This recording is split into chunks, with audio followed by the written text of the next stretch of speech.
that leads to these hard situations that they get into, right? Because it's always the moment when you're like, oh, you're trying to defend a Widowmine drop and your Stalker's at the front and something else. So if Hearthstone, Mana, and MaxPax can split their duties up, I think they can dismantle Clem and make him look really bad. And for me, part of the whole joy here in this best of 3 is, can Clem even make it competitive? Like, just playing MaxPax alone is very difficult. Now with Hearthstone and Mana helping him, it's of course going to be super duper hard. But if he can make it competitive, I'm really curious to see what he can do. What is he going to play?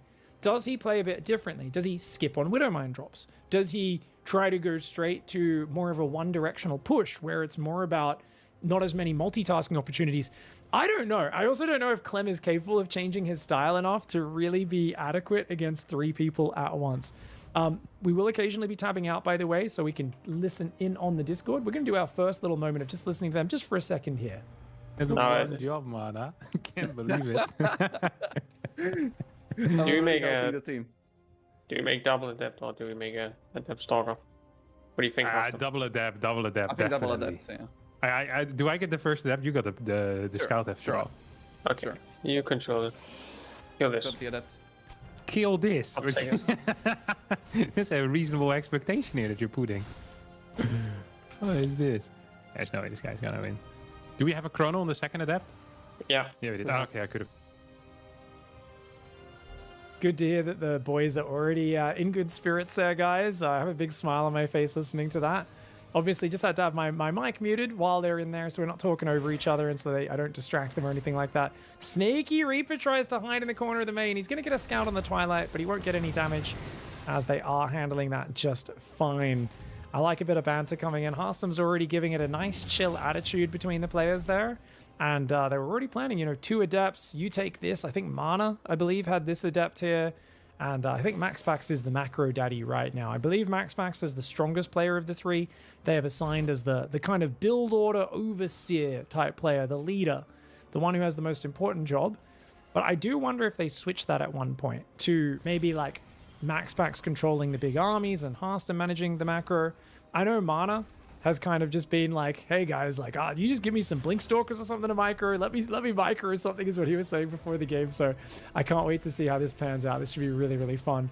It is going to be a single Widowmine drop for Clem, which I think is totally fine because that can occupy one player and keep them really busy. But you don't want to commit too hard to it, right? You want to just kind of pin resources with minimal commitments. Because it's a Twilight opening, I would have loved to see a Raven as well. But a single medevac's not too bad an idea. Marines are coming out. They do damage those adepts. And you lose a bit of hit points on one Marine. No big deal at all. Tech Lab goes down on the starport, so it looks like it will be a Raven in the follow-up. This was, I believe, a 3-gate blink. No, it is a 4-gate blink. And I think MaxPax is like, hey, yeah, guys, like, of course we do 4-gate blink. Because, if we can defend the Widowmine drop with someone alone and then someone else micros the 4-gate blink, heck yeah. Now that's going to be interesting though, because I do feel you need a lot of coordination to switch between full-on aggression and full-on defense. And it's really hard to coordinate that. I really wonder like what they're going to be doing in that regard. I've got Dot on standby, by the way. She's listening to them the whole time. So if she wants to pipe in and be like, oh, he's doing this, he's doing that the whole time, I definitely want her to like let me know like, oh, it's actually Mana, doing this or that. And she'll give us a heads up if there's any drama in the voice call. Oh, she wants us to go now. Should go attack. Okay. I'll get the 2 stalkers then. He's going in. He's going in with the Widowmine. Yeah, you macro and yeah, that's split. right. I'll control these. Very nice.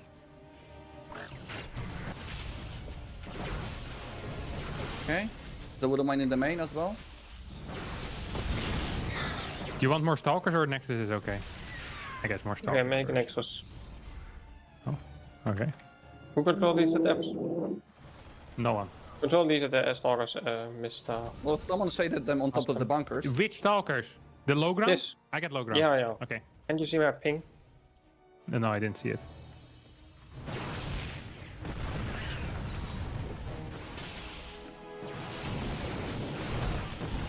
All right, already very hectic. You can see Hearthstone's controlling the Stalkers on the low ground. MaxPax, I believe, gave the high ground to Mana. I'm not quite sure, though. It kind of sounded like MaxPax was microing and macroing at the same time.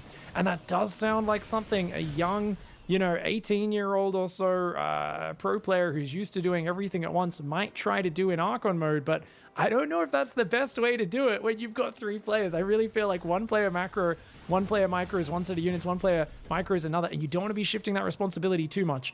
Medevac does get out for Clem. Clem is fighting like a beast right now, but this 4-gate blink harass is very annoying. Usually in Archon mode, the rule is all about unit preservation. Don't throw units away, preserve them to prolong the situations as much as possible. And you know what? Only 3 Stalkers, 2 Adepts, not too bad. On the other hand, look at the Terran economy. It's equal with the Protoss right now. Yes, the 3rd's up, and it will be growing. Charge, Colossus tech coming in. The question for me is, can Clem get an attack going when there's only 1 Colossus? If he can, it's going to be really hard for the Protoss. On the other hand, look at that. Stalker intercepts the Raven. Nicely done there. Really well done. We've got 3 barracks to factory in the starport there. 3rd command center is building as well. And we've got more gateways coming up. How many gateways is that? 8 gateways. Yeah, it definitely feels like the Protoss team is in the lead. That being said, 3rd command center has started now. It means there's not as much pressure on Clem to just go, go, go. And I think that's ideal because you've got so many Protoss players scouting you, keeping an eye on what's going on. It's going to be difficult. The Raven can deal with the observers. That'll be nice, man. Watching these Protoss move like that makes me nervous. Watching this from the Terran perspective, you're like, geez, 720 APM. I forgot that in Archon mode it combines everyone's APM. This is insane. And now someone else has an Archon drop to themselves. Oh my god, he's going to flank from the right. Clem, watch out, watch out, watch out. Beautiful reaction there by Clem. Doesn't get hit at all. I can dance all day, I can dance all day. And I'm still getting headshots, and I'm still getting headshots because my name's FPS Clem, bitches. Clem, an absolute monster in this matchup, guys. You can give him 3 Protoss players, but he's got good attention. Oh, watch out, watch out.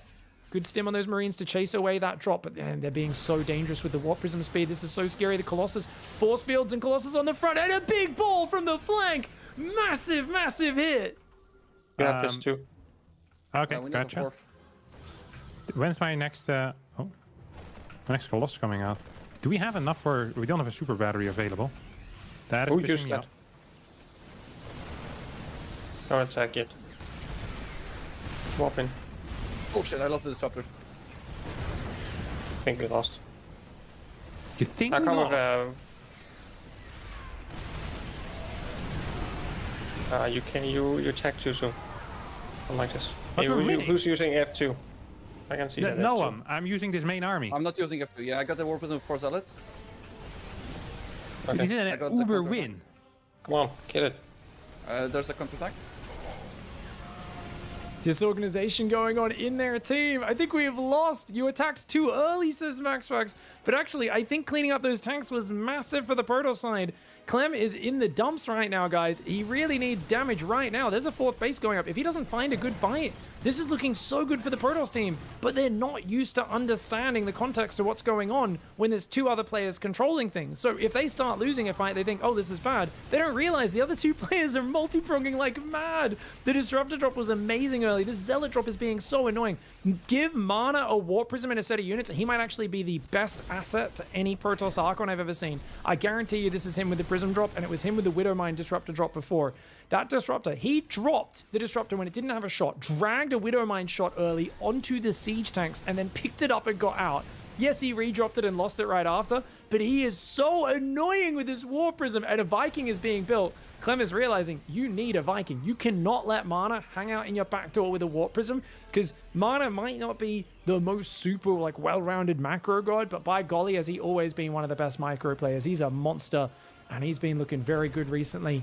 Warp Prism coming in with 2 Zealots there, does fly out that left side. Clem's got a 3rd up, but he's down 14 workers and he doesn't have a lot of progression. And the problem is, the tools like the Speed Prism Disruptor drop, the Speed Prism Zealot drop are so effective. I love listening to to the way they were organizing things, and I also love that they thought they'd lost for a moment there, because they definitely had not. After that Disruptor shot landed, I don't think they realized. We need it. We have none. I don't know what you're saying. Okay. Maybe. There's a big disruptor Surely shot. we need it. Okay, let's get a 4th base. I think we should get I have another robotics We have a expansion. 4th. I have that on the way. Don't worry, buddy. Okay, I got the Okay, disruptor. I'm gonna flying in send again. more Zealots towards the bottom side here.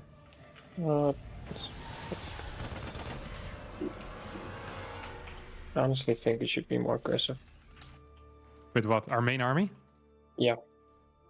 Gotcha. We'll move out. I'll control main army. Okay, I'll control this I got the prism. nonsense army. Oh, some freeze. MaxBux is going to control the nonsense army on the left. Harstem's got this main army on the right. And of course, Mana has a Warp Prism. I love every time they're divvying up the units, Mana's just like, give me the Warp Prism. Give me the Disruptor Drop. Give me one thing to ask. He is living his happiest life right now. I guarantee you there is a part of Mana that is like a Dota TI world champion. The man is so happy at controlling that stuff. Oh, the Disruptor Shot does derp in a little bit. This is MaxBuck's giant Zealot run by. It is slaying them right now. And we are seeing the power of 3 players versus 1. It's funny. You know, I think some players are like, oh, are they really going to be able to do that much Clem so fast? But you can see the way they're able to micro 3 places at once with some really annoying things. And Clem does have to tap out a really successful game 1. Like, I can't believe Clem is so bad. What the hell? So this is how winning feels like, huh? Right, guys. Down here at the bottom right side of the map, we've got Harstem, MaxPax, and Mana. The 3-man Archon looking pretty unstoppable in that last game. And I honestly really feel part of it was because Mana is a monster on the micro front and he's really happy to just micro one unit as if it's a base trade. I feel like we got to see Mana, after kind of making a big mistake in a macro game, falling behind and then playing a god tier base trade. And usually I see you do something aggressive, like I would buy facility first or something, and then I see you execute it. I agree. Quite horrific, and then I see you lose 8 probes to a Widowmine Pop. Only 8? That's a good day for Mana. and then, Hello, then you try to do. And then you try to do some damage with the prism. And, That's right. yeah. That's how my games look. You've been watching closely. I like this. Yeah. Okay, and, someone takes the scout. I don't care. Okay. Maxi, you're the king should of I the scout. scout Mr. Yeah, Show me how to scout. Amazing. So that all came off the back of Mana asking MaxPax, hey man, have you watched many of my games? What do you think of my macro? And MaxPax was like, yeah, normally you try and attack with some units and then they just die, and then you try to do a Warp Prism harass and you lose 8 probes to a Widowmine. It's like, MaxPax is great. All right, so we're gonna see some probe scout comes up. Just a double gas opening for Clem, looking for a nice control and momentum with that. And it's going to be really interesting to see how this plays out. I really do feel that, like, yeah, it's kind of funny. I almost feel like if I gave like 3 MaxPax type players on one team, I think they'd have more trouble. Whereas like you give them a specialist micro player like Mana, and he's like so good. He just fits into his role as like, give me a small unit set to micro.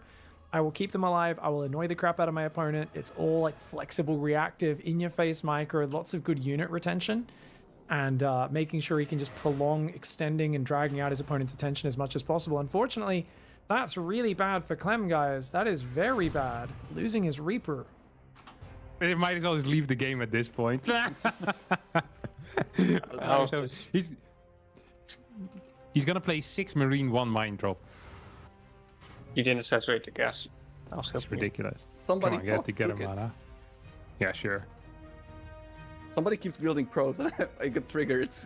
I don't build anything. The only thing I'm doing is I sometimes select them. So but I don't build probes. Are you sure it's a good idea to make an Oracle against Sure. Yeah. Oracle into There's Phoenix. This is gonna be it. Yeah, Oracle Phoenix. Do we Okay. shade? Okay, I'm gonna shade forward with this, I think. Do we? Yeah, it doesn't matter. Well, it could be cars actually. It could be Yeah, cars. but He he's gonna sometimes make- does the he's- 3 Hellion drop. He's gonna make an Oracle. Cyclone. Oh, he's gonna kill this thing. Get a battery here, maybe? All right, guys, that was awesome to hear. Harstem was convinced it would be a 6 Marine, 1 Mind Drop, but they went into an Oracle, and now it's against the Cyclone opening, so that's not ideal. However, Clem doesn't know it's his Stargate, so his Cyclone could be caught in the wrong spot on the map. He's actually doing a double Cyclone into a Viking. Ooh, so 6 Marine drop with a Cyclone, a second Cyclone and a Viking, which I think the Cyclone, if he leaves it at home, would be amazing. But if he doesn't, that Viking is not going to be on time. Ooh, Cyclone's popping it almost the perfect time, but it's already driven out of the base, and then the Oracle flies in, and that is unfortunate for Clem. He's already at the front as well, so he's not really looking up there. Oh no, he's going to rely on the starport. He's taking so many SCV losses. Phoenix does pick up his Cyclone, but battery's going to go down, and there's not much firepower here, just 2 Stalkers. Oh, good micro on the Cyclone. The probes are there. They're going to take the lock on, but no, of course Clem micros it because he's a god tier gamer. At the same time, his SCVs have been put back to mining in the midst of this. Oh, you're kidding me. Both Stalkers deep in the red. Both Stalkers deep in the red. Dude, oh, the arc on micro. He does lose 7 probes, but those Stalkers surviving was legendary. If they weren't alive, damn, that would have been different. You know, Clem's just like, seriously? Oh, man. He's like, if I was versus just one of these guys, these fights would be so good for me. At the end of the day, though, units lost tab is dead even. I mean, Clem really plays such good, confident StarCraft. But 2nd and 3rd barracks is massively delayed, and it kind of feels like he's 100% committed to just doing another push. Yet with first Immortal popping out, that ain't going to work. Viking does get caught out of position, but unable to jump on it. The Viking, the Cyclone, going to trap, though. Ooh, and he's got more Vikings. These units could cut off the retreat. They absolutely could, but he pulled them home. Bit of a bummer he didn't go up to the edge and maybe get one of those Phoenix. Would have been a nice catch. Third Nexus will go down here for the Harstem crew. And I imagine those Phoenix are probably going to be controlled by Mana, but we'll see how it goes. Robo Bay's on the way. Extra probes are being built. Let's get back into the voice. Roll defense then. Yes, big army. Oh, he's still all at home or what? Yeah. Pop in. Oh. Like 2 Vikings. I guess it's VCZ. Yeah. Third gas? Okay, he's definitely going to be teching out of this then. Maybe Let me move go this across up the for map with this.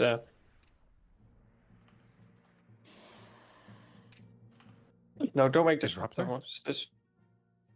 They're freaking out right now, guys. They're very confused because this is a late 3rd command center for Clem, and they figured out, okay, he has gases, he is transitioning, but you can tell they were very unsure because that is crazy. 4 Vikings, a Cyclone, 3 tanks.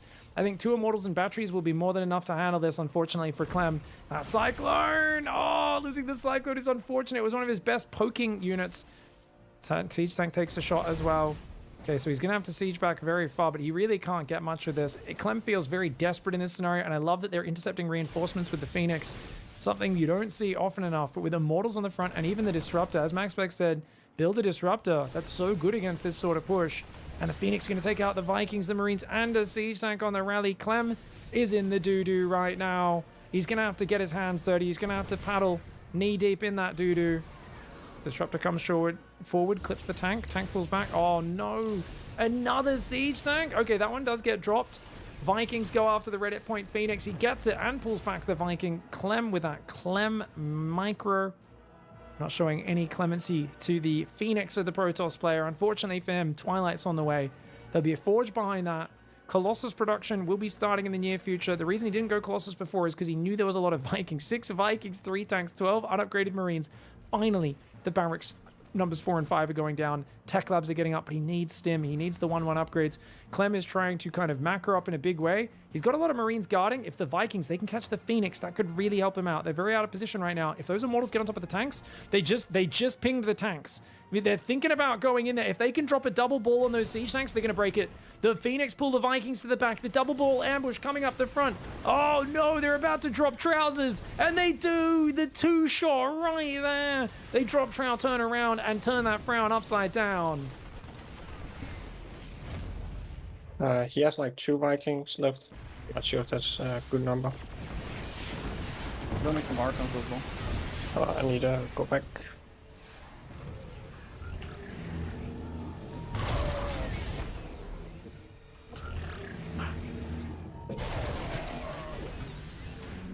Brutal, just dropping the balls there. Clem is like, yeah, okay. And it's kind of funny because I do feel like who would I want to be playing here in the Terran shoes? I'm like, is it TY? Is it Maru? Could they do any better? It's just so hard when you're playing 3 Protoss players like this. This is an unfair challenge. Clem isn't really meant to win, and he's actually doing surprisingly well at keeping these games close, but we're seeing the advantage there. Okay, just Archon Zealot. Yeah. I'm gonna make a Warp Prism as well. We don't want to make it too complicated. We have 6 hands.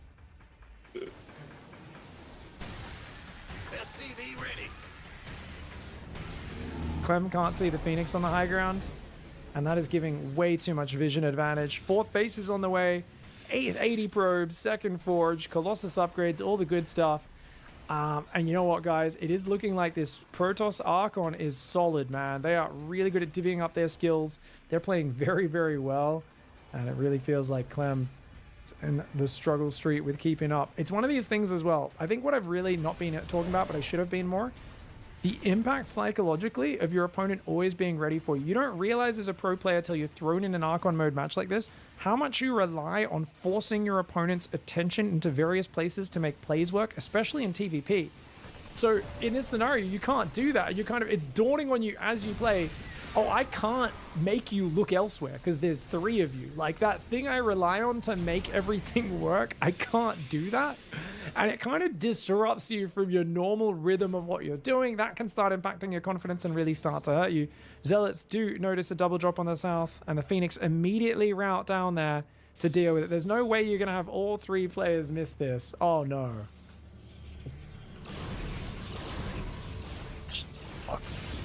Okay, it's a win. It's a W. Nice, nice, nice. Got it. Nobody can Middle of the solve map this disruptors. It's okay.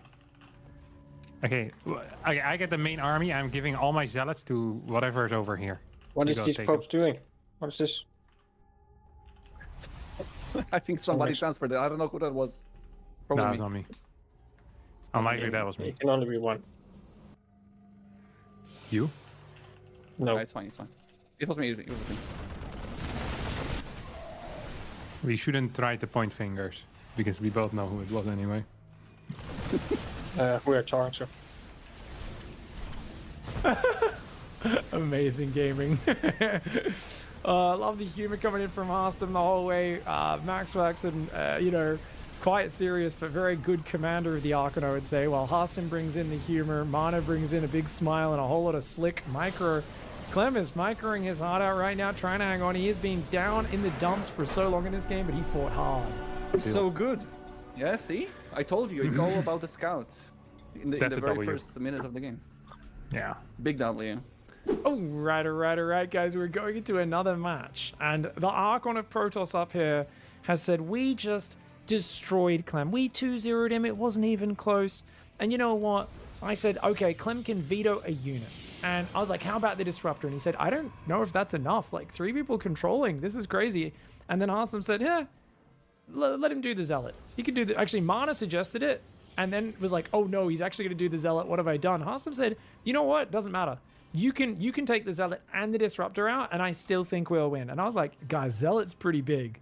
Like, especially with Clem knowing you can't build Zealots and Disruptors, that's pretty massive. Like, the Glaive Adept does not really cut it as that mid-tier unit. So I almost feel like you have to open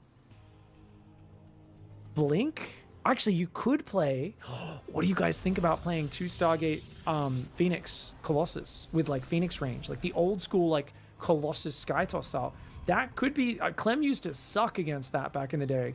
Remember when Clem lost to... what was the Cannon Rusher's name? King Cobra? King Cobra beat him with the Macro Nexus Skytoss build. That was pretty funny. The room don't speak. They usually listen, you know? Just keep that in mind while I'm, you know, showing off my builds here. Okay.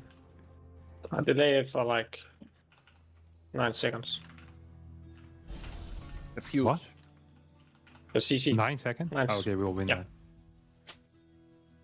that. Okay, we'll win from the smallest thing. I love it. I love pro player discourse, guys. Good stuff. Warpgate starts as well as an Adept on the way. Looks like they're not going to be going Stargate, so they're not allowed to build Zealots. I do wonder, yeah, are you going to play Blink Stalker and then just basically go, are you going to use Glaive Adepts in here to mix in? Are you just going to play a lot heavier on the tech units from earlier on? Play pure Stalkers? Because Stalker Disruptor is not bad, but you can't build Disruptors either. So this is going to be really interesting. You could also do Archon still. So you can still do like Colossus Phoenix Archon, chat suggesting. Hello! It's okay, I have the second Adept. Make I'm another like Adept. versus the Reaper. This has been pure chaos so far, guys. I am not This is what happens appreciating when I this. don't control units. You guys suck. Yeah, I shouldn't control the yet. Hello, I want this Reaper gun. I'm gonna build a third base. Okay. Coming to help you. It's just possible. Please. Yeah, I'm coming.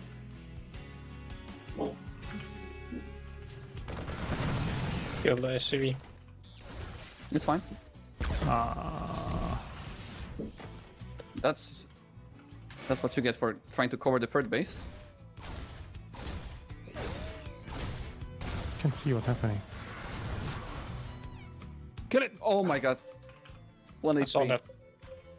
You misclicked. That's on me. That's on me. That's on me. I could have.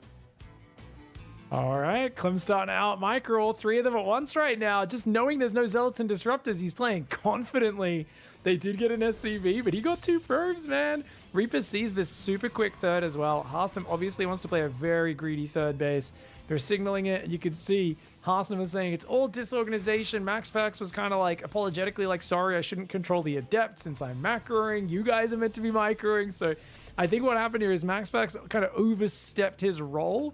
And then the player who was meant to be controlling the Adept was like, oh, I guess you've got this. And then MaxPax stopped microing it, thinking, oh, whoops, I shouldn't have done that. But they didn't know he'd handed it back. We see a bit of a communication breakdown in the Protoss Archon. Phoenix are building, and it is going to get lifted there. Oracle comes in, but he's got a Cyclone ready. Clem's got a 2 barrack set up with a 3rd one building. Phoenix does drop the Reaper, but the Adept Shade will come in. Oh, 1 hit point from getting another probe. Nonetheless, good scouting. He knows it's Adepts into Phoenix. A Forge and a Twilight will go down. And I can't wait to see what they've got in store next. Oracle skirting around the edges of the main. Cyclone moved out, but the Marines in nearby. Oh, he's going to grab the SCV on the depot. Second one on the minerals. Nicely done. Good play there. Very good micro, no doubt. That's a mana Oracle if I've ever seen one, guys.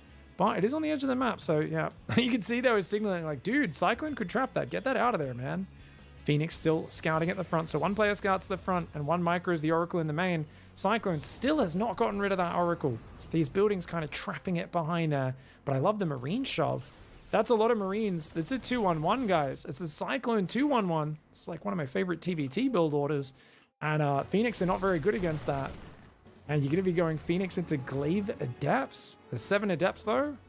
Oh, enough Adepts and Phoenix will be good against this, but you've got to sync it up. It's going to be hard. Who the hell's going to control it? I got the Adepts. I got the Adepts. I'm not committing, not committing, not committing. Okay, we need some vision on this. Mana, go build pylons over here. I can't be bothered to look at Coming. it. Coming. I sent a probe there. All right, they managed to reestablish control. They're putting some pylons on the right side of the map to cover the minimap. And I like the pullback for Clem. He sees a lot of Adepts, a lot of Phoenix, and he says, yeah, I don't want any of that. Widowmine's on the way. Very good against Adepts, very good against Phoenix. +1 Adepts, 2-shot Marines. They 2-shot SCVs. Oh, that would have been scary. Oh, they grabbed 2 Widowmines out of the ground. I don't even know if those Widowmines were burrowed. They definitely were meant to be. Clem has got his hands full. These Protoss players are really showing that there is so much you can possibly do. And I think it's really good because I really hope as well, as much as I've been joking about balance at the start of today's show, people look at this, the ones who are, oh no, he catches a full dropship, so bad for them. So bad for Clem. Want to make a 1-buy with them. Sure. There's a Widowmine. Yeah. 2 Widowmines burrowed, watch out. Yeah.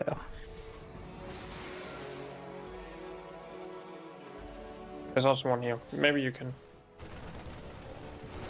All right, guys, looks like I really feel this is a scary situation because these units are so microable. And look at how greedy they're being behind this. 15 Adepts, 6 Phoenix, which is a pretty good force. But now they're going like Colossus Bay, 4 more gateways, all this stuff. And Clem is going to start to shove forward. But he's got to get there before the Colossus are out. He needs to basically, if I were him, I'd pull SCVs probably 30 seconds from now. And I say if I was him, I mean like if I had map hacks and I was him and I could see everything I can see right now. It's hard for him to make that call. But if he can make the decision to pull the SCVs, I don't think Adept Phoenix is going to deal with this. No need to. Oh, you guys are doing such a good job. It's like watching Einstein. Except in StarCraft. Okay. I'm taking the entire army instead of Phoenixes. Do we have Colossus? The first one is on the way. I mean, it's gonna take a while. You have a lot of dudes. See it? Widow Mice are gonna be problematic. They most definitely are. Pick up. Oh, sorry. Yeah, I lost it. That's okay. That was me. That's it. Are we going or what? Oh, sure. Big. I'm not sure about this. We have a Colossus engage. almost done. There's really Okay, go no back, need back, for back, us back, to. back. Why are we fighting here? Why there's no battery here? Why would I have a battery there? I thought we were gonna give up this base because he's on 2 base. We don't give up bases. Okay. Yeah, I was just buying time for the Colossus. I love Max there. We don't give up bases. It's absolutely the right call to give the base up, like Harstum said. But I like Max is just Riley, like, we don't give up bases. Are you guys cowards? Oh, giant YOLO! The Widow Mines do a lot of damage, but Clem with a great idea to pick up. He killed all of the Phoenix there. There's nothing that shoots up. He's going to drop on the store because they do focus down a medevac that had a lot of units inside. The Marauders can chase that Colossus off. It has to go back to the low ground. He's going to have to pick up and boost out of here, but he's going to clean up a few Adepts first. And if he gets a Colossus, that'd be a very juicy pick-off.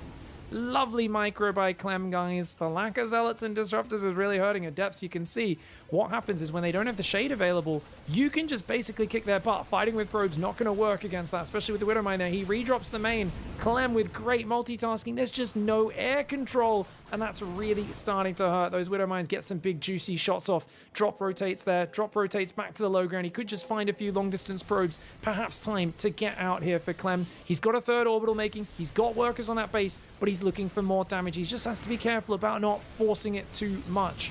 Gets a battery on the front. He's been picking off probes. There are some Adepts going for a run, but there's a drop over there. The problem is when you're on the defense like this, it's very hard to split up your duties. Who's microing what? Who's microing where? Be nice.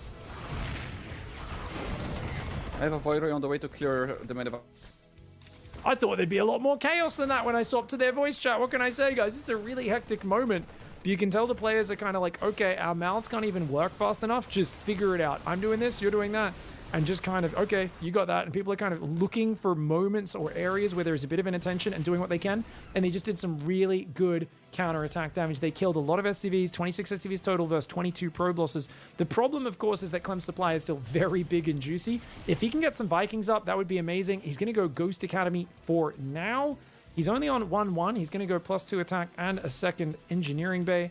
Few Adepts, probes, pylons on the right side of the map. They aren't really going to spot this army coming up, though, and that's another free cancel on the 4th base. Very nicely done. Quick reaction by the Protoss side. They do manage to cancel it. On the left side, though, Clem's coming in, guys, and he's actually doing really well right now, but, uh-oh, the Adept Immortal with the Guardian Shield does nicely. He's going to pick up boost in the main on the left side. He's being held back as well. Oh, he's got to be careful, does Clem. Void Ray comes out as well. What a random choice, but that actually makes it really scary to poke back in here. Oh, and the Void Ray micro. That's a mana Void Ray if I've ever seen one, guys. He picks up and boosts out. The Void Ray does get evaded somehow. My God, Clem is dancing on the edge of death right now. He is dictating where and when the fight's happening. And as long as he stays aggressive, he feels he can out micro the 800 APM triple group of players that he's playing against right now. Adept comes into the natural. Ghost is there as well. It gets cleaned up. Widowmine plus SCVs will take out these Adepts, but not without losses. Clem's down to 48 workers right now. He's been taking some very big losses. Another 12 workers have gone down in the last minute. But Harstum, Maxpax, and Mana do not have a 4th base. 2nd Robo goes down now. This is a very good game. With EMP in here, I do think it's a better army for Clem if he can get the surface area. You know, he's up 35 army supply. Hard to say it isn't. Double snipe on the Adept. A questionable choice. He doesn't have that many EMPs. Yeah, someone controls the main army. Max back. Okay.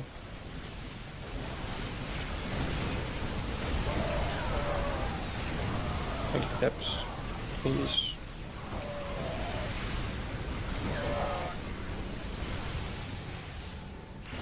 Think we can keep it? No, we can't. I think we're dead, boys. Yeah. God, We Adepts have are bad. Decent supply though. Yeah, but he's 4 base already.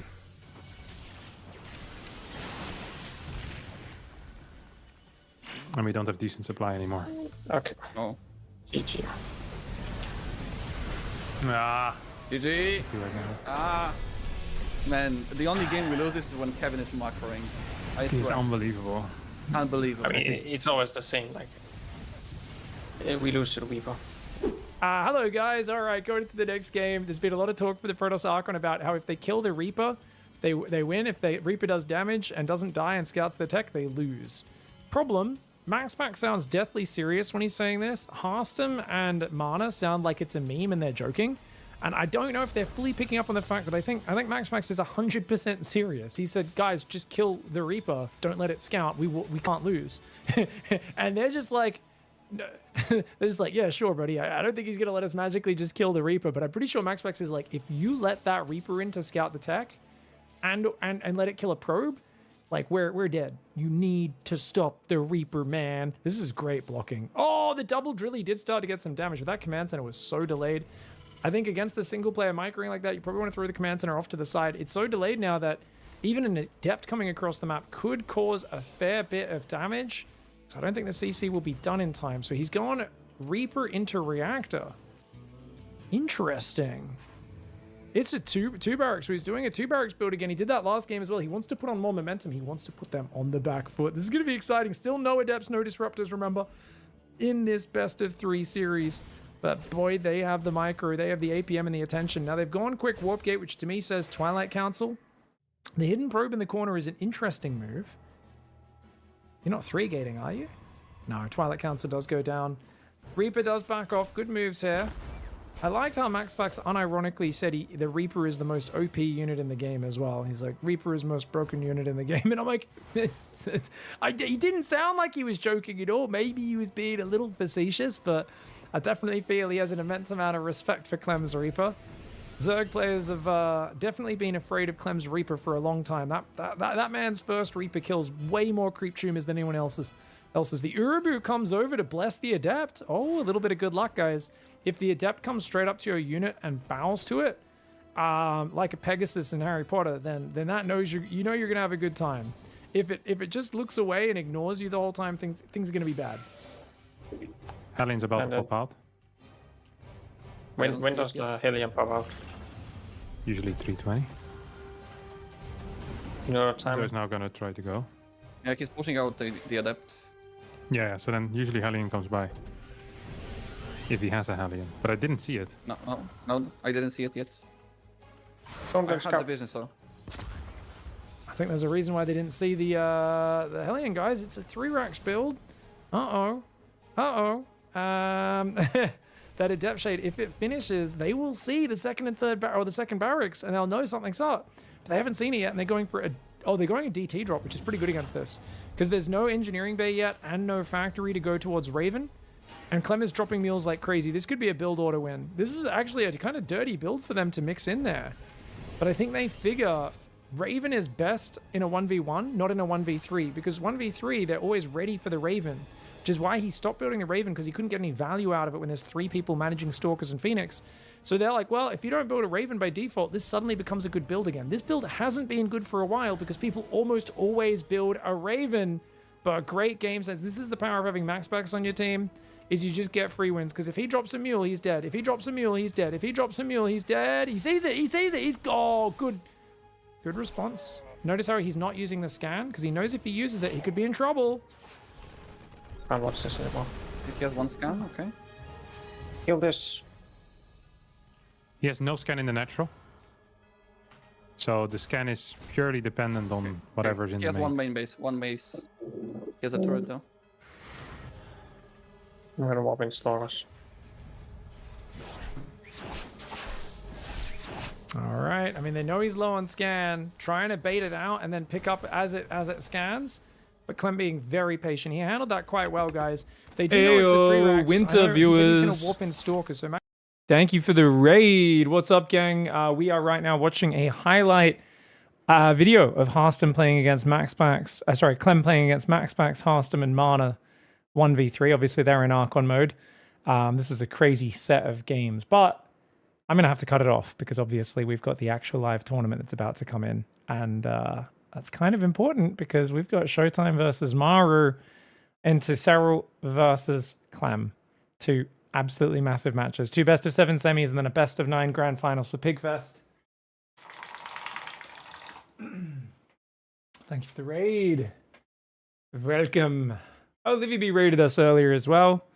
Flo with the sub. Flo rated us as well. Oh, everyone's rated us. We got a Florencio Livy B winter game. Winter raid. Train there. Thank you, guys. I want to see how this ends so badly. Well, you absolutely should go check it out, guys. This is a banger series of games we played. I'm going to link that up for you guys in the chat. So if you guys want to watch it, especially from where we were up to, I'll give you a time-stamped link as well, just in case you want the time-stamped link. But we were 40 minutes into that video. You want to watch from that point. But Dot just linked it for you there as well, the upper link. Hey, hope you guys are doing well. What's happening? All right, let's get everything set up over here for the day's games. We will be playing on NA to start. And let's see if Showtime can stop Maru's timings. Maru has vicious TVP timings. He's very good in late game as well, but I don't think he'll necessarily want to be rushing there. I think Maru will stick to his normal swap of, if I must play late game, I will play it, but I shall do anything I can to avoid it. Which is, of course, his normal MO. Hope you guys are doing well. 1v3 people controlling one team, which is obviously, if they had 3 separate teams they were control, like, you know, if it was 3 separate players rather than just 3 people controlling one, it would be a very easy win for 3 pro gamers against 1. But Clem is such a freak. Thought it would be good. Of course, today, here we go. We're up to $16,000 prize pool. As you guys can see, that's all your donos down there. I've got us to $10,000, $16,000 now. Just $4,000 away from fully funding PiGFest 8 as well. Which, if we did that, who knows, maybe we'd have to pop up the prize pool for PiGFest 8. Today, guys, we've got MARU SHOWTIME SERRAL CLEM, and then the winner yesterday was a bit crazy. I do have to apologize. My energy was way off. I was a bit exhausted yesterday casting these games down here. The Clem Rainer, Showtime Shin, and Showtime Rainer. Just, I think just the jet lag, essentially, of trying to stay out till 5 a.m. every night to adjust the sleep schedule. I just wasn't sleeping that well, and I slept a lot last night. Had a good rest, went to the park, did a bit of exercise today, had some delicious rice and some Chinese barbecue, some roast pork, some barbecue char siu pork. And I'm feeling much more tuned in today. I was also a little sad because obviously Rainer had huge technical issues yesterday, which, yeah, he had to deal with, which sucks. He had to play with 60 FPS previously in the group stage, I think, or sometime after that. Basically, his computer's been dying. He's got like a mini PC over there in Korea right now. So he went to the internet cafe to play, but then he felt like it was just so disruptive and hard to get in the zone. Settings didn't feel quite right, and it was like the internet cafe. It was Saturday night in Korea. There's like 1,000 people in the internet cafe. Said they're cooking in there. There's people like cooking barbecue or something inside the internet cafe. People are drinking soju. People are all playing games, and it's just like his chair's getting bumped and everything's crazy. So he went back home. He did say afterwards going home was a mistake. The 60 FPS is just unplayable. And he should have put up with the distractions and the dodgy environment over the unplayable PC, but it is what it is. Showtime got it 4-1 Chaos Root Abyss. Yeah.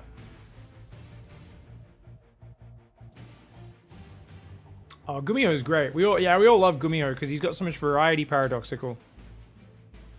Gumio struggles to keep up with these guys. Flu fucked up my weight loss so bad, so Zanka been hard to recover and get on it. Weird to see my old man yapping the stream. How are we doing, dude? Oh, that's okay. Actually, I haven't weighed myself. Well, this morning I was 78 something.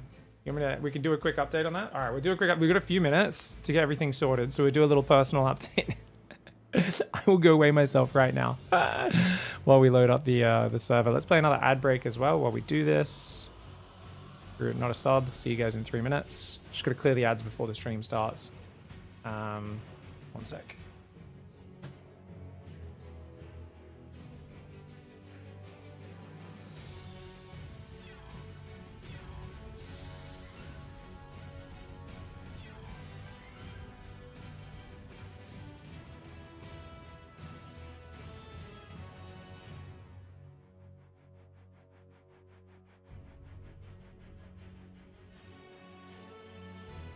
Alright, 79. Undie stream? These are not undies, mate.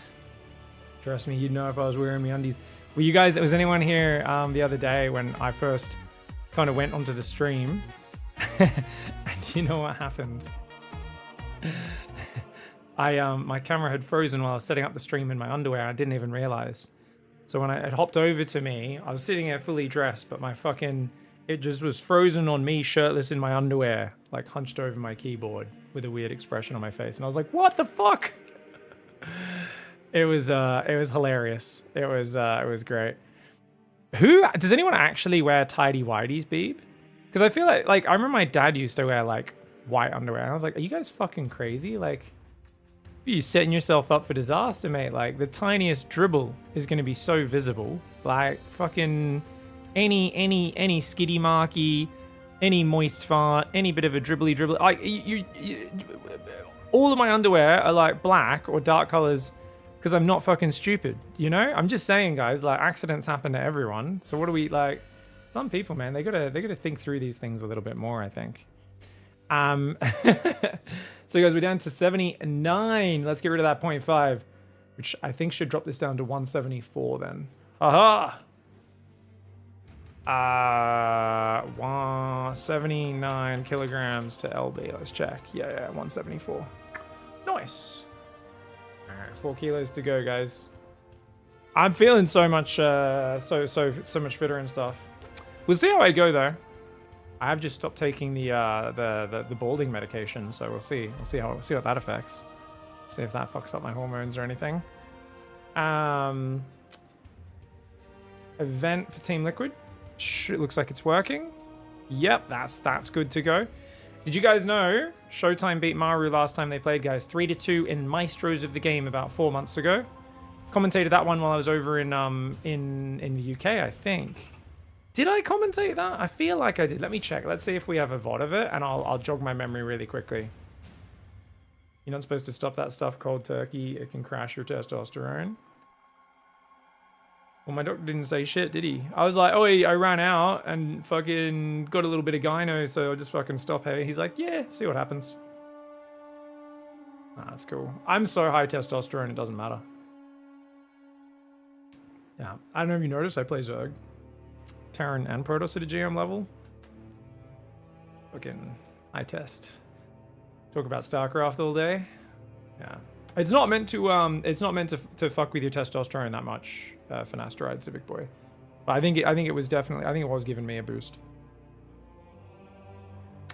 Yeah. It's not supposed to. But it does. Let me see. Showtime Maru. Alright. Masters Coliseum? World Team League? Oh, so I must have missed casting the Showtime Maru match from Maestros, guys. Oh, that must have been one of the days I was traveling. That must have been when I was like driving around Scotland or something. You know what? I don't actually know what happened in that match. Oh shit! Because I was like, dude, why can't I remember this match? Okay. Thankfully we got a Cranky Ducklings VOD to quickly check here while we see what goes on.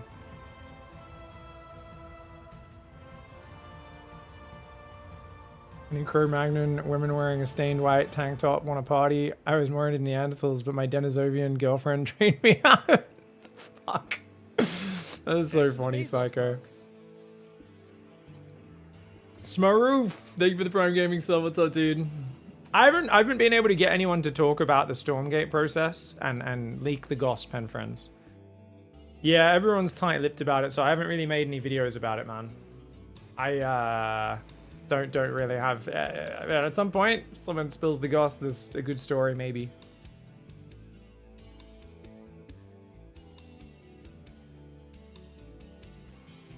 Males in the US Air Force are forced to wear tidy whities. If you're part of the laundry crew, you'd see a lot of shit stains. That's crazy. Maybe it's a health thing. Maybe if someone shits themselves too much, you need to know so you can like take them out of action and stuff, you know?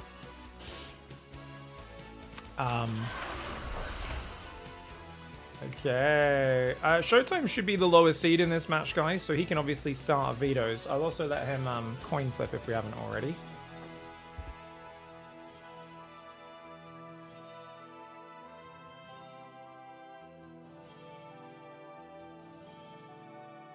All right. La, la, la, la, la.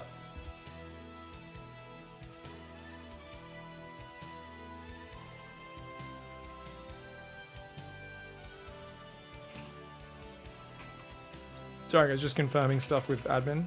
Showtime, lower seed. Can pick A or B.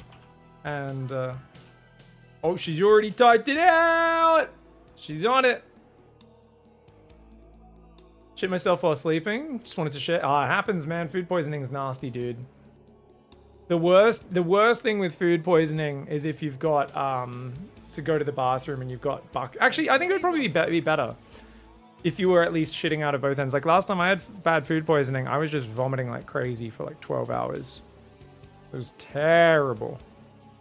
Just, you know, and then I'd be like, oh, I feel better. And I'd like crash back to sleep. And then 20 minutes later, I wake up with like stomach pain and shivering. And I'm like, and I like fucking crawl to the toilet, vomit it all up again. I'm like, oh, feels better. And I like fall back asleep. And you're just doing that cycle for like 20, I don't know, 12, 13 hours. It was terrible. Heads, he's gonna go heads, guys. He wants... Doesn't count if you drop it, guys. You gotta catch it. Tails. Unfortunately, Showtime loses. US West first. The emu and the kangaroo fight for Maru today. Whereas Showtime was hoping to see Queen Elizabeth's head. May she rest in peace.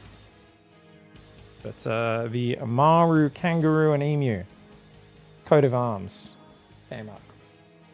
GG's. Last time, how often have you got it? You've never had food poisoning? Oh, maybe twice. Not that often, but yeah. Yeah, I get sick pretty rarely. Yeah. Like Dot struggled a little bit when we were in Vietnam. She's like, "Oh, I don't feel so good, my tum," and I'm just there like, "Ha ha ha! I'll eat anything." I think I only took like the anti stomach bug medicine once or twice. Then I was like, I can't be bothered. This is fine. And yeah. To be fair, we didn't eat too much like street food or anything. But same in Bali. Bali, never got Bali belly, I don't think. Yeah. Blowing the minds of international views of that glorious 50C, says SBO. 50C? Hey, what are we talking about? 50 Celsius? Right now, it is still moist in Sydney, guys. Today was another day where I think it got up to 23, 24, but it was like not as humid. It was like 60% humidity. So I went out to work out today. It wasn't too bad because I've actually gotten used to Sydney recently looking a lot like it is basically, you know, Southeast Asia weather. Like just full, everything's wet. The air is moist. You go outside, it's terrible. Oh, the coin. I already lost my... SBO, I'm actually stupid. I don't have object permanence. Like 30 seconds went by between me showing the coin and then me reading your message, and I fucking forgot that the coin existed. Thank you. Yeah, yeah, it's a good coin, man. It's big. If you ever come to Australia, you can hit someone with this. It'll fucking hurt them. It actually hurts a lot. But, okay, so Showtime did a Tank Banshee kind of move out game one here. And Showtime played some solid stuff. I think the opening was interesting, guys. Saw some tank Viking pressure, but he didn't full commit.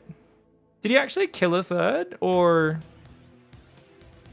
Oh, so he did. He cancelled / killed the third. Okay, I see. And Gressman went to a macro game. Showtime actually got him in this one, despite losing his third early. Maru normally feels very good after that. Wow, and Showtime even went Tempest and actually beat him up in late game. Well, that's fucking impressive. Damn. Beat Maru in late game?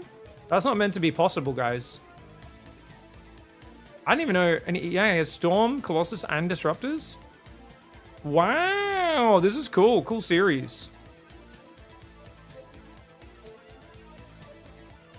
Oh, because they played like a big macro series in this tournament. Did Maru play mech? Why has he got Thors out, guys?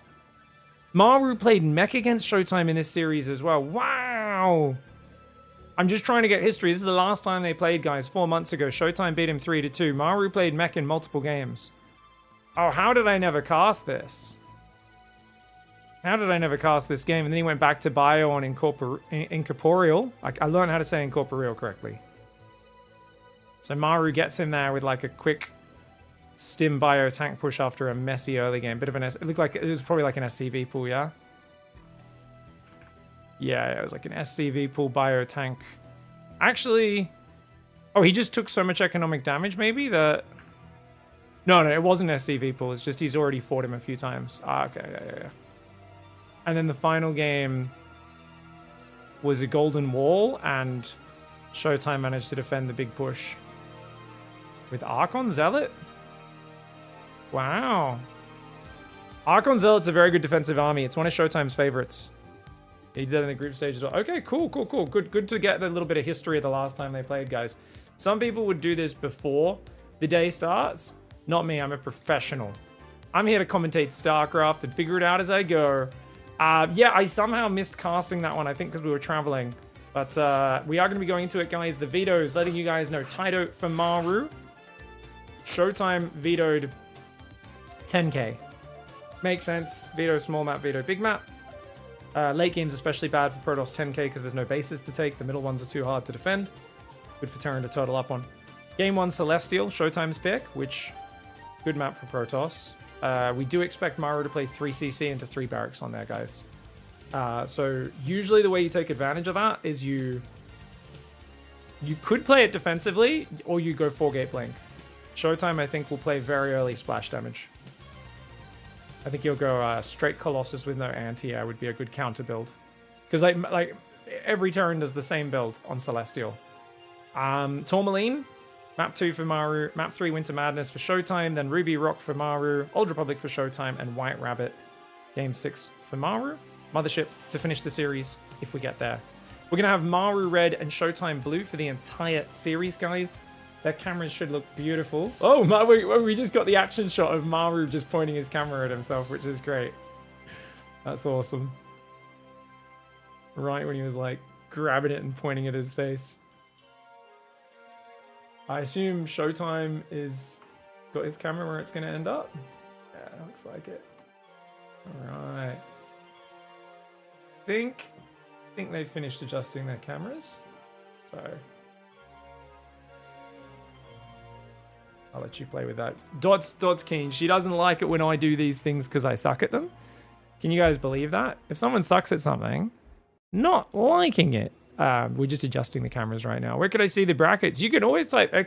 bracket, but I actually think the clearer way to look at how the tournament runs is ! PiGFest in Twitch chat. We'll get you the website that has all the info on it. We normally have a pinned comment on YouTube with all of with the PiGFest landing page as well on our website. And that's got a picture of the graphic. Because our format is unique, Wikipedia doesn't show it very clearly. So it's a bit confusing how the upper-lower bracket system works. Basically what happened is we had GSL-style groups with best-of-5 qualification matches. And the way it worked is the top player goes to the upper bracket, other player goes to the lower bracket. So you get to kind of effectively skip some rounds if you go to the upper bracket. Yeah, which Maru has done so far in this tournament. He looked fantastic. You know, Maru got in big trouble against Shin in the group stage, guys. Shin was fucking him up multiple games. Maru still 3-0'd him. The meme has been that Maru has forgotten how to lose in this tournament, but most of his big games have been TVZs. So we haven't, and he said, I don't really want to play Protoss too much. He said, I'm really confident. I am very good right now. I'd like to dodge Protoss. He's basically like, He didn't say dodge, but he said, like, I'm not keen to play any Protoss player right now. Like, they're tough, and we'll see how we go kind of thing. He's won the coin flip, though, so we're going to start on Maru's map pick. How are the predictions going, guys? We got, right now, 71% for map 1 for Maru, 29% for Showtime. Yeah, fair. Who's the biggest better, I wonder? 8 MR Maps believes in Showtime the biggest with a 10k bet, and Billy from New Zealand, 25,000 on Maru in game 1. Ooh, a believer. It's a fair bet. These are fair bets, I think. I think these are good. Would you guys like to see some games? Coacher, thank you for the $5. Jivia, Smaru with the Prime Gaming subs. Apollo with the $20. Thank you guys for boosting the prize pool. That's another $25 between Apollo and Coacher there to the prize pool. Do you guys want to just see the games, or should we talk more shit, huh? I think it's 4-14 all time when you look at these guys head-to-head, but Showtime has the most recent victory, which is big. Oh, 14-3, sorry. So Showtime's won 3 matches, lost 14 of them.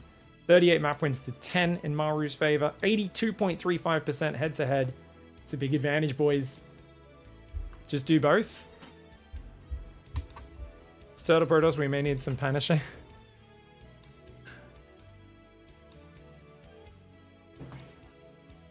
Yeah, we're about to start. Okay, guys, ready up again? We're just taking our time, making sure everything's ready, Dot.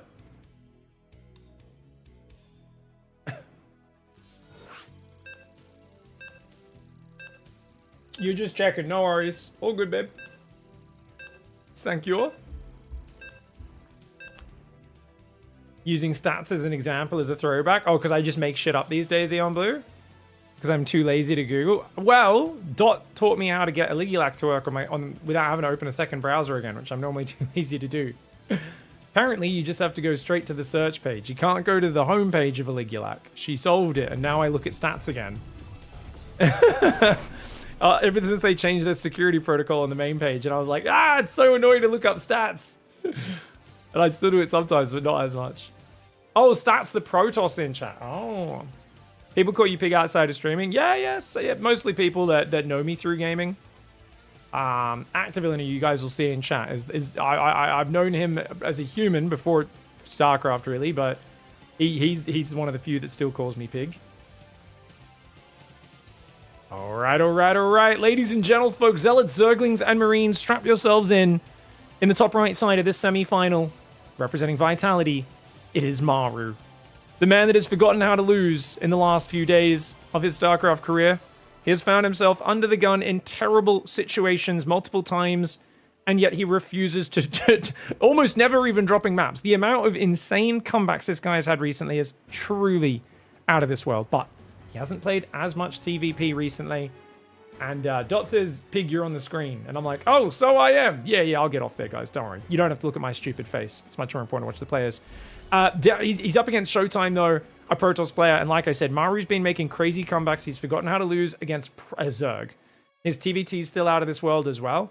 But can he play that insane, unkillable level of Terran against a Protoss? And especially against a Protoss who beat him in their last head-to-head clash. Showtime beating him 4 months ago in a lot of late games.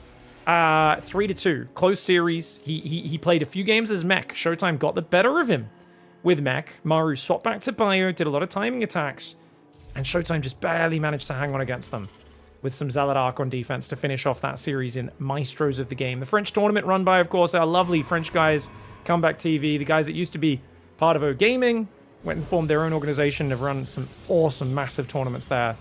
Funka, TKL, Coco, just to name a few. I guess those are the main 3, right? But I'm sure they have other passionate members in the French scene helping them out. But those are the 3 frontmen, to be sure. Marines on the way. Reaper's Command Center Factory coming in here for Maru. And he's not doing the build I called. I was saying, because Showtime picked this map first, that Maru, well, he knows what Maru's going to do. Maru's going to do 3 CC into 3 barracks. Because one of the big things Terrans struggle with is how do you defend up here from Stalkers when they can also blink across here, or they can run over and blink in there. That's a lot of area to cover. And a lot of people's answer was play greedy to match the Protoss greed and then just rush to stim Marauders as quickly as possible. Get concussive, get stim, and you should be okay. Oh, Maru's going to corner base. Oh, okay. Oh, Maru. I was saying to Showtime yesterday when he made it out of the previous stage, I was like, Maru never plays normal against you. He always comes out with special cheeses to take advantage of you, weird timing attacks that he doesn't do versus anyone else, because he knows he can't let you play a normal game. And Showtime was like, oh, I don't know if he really plays that special against me, but yeah, he does have like really, really good timing attacks. And I was like, what do you mean he doesn't play special against you? Every time I see Maru play against Showtime, it really feels like he understands the assignment. Do not let Showtime in any vaguely normal situation, or it will not go well for you. Showtime does catch the Reaper. And a lovely command center hidden in the corner. Now with this, you build SCVs there, you drop mules, and it really disguises your intentions as a player. Showtime has gone Twilight. He's got, of course, the Robo first, which I love. Showtime wants to check what is happening. I was thinking Showtime would just go fast Colossus here to counter the expected 3-rack styles. He's actually going to go charge. Ooh, 4-gate charge. Very safe opening. So I think he'll go take this this front third base. Probably about 4.5 minutes. Cloak Banshee on the way. Maru is addicted to Cloak Banshees. Now, I've actually been saying that this build, because of Maru doing it so much in the last year, the Cloak Banshee opening has become so overused that it's actually not as good anymore. The reason being, all the top Protoss players, and MaxPax is the one who really started shutting it down originally, even if they don't see what you're doing, they will just basically leave 3 Stalkers and an Observer in their main base at the timing when Banshees could be arriving. And Showtime gets in here. Maru will see that and scan it in a moment. Cyclone was already hunting for this Observer, hoping to deny this. It does get in. Does he cancel Cloak? Does he build a second Banshee? Cloak's still going. For now. Shield Battery in the main base. Third Nexus did end up starting at 4 minutes 20. Pretty quick third. But of course, when you're playing 4-gate Zealot, you could arguably be even greedier. Dude, this third command center in the corner is just so nice, though. Because Showtime didn't have any early sentry scouting, he didn't. I don't think he recognized that something's missing. At least not just yet. And he's not probing. I think Showtime expects this to be like a tank Banshee attack. He doesn't realize how few units Maru has because he doesn't know about the command center. 2 Stalkers and an Observer will stop this Banshee. He does have to pull away. Oh! This is so bad for Showtime. Or is it good for him? You tell me, guys. He sees it, which is cool. He's going to even decide to harass the SCV. He's like, probably not going to get that home anyway. There's a Banshee on this side of the map somewhere. Might as well harass it. He thinks that's a third. He's like, ooh, you're going for an early third base at 5 minutes 10. That's a pretty quick third base. Showtime doesn't know. There's a 4th base, man. Maru is not planning to move out this entire game. And he's going to mech again. He's going to mech again. This didn't go that well last time he played Showtime. Did he win any of the mech games? Can anyone remember? I was just skimming the VODs. I thought he lost both of the games he played mech against Showtime. But I could be wrong on that because I was just skimming through. Did Maru play mech at all against Did he win any mech games in Maestros? If anyone can look that one up, Jamie, I would really appreciate it. He won on Maganatha, says chat. Thank you, Cloud Reader. So he did win one. Okay. I mean, if he'd lost all of them, I would be like, this is dumb. This is a good mech map. This is a really good mech map, right? Just because you can kind of take this base, wall off here. You've got this one on the low ground covered by these high grounds. Now, the reason why mech is generally considered bad against Protoss, guys, is because of a few mechanics. One of the biggest is charge. So charge is the most mobile mechanic in the game. And because Terran mech is all about long-range firepower, you want to basically keep your opponent at long range for a long time. With charge, the Zealots close the distance incredibly quickly and just get on top of you. So that's why that doesn't really, work out well. So you've got to fully wall them off or block them with masses of Hellbats and mines and other things. Normally the way bio works, even if you say play bio tank, is you want, say your tanks are sieged up here and the Protoss is coming from the south. You want your bio to engage really far in front so the Zealots use the charge and then stop charging and then you stutter step backwards. So that they're kind of, walking slowly towards the tanks. But mech can get jumped on by Zealots. The other one is Warp Prism. Warp Prism getting in the back, suddenly warping in, say 12-gate Zealots, so 24 supply of Zealots, onto the production when you don't have the units. That's really hard to deal with. Another big one is Sky Toss, right? Sky Toss is really big as well, because you need to go Thors to deal with Tempests, and Disruptors beat Thors. But there has been a balance change recently. Disruptors only do 100 damage, not 145. So it actually takes extra disruptor shots to kill those Thors. It used to be, and disruptors are full supply now as well. They do shoot a little bit faster, but it used to be disruptors would counter Thors much harder. So Disruptor Tempest would kind of wreck the Thor counter. Now, obviously, he doesn't know about its mech. Yes, he does. Sorry, chat was saying that he doesn't know. No, he's seen it, I think, with the previous hallucination. Not sure when he spotted that. He's still building Colossus, which is odd. Colossus are decent for damaging the Hellbats. But overall, I'd consider Colossus the lowest value unit against mech. They are... There's an argument that because they have 9 range, they're good at chipping away at Cyclones. Otherwise, it's hard to deal with Cyclones. But I think any more than 2 Colossus would be a huge mistake. And Showtime agrees. He does go into double Immortal Archon production. Now, Archons aren't really good against any of the Terran units. Actually, Hellbats have a biological tag, guys? I think they do when they're in Hellbat form, right? I think Hellbats have a biological tag. Do Archons? Yeah, so Archons should do bonus damage to those. Zealot's going to be charging in. The tank's in front! Maru with a blundering engagement, but the Colossus disappear instantly. Showtime might want to disengage now. He does clear the front line of tanks, but I don't think he has the firepower to kill the Hellbats. He's staying here too long in the tail end of that fight. Quite good for Maru.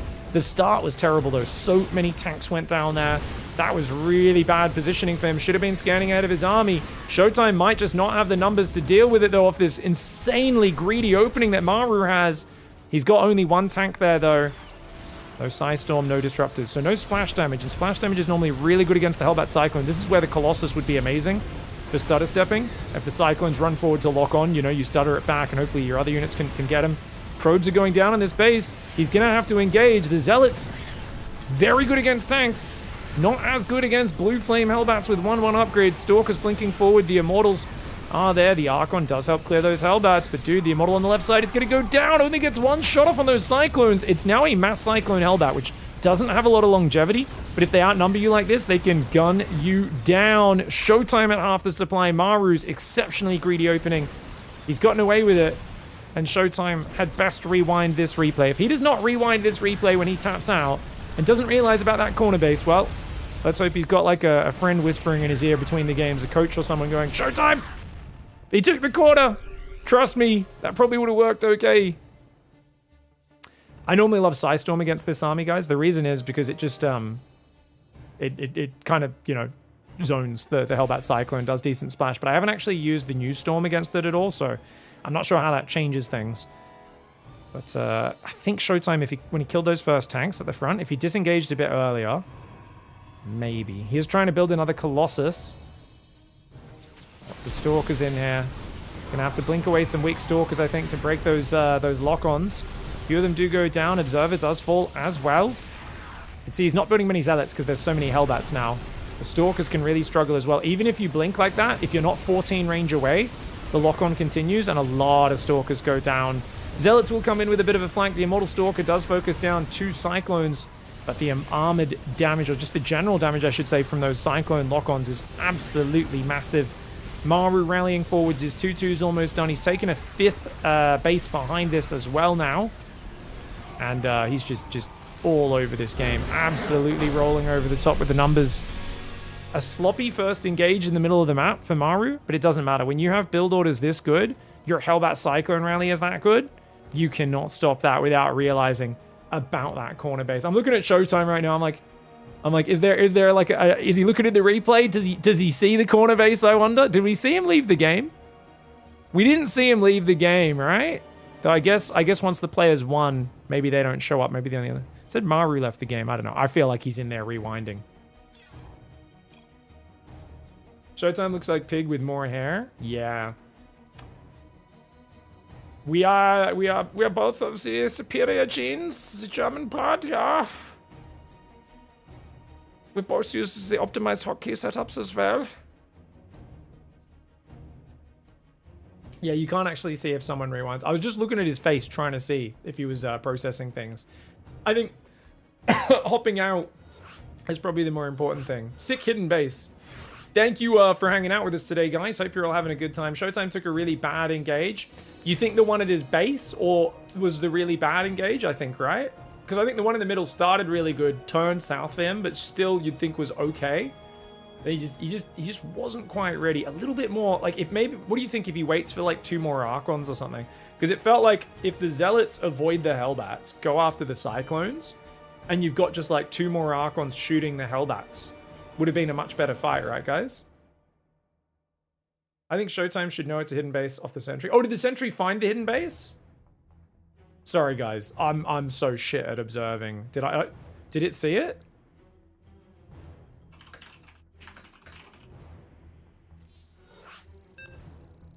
Don't rely on Archon. Well, you don't rely on Archons, but I think you need it there in that scenario probably, because you're kind of just on Zealot Immortal Archon. Archons are not bad against mech. The reason you make them is just because they're such an efficient way to dump your gas when you're naturally quite Zealot heavy, and then they take piss all damage from like from most things. That being said, Cyclones used to be much worse versus Archons, but you know Cyclones do generic bonus damage with Magfield. It used to only be bonus to Armored. So Archons and Zealots actually used to be a lot better versus Cyclones back in the old version. But now that we have the generic Cyclone bonus damage, it's actually a bit more multi-purpose. Yeah. Seeing the production should be enough. Oh, it's easy to miss. It's pretty narrow, these margins. And with a mech build especially, where you don't know when the production normally goes down, it's hard to read. Yeah, no, I think it's hard for him to tell. Yeah, I think he would know though. I think he would have checked the replay.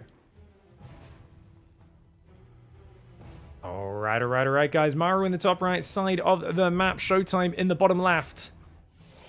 Showtime going to go for a gas first, no scout opening. Going to take some greed in game 2. It's a best of 7 and one must take chances against the greatest Terran of all time. One of the best players at wiping Protoss off with surprise attacks. He's going to do a double gas build here. The Zealots just evaporated. Yeah, well, the thing about Zealots is they're actually nowhere near as bad against Hellbats as like Zerglings, but you still don't want the Zealots to jump on the Hellbats, right? Ideally, you flank the army. And often the Hellbats are all mostly on one side, and if you're getting Zealots on the Cyclones, the tanks, they're such a cheap, efficient unit. It's really good, especially when there's lots of tanks, but after the first fight, it was just Hellbat Cyclone, and the Zealots every fight were just kind of, you know, rallying into the Hellbats because Showtime didn't have any room to position. I do actually really believe Zealots are a very important part of your army usually against mech, but one does not want to be down in supply there. Without, like, a single disruptor or two or a few storms would have made it much easier for Showtime to defend. And for me personally, I'm always a very big fan of getting out either Storm or Disruptors early, because even if the mech player goes for that sort of mass Cyclone, Hellbat, tempo, overwhelm, you can hold them off with a much smaller army for a while, if you've got that splash damage. Disruptors especially. Zealot Immortal would wreck the Hellbats if it wasn't for the Medivacs as well.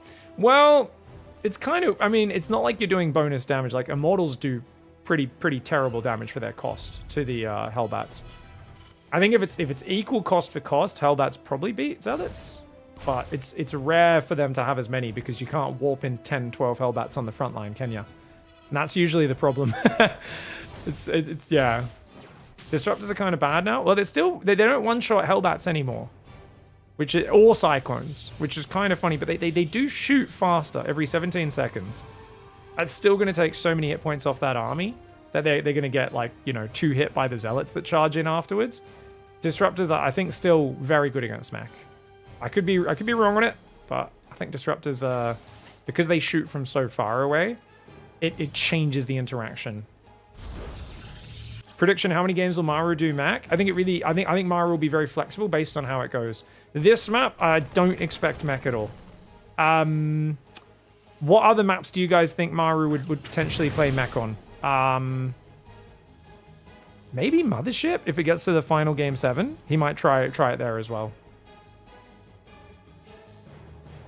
Second and third gate blink. Showtime. Gonna have a delayed robo. Might skip it entirely this game. Dangerous against Mr. Maru, who loves his Cloak Banshees, but it's a Widow Mine drop this time around. 3 Widow Mines in a Medevac. That's one of those ones, if you can intercept this with a Stalker or something, really helps you out. Robo does drop behind. Ooh, good intercept. That's so powerful, man. So powerful. This completely removes the pressure here. And look at the damage he gets. Look at that damage. That Medevac has to go home. Does Maru go home to repair? Or does he just hide in the corner and come in later? I think I would go home to repair. Maru is not a scaredy cat like me, though. Scaredy pig. Oh, he is. He is a scaredy cat. Yeah. I mean, it's too dangerous to throw that away. Showtime still has to be on his toes because he doesn't know what you've done with it. As long as the hallucination doesn't see you come home to repair, I think it's the correct call. Showtime's got a third base at 4 minutes and 28 seconds. He's going to go for a quick forge, so he's going to play the upgrade Gateway Man style. If he thinks there's a really scary push, he'll probably go Zealot Archon with the early upgrades to try and defend. Stalker's going to run into the Widow Mine. If he's not watching, which I doubt it, he will lose that. Oh, no, oh yeah, he does. But the Widow Mine might not have long enough vision. Showtime might be a bit frustrated by that. This goes up to 6 gate. Reactor on the way for the starport. Maru's in a very standard setup right now. He didn't finish repairing the Medevac. That was really sloppy. That Medevac should have gone to the mineral line. And then you lose minimal mining time, you know? Pull 2-3 workers, repair it up very quickly and get it in. But look at the way he's not throwing units away. Yoda Stalker hasn't lost anything. He's just waiting for the opportunity. Raven goes in, 2 Stalkers in position.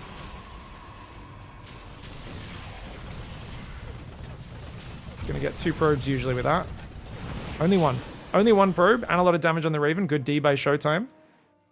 Maru still hasn't dropped a 3rd command center behind this.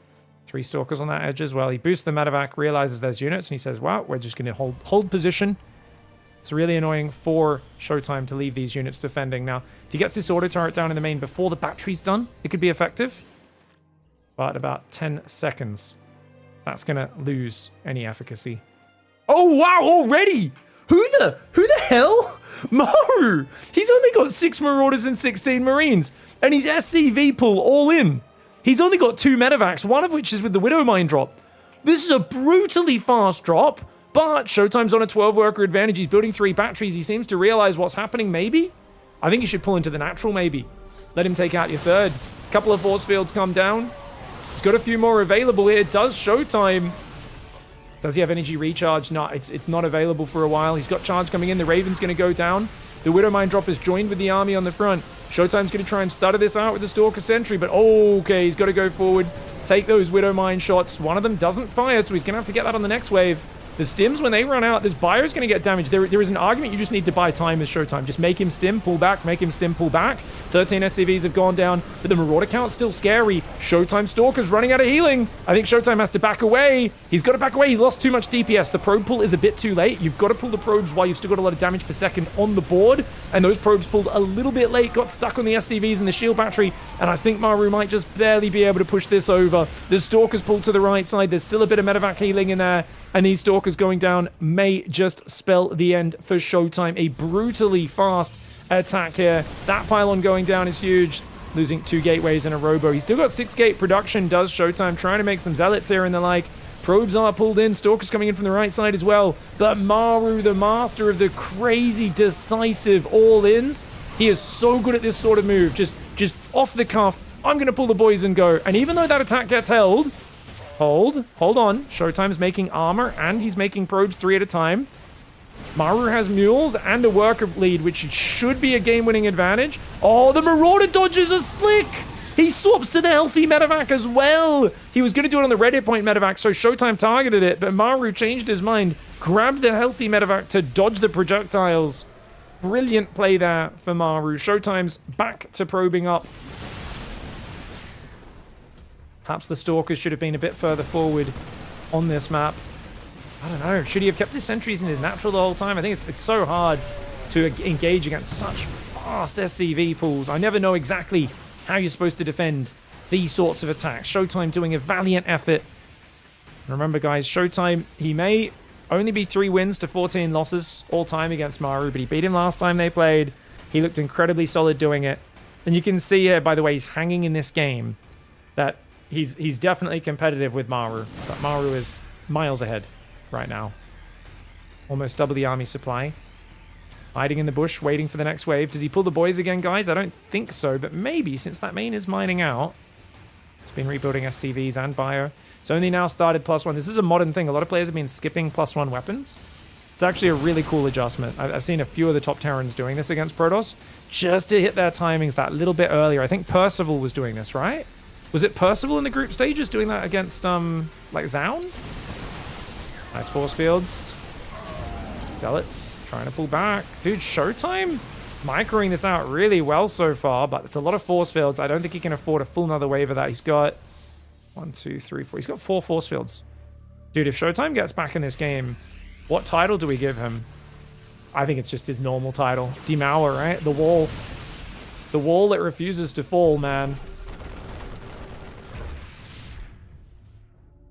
Just like the Berlin Wall, it's going to take 30 years to drag this guy down. 30 years? 50 years? How long was that thing up?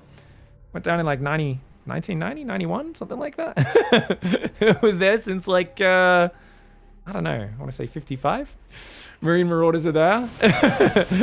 Stalkers trying to... It was 89, was it? SCV pool round 2! Showtime! Oh, he's going to see it only seconds ahead. The force fields are going to need to be good. Can he split the army? The first few force fields are decent. The Zealots do pull back. That Liberator's going to cause problems. Good force fields, but I like the SCV pullback for Maru. He also gets a few Marauders through that actually snag a Stalker on the left side. Stalkers come forward, thinking about targeting the lib, but he's got to be very cautious, does Showtime. Those Widow Mines especially can cause big threat. Those Widow Mines. Oh, I kind of wish he got one or two of those Widow Mines there. Robo's going to go down. Robo Bay, of course, not going to help him out here. Links the Stalkers behind, gets a lib and a Widow Mine, but every single Stalker goes down. I think that's really good for Maru. Yeah, only 2 Stalkers still alive. Showtime, though, he's doing a good job of baiting extra stims and buying time, and I really feel that's one of the most underrated ways of beating a Terran all-in. When they pull the boys, it's, oh, energy recharge into more force fields. Brilliant force fields off the energy recharge. Showtime splitting that army like a wizard. Very well played. He's still up 25 workers, but he's going to have to pull the boys now and try to just fight this out. The Immortal gets focused down. The probes get pulled just a second later than I would have liked, but still pretty damn good timing on that. There is a lib there. Showtime, similar supply right now. He's making this nail-bitingly close. A lot of people been doubting Showtime, hating on him. They did not watch yesterday's game. Showtime played some of the sickest PvZ I've ever seen. Both of these guys have been decapitating Zergs left, right, and center in this tournament so far. And I was really wondering what their form is in this matchup. Apparently, it's top-notch for both of them. Zealot Stalker comes in, gets the lib. Yes, the Nexus goes down. Showtime's back to 1 base. Maru actually has to get out of here now. He leaves a bunch of units behind. Some Stalkers and Sentries try to chase him down. The medevac almost falls. It was an empty medevac, though, that did not have units inside. Showtime's trying to chase him. He's got a probe pull. He says, oh, you can pull the boys? I can pull the boys, too. Probey boys, assemble! And he does grab the boys because he's only got 1 Nexus in his main to mine off. Maru says, okay, I've just got to hold this now. I've just got to hold. That's all I got to do. Medevac rallying, gets focused, almost goes down, barely survives. Probes are pulled, force fields there, Guardian Shield as well. The Sentries and Stalkers doing some decent damage. The Medevacs are all out of juice here. It's a pretty close fight, but I think with the Marauder rally and all these Medevacs slowly getting bits of... Wait. I mean, surely there's enough Marauders popping out. There's no Zealots left. It's just probes on the front line. There's no Zealots left in here. I think with Mules, as long as he holds, he wins. Maru, can you hold? He can just barely do it. Only a few Stalkers and Sentries left. That was dangerously close to overwhelming Maru. Dude, what a sick game 2 here, guys. Yesterday we had ups, we had downs. My energy as a caster was admittedly not the best, and I apologize for that. But today, Maru and Showtime are both turning up. And they are just swinging hands at each other. Really sick play. I thought Showtime would be completely dead at a certain point when all of his Stalkers were dying against that first wave. The fact that he got back in this situation, made it this competitive is huge. And if his natural didn't get sniped, this game would still be going at like almost dead even. But Maru getting the natural snipe was really big. And he does secure a 2-0 lead. That was cool, man. Pro pulls, you don't see them very often. That was sick. I'm going to tell the players to take a bit of a break. 4-minute ad break, guys. Thanks for patience. Yeah, hope you guys are having a great day. Thank you, Flappy Najib with the 8-month resub. How you doing, Flappy? I hope you're having a good time, mate. When was the last time you contaminated a structure? Are you still playing the game or just watching these days, Flappy Najib? We need you back on the ladder contaminating people's buildings, mate. Venatari, thank you for the 37-month resub. Stan Cops as well with the Prime Gaming sub. Hope you guys are having a great time. Just going to let the players know in the lobby chat as well so they know. 3-minute ad break. And we should be all good. All right. Yeah. Oh, we have interviews of Maru and Showtime from them winning their groups before. Let's go listen to Maru. Alright, GG, well played. That was an exhausting series. How's your condition after such a long win? 조금 힘든데 그래도 이겨서 괜찮은 것 같습니다. Yeah, of course it's tough for me, but since I won, I think it's fine. I think so. You don't have to play again today, which is good. You get tomorrow off to prepare for the semi-finals. Which is exciting. You know, I think that's gonna help you out a bit. Obviously, going straight to the semifinals, you will be playing someone who comes from the other side of the bracket, who crosses over into your side, kind of thing. So that should make things a little bit better. This was a really scary series. Were you feeling fatigued, and that's why you chose to proxy barracks 2 games in a row, or did you just think this would catch Serral off guard? 세랄 선수가 이제 대군주로 주변 서치를 한 번도 안 하길래 그냥 몇 판은 해야겠다고 생각했는데 초반에 좀 스코어가 좋게 나와가지고 마음 편하게 했던 것 같습니다. So in my the research of Serral lately, he doesn't really try to scout the proxy box with his first or second overload.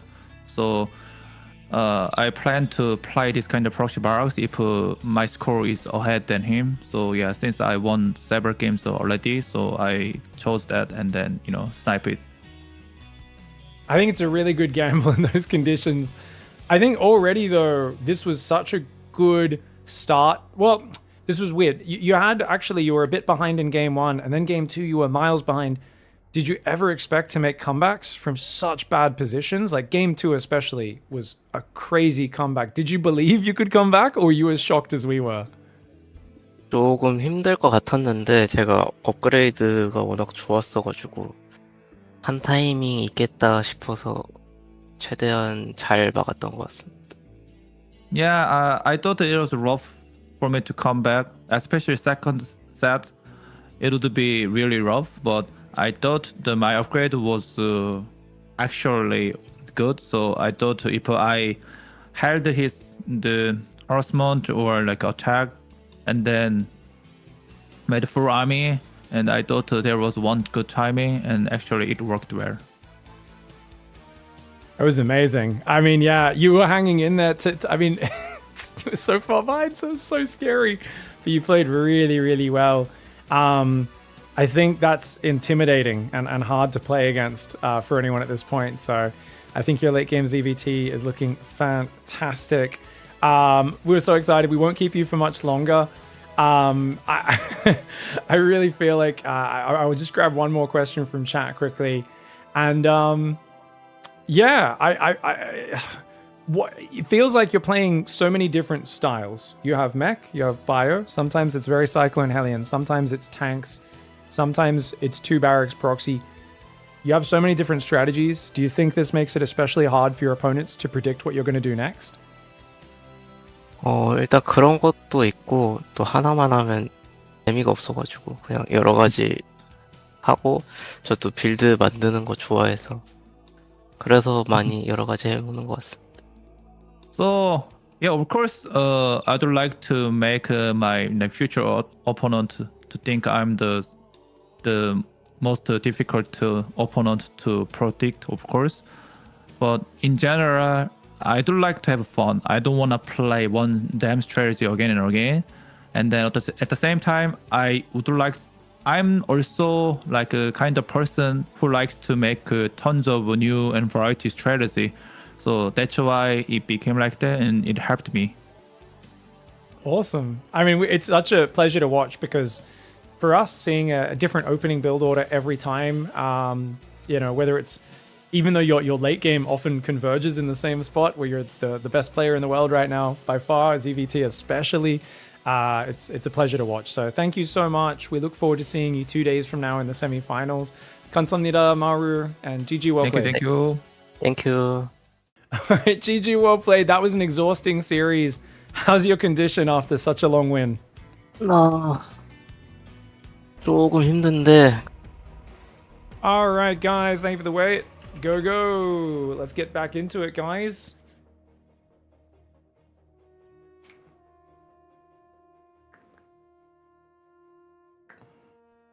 Let's do it. Winter Madness, guys. You know, that's a thing, right? Snow Madness, Winter Madness. You get stuck in an area and you're like isolated. And then like a blizzard, can't see other people. And then you go outside, there's too much snow and you can't hear anything or see anything. You're like, rah! Of course, on this map, it's when a Liberator's behind your 4th base and you can't reach it with anything without having gone Stargate first. So let's hope Showtime doesn't let a Liberator behind his 4th if he doesn't go Stargate, which he's kind of unlikely to do. I mean, he did go Oracle once or twice previously in the tournament, but hasn't done it too much.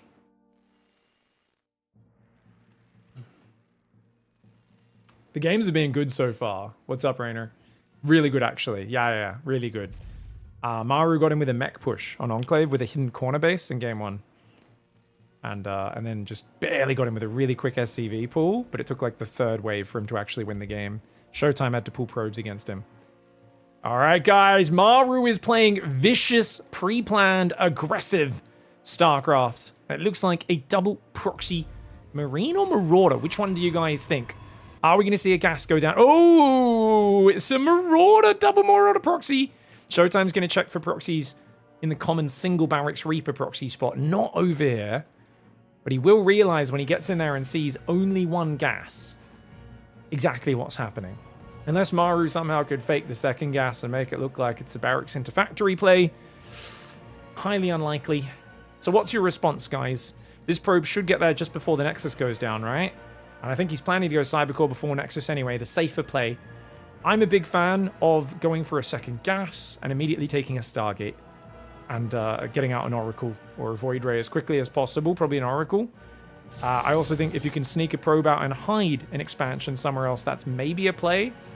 But he's going to go Nexus in the face of it.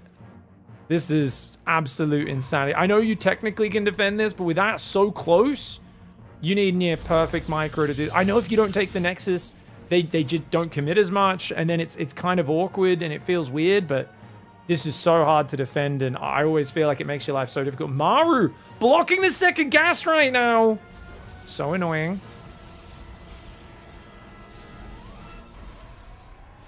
Still probing. He's not made a Zealot. Guys, skipping the Zealot seems insane, right? I feel like you need a Zealot to help tank against the Marauders, right? I mean, he definitely knows what's happening, does Showtime. This is not a trick. There is no hidden command center. This is not just a Reaper proxy. This is clearly an all-in. Showtime's going for a Stalker into an Adept with no shield battery. Does he not know what's happening, guys? I don't think you can defend this with Stalker Adept, can you? I think he's misread this play. Oof. Robo starts on the high ground. Showtime's going to cancel out of this, but bit of an odd play here for Showtime, guys. I think he misread what was happening in this game. When you see single gas, you should know it's concussive shells, but seems like he may have misread what was going on. And now Maru has canceled the Nexus. I think he can transition at home. SCV's actually cornered the probe. Single SCV surround on that probe. Engineering Bay goes down on the high ground to try and give Maru some vision there. Very cute way of getting that high ground vision. Oh, that is actually so annoying. And he tags the Stalker, which means it's going to go down. More Adepts being built here, but Adepts do almost no damage to Marauders. And normally it's Zealots and Stalkers that hold against this. Showtime with a bit of a misread. I'm not sure what Showtime was thinking there, guys. You thought it was Proxy Reaper? People Proxy Reaper on single barracks? So is that a build, Rainer? I'm so curious, because normally Proxy Reaper is double gas. If a high-level Protoss player could clarify, or Terran, because if you see single gas, it's always Marauder, unless they're doing one Reaper into a hidden command center. I think he didn't notice the second gas or something. He must have got distracted. Maru's making sure that I don't miss the 2v2 tournament with you, Thermal later, says Serral. Hey, Showtime's gonna fight back here, man. This will not be ending 4-0. This will not be ending 4-0. Showtime had such a good almost hold on Tourmaline. But that's it, man. Yeah, it was definitely a big misread. Showtime thought it was Reapers or something. We're going straight into it.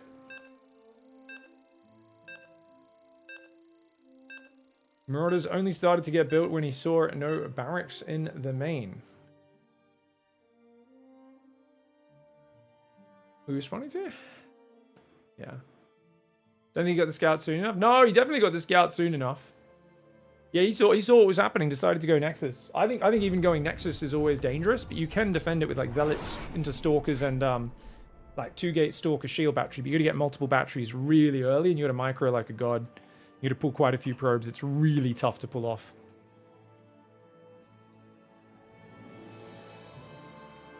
Chat says, I think Proxy Marauder has fewer workers. The only difference compared to what? Proxy Reaper and Proxy Marauder, both are one gas? You're talking about Proxy 2-Rax Reaper? The Proxy 2-Rax Reaper is a garbage build. Have someone done that at pro level recently, guys?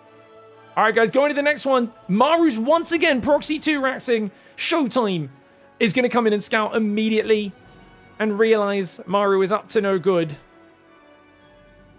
A lot of people seem to be suggesting that it was Proxy, that Showtime thought it was Proxy 2-Rax Reaper. Because Proxy Reaper with 1 gas is a build that dies to an Adept going across the map. I'm quite sure that's not a build order. You can hide the barracks outside your base and I guess do that. But yeah, I think he was trying to kind of call Maru's bluff. I think was Showtime's mindset. Maru realizes he's being scouted, so he swaps to an eBay / bunker block here. Really good adaptation under pressure. Come on, Showtime. Get some games on the board, mate. You know you can do this. Maru has such dirty builds. So Maru wanted to do a Proxy 2 barracks. Probably the same Marauder. Could have been a Reaper, guys, but he's changed plans upon being scouted. I think he thought Showtime might skip the scout entirely. Knowing he's so far behind in the series, he has to gamble. And Maru would just double down and try to get the easy finish. When Maru is ahead in a tournament, he likes to just gamble on simple victory win conditions. He's very happy to do so.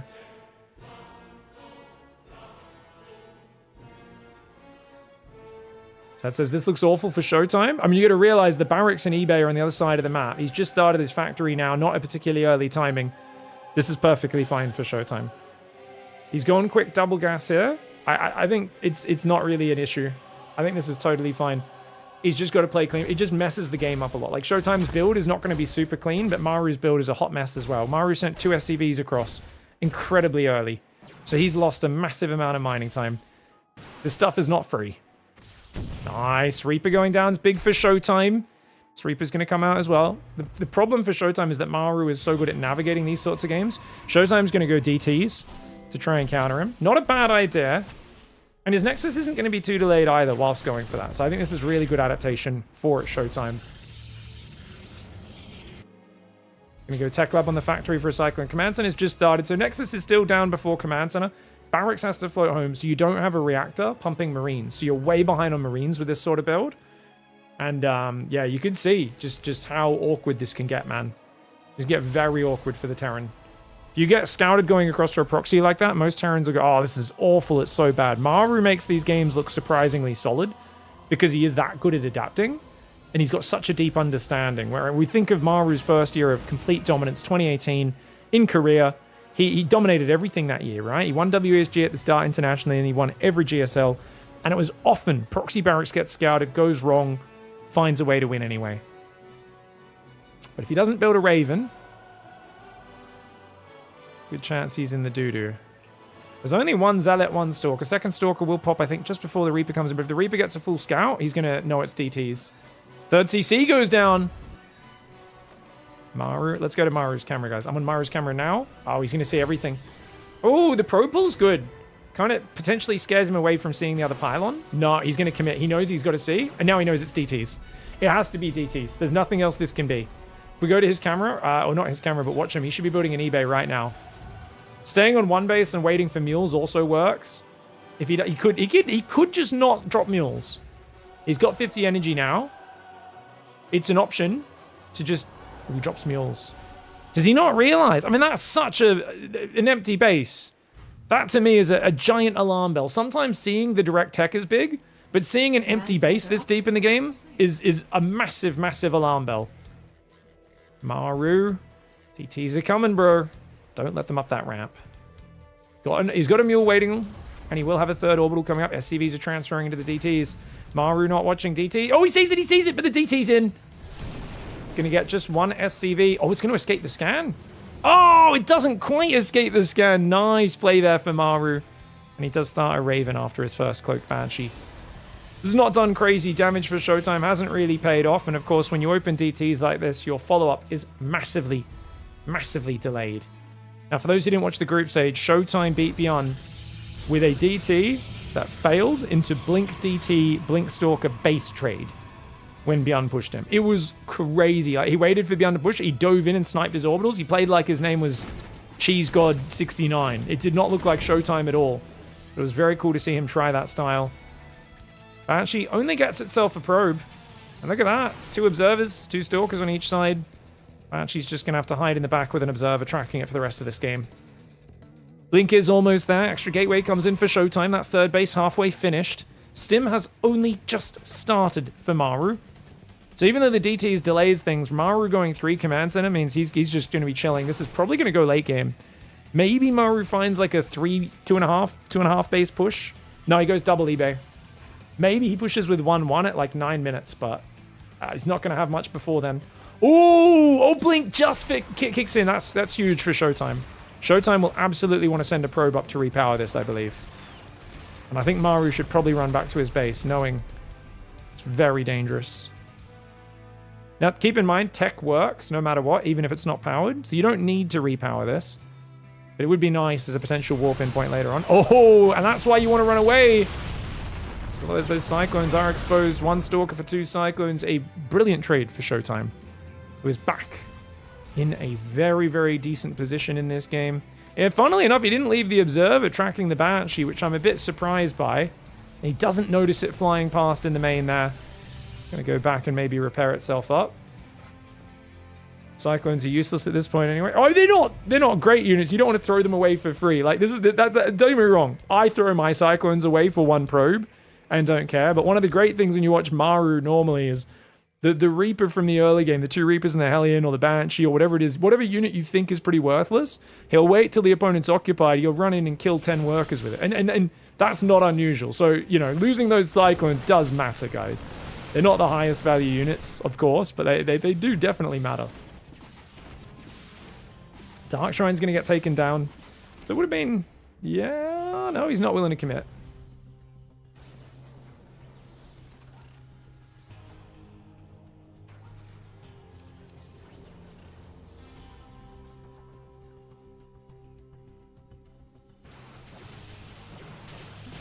Stalker pulling back. Does tech still work if the building is destroyed? Things you've upgraded off it will last, but the ability that the building itself gives to build units and whatnot, no. So if that Twilight Counter goes down, he can't make +2. Oh, he's got a new Twilight, so he doesn't really care. Stalker's on the front, struggling with the bio tank. Gonna lose 2 here. Oh no, Blink's ready, just 1. Okay, Banshee goes down, but Showtime does lose the Dark Shrine. It's a little unfortunate. Probably wasn't gonna have too much use for it for a while, but yeah, it's a bit annoying.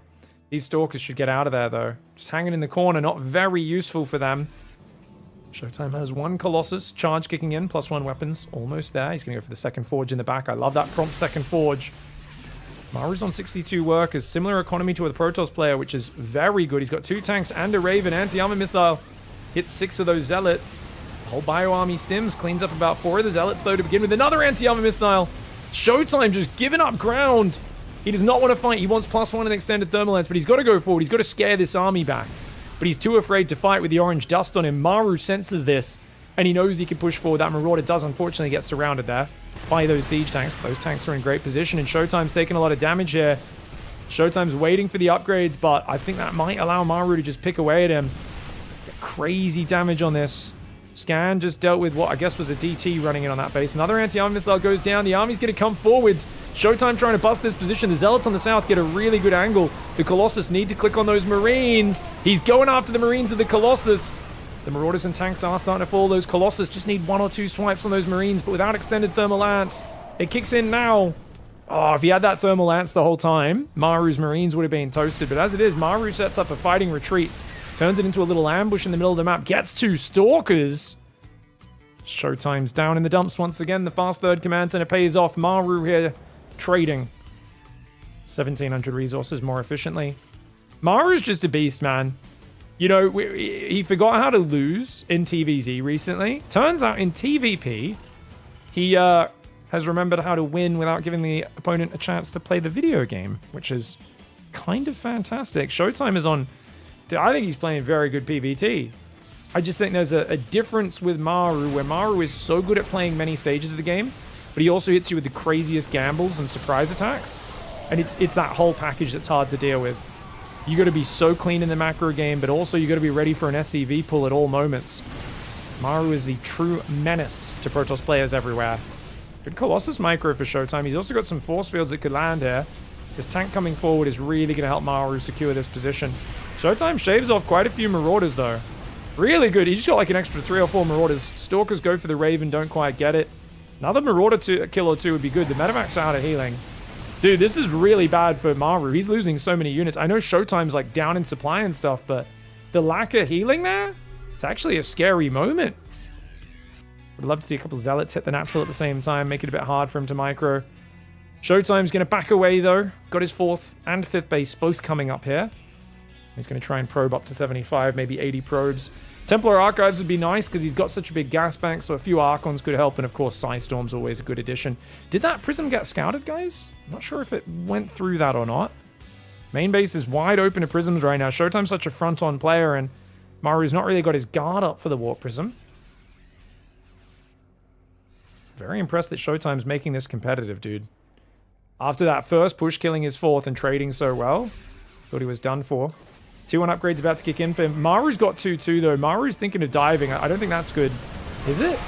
Wow. He just goes for it. Absolute YOLO. There's Zealots in his main base. SCVs get pulled. Showtime wisely tries to recall his Colossus. Saves 2 of them and 2 Stalkers.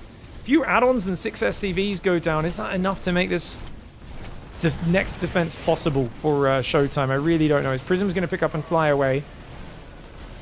A couple of add-ons went down. Not as many as I probably would have liked, though, for Showtime to make this super duper painful. But at least he pulls the army back, which gives him time. He's still on single Robo, which I dislike. He's got a Disruptor there, which is good. I'd love to see second Robo.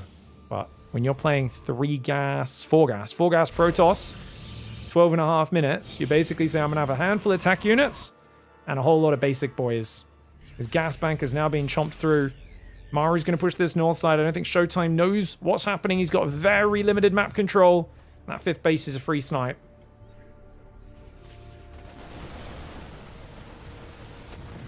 Zealot drop goes back in. Prisms shoot it down immediately. No, it did escape. Never mind. 5th base is sniped up north. 3 SCVs go down. Showtime's got 4 bases up. Starts rebuilding his 5th. Random Marauder gets caught by the Stalkers. He never repowered these gateways up here. We'd love to see that. The Vikings are out now Prism hunting, but the Prism's going to go away. Maybe come back a bit later in this game. Maru will build a few turrets, but Prism can easily get around that on the south or on this north side into this mineral line and that production. Showtime, of course, is on the back foot. He's got +2 armor about to kick in to tie up the upgrades, +3 attack already on the way, but 3 3s on the way for Maru. Similar worker count, 75 to 78. Maru's got 4 Vikings against 4 Colossus. Not the best count in that regard. But once again, the map control for Showtime has been lacking, and this northern bush path catches him unawares for the 2nd time in a few minutes. Probes will go to the bottom left. Showtime doesn't feel he can afford any observers, doesn't have the gas, and he's still only got 1 Robo. Few disruptors. No Psystorm added in this game. He's just got 1 Zealot. This is his observer this game, guys, and he's not very good at observing, that guy.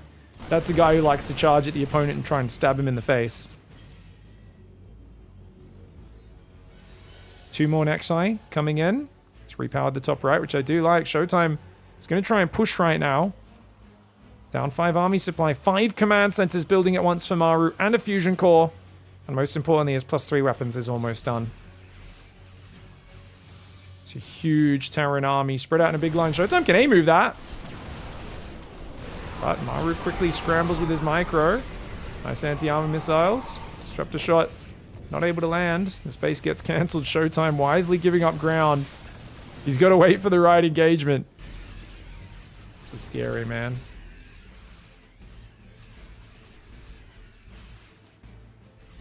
Remember, Showtime beat Maru on Gresvin. After a bad early game, when it got to this sort of stage, he actually beat Maru in a late game. In a situation where Maru, I thought, should have been favored 4 months ago. And that was pretty big, because it's not like Showtime was going a late game from way ahead. I would say his early game was worse than Maru's. Hold on. Big flank, big flank. Colossus getting caught out. Disruptors try to deal with that right side flank. They land decent shots, but few of the Colossus get caught out. That Disruptor shot completely goes past him. He's force fielding the ramp. He's not force fielding. Someone's lagging. I don't know. Oh, not now. Don't do that. Disruptor does land. It looks like the players at least didn't feel it from what I can tell. It looks like their micro was solid. Disruptor shots do land. The Colossus all go down. Stalker's going to chase down a few of the Vikings. I don't know who the hell was lagging there. Was that me? Was that someone else? My ping's saying 200 ms right now. Hopefully that's stable. It's Central US, so that's not too unusual. Zealot Stalker chases down some of Maru's units, but Maru's reinforce will be absolutely frightening. Showtime doesn't have the big economy to replace these units. He's down 6,000 in the units lost. Yeah, this is like, I feel like the servers have been so dodge, man. We've had 0 frames dropped, nothing like that.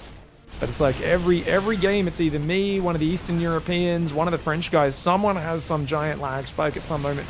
Luckily, I think when I have it, it doesn't seem to affect the players. It's Showtime. Hopefully, he can drag this game back. I want this series to go longer, guys. Zealots coming in, overwhelming a bunch of stuff. Nexus in the top does go down. Stalker's focusing down the lid. He's going to go forward and try to focus down the next one. Good little counterattack for Showtime, but he doesn't have enough at home to defend, does he? His army's so small right now, and he's trying to start a base trade with a handful of units, you know? Gets himself one Marauder with the Disruptor shot. What's he got at home? One Colossus. He does have a second robot, but not much else. Big Drop's going to pick up. Stalker, Zealot, Disruptor down here on the bottom side. Lib's going in there. He's going to take the ramp off him. Oh, that's a tricky rotation. Maru pretends to evacuate. He's going to nuke your natural from your own main base.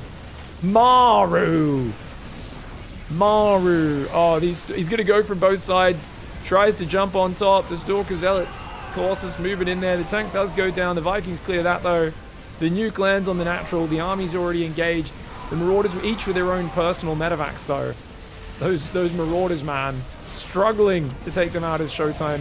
Gets himself, the medevac had 2 Marauders inside, which is good. Gets himself a bunch more medevacs, where that came from. Showtime's micro, as ever, consistent, solid. He is playing against Maru, the beast himself. And he will not be tamed, not today. Every series that goes by, I feel like Maru and the inevitability of him winning this tournament seem to be going. Like, Hero had a little while where he was so hot. He was all over it. And he did beat Maru rather dominantly in one tournament recently. But other than that, outside of that one finals, it feels like Maru has just forgotten how to lose StarCraft 2 games. His dynamic range, far beyond pretty much any other players. Crazy STV pulls, great proxy barracks. Proxy barracks gets scouted. He's the best in the game at turning that sort of weird early game to his advantage. Late game still solid as ever. He's got so many areas of potential strength. And that's going to put him straight to the grand finals with a 4-0. I think that might be the only time we've ever had a 4-0 semifinals in PiGFest. Maru, you're killing the hype, mate. At this point, you need to 5-0 the grand finals as well, just so we can talk about Maru's most dominant performance ever, all right? GG, well played. Red card. Should we do an interview with Maru after that semis? Dot says, I don't know. Should we just continue the matches, or should we do like a little quick interview there? Should we just wait for the end of the day before we do interviews? Dot says, don't think it's necessary. We should just get the games going and just interview the winner at the end. All right. We will have a longer break now, as Clem's probably not awake yet. He probably thought I got a best of 7 before I've got to play. I know Serral's been in chat already, but we'll hop over to, it'll be an EU match, which will be really good, guys. NA's actually been really crappy. I'm looking forward to going to EU because I think it's a bit more stable than NA. I don't know, for whatever reason. This has been the tech issue PiGFest, guys. PiGFest semis, Maru versus Showtime. Dude, I thought that game too was actually so sick, guys. And I really thought, oh, okay, Showtime's putting up a good fight. But the misread on the proxy barracks is one I feel like I need to, like, talk to any pro Protoss player. Because people kept saying proxy Reaper in chat. Are you guys saying proxy 1-Rax Reaper or proxy 2-Rax Reaper is what Showtime thought? Because I'm very confused. Because proxy 1-Rax Reaper is, like, not a 1-gas build. And I didn't think people did proxy 2-Rax Reaper against Protoss ever?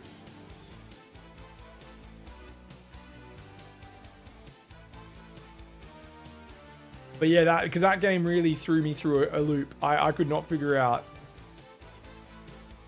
And if you do single Reaper proxy, it's always double gas. So it's, yeah. Can't be proxy 2-Rex with 1 gas. You can do proxy 2-Rex Reaper with 1 gas, right?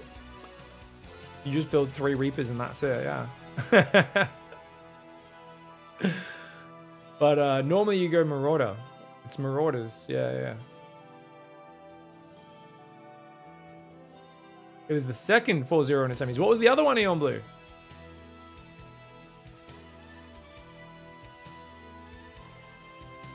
Ah, Serral Bunny in PiGFest 4. Fair. Maru best player in the game right now if he wins this? Yeah, today he is, for sure. The very strong lineup.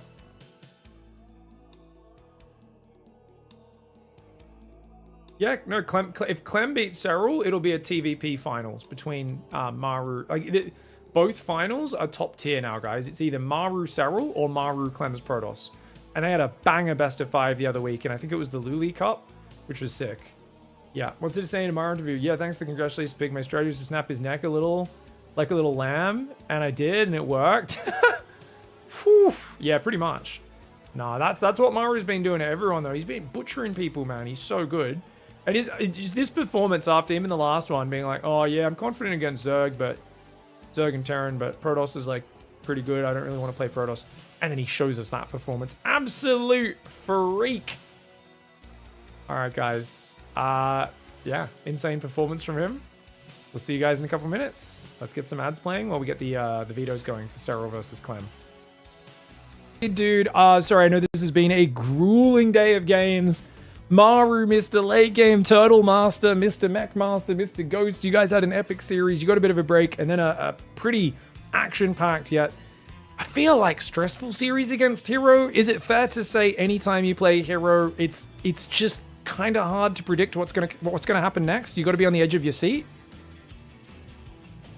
Yeah, a little bit, of course. I don't think he brought anything too crazy against me here, but.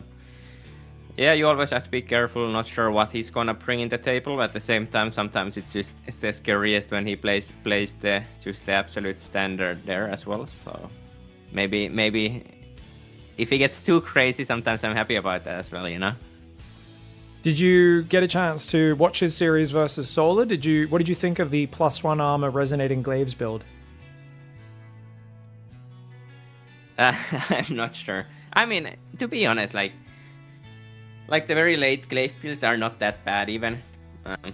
They're very bad if they just gets milled at all. But I feel like the way the game gets played nowadays, it's not that bad. It's usually like Ling into Hydra or something. Or I mean, it's been like that for like a year already, or even maybe more. But yeah, I mean, even if you're Roach Warren, it's not necessarily enough at that point. So it's not bad. But of course the delayed glaives are always a little bit, they might look weird sometimes when it just hits so late, and I'm not exactly sure what the purpose of +1 armor was, but worked pretty well, so nothing to complain about there. Yeah, I mean, hard count is Ling Queen, right? I think Glaive Adepts probably already do that anyway, but it's cool. Adds extra ownage there, which is fun. It was kind of funny. You played Enclave. He opened Phoenix on you. When that Phoenix comes out and denies the Overlord, do you freak out a little bit? Do you go, what is he up to? Do you kind of like get squinty-eyed and go, what are you doing, Hero? Yeah, of course. I mean, it's impossible to say. That's always the thing with backbases, right? I mean, it's more about the backbase. The Phoenix doesn't worry me at all. It's just that I don't even know if there's a third base. It could be just a 2-based charge attack, you know. So it's always hard on those maps. I tried to get the drone scouting because I checked he had no pylon there. People usually block it with the pylon, but he actually had like an adept there instead, which I guess kind of does the job as well. Yeah, it was a hard game. I definitely wasn't sure what he was doing. I was kind of thinking it might be Tempest or Carrier, so I went for the Spire. And, to be honest, it was very good in that game anyways. But I kind of wanted to roach all in afterwards, but again, I instantly realized it was a horrible idea, so I just teched to Ravagerling Bane instantly after, but like it wasn't so instantly, to be honest. It was already after like 180 supply of roaches, so it was extremely undecisive game in that sense. Yeah, I mean Roach Bane. I just got my bailing speed in time, and it's quite strong against that comp. But of course, if he just waits a little bit for a storm, then it gets instantly a bit harder. But that's one thing with Hero. Sometimes you can rely on him to get a bit aggressive. So I think maybe if you're playing Classic, maybe sitting there on Roach Baneling and waiting for him to move out's a bit scary. But against Hero, maybe a bit of a higher percentage play, yeah? Yeah, definitely. I mean, to be honest, like, I feel like Ravager Bane has, again, a little bit of a place just because people play some pretty weird stuff. Like Stalker Colossus is pretty common as well. Well, it's not super common, but it still gets played a bit. And it gets completely smashed by Ravager Bane, so it has a little bit of a place, but definitely not the best. How did you feel on Taito when he tried to probe block your hatchery on a map where it's physically impossible to get a probe across in time to block the hatchery? I was pretty tight. It was like a millisecond away, you know, so I don't know. It comes down to the throw micro at that point, but... So if your drone split was bad, maybe he gets the block down? Yeah, I mean, maybe it was bad, I don't know. But to be honest, I feel like I nowadays always watch the hats time because Lambo and Elaser and all these guys are always talking about the 43 hats and stuff, you know, so I'm like always checking my hatch time, and I was getting like 46, 45 hatches here every game, so it's not great, you know. But yeah, we used to actually have much less consistent mineral patches, so it used to be more inconsistent on different maps, but I think it's pretty consistent on the current map pool, right? The hatchery timing, or is there like one map where it's fastest? No, I think it's pretty consistent. I mean, of course, Motorship has by far the worst. Well, it's just worst. Besides that, I think it's very similar. I mean, there's probably small differences, but I think it's pretty consistent, to be honest. Well, I mean, it's a fun, crazy series there. I thought that was really cool.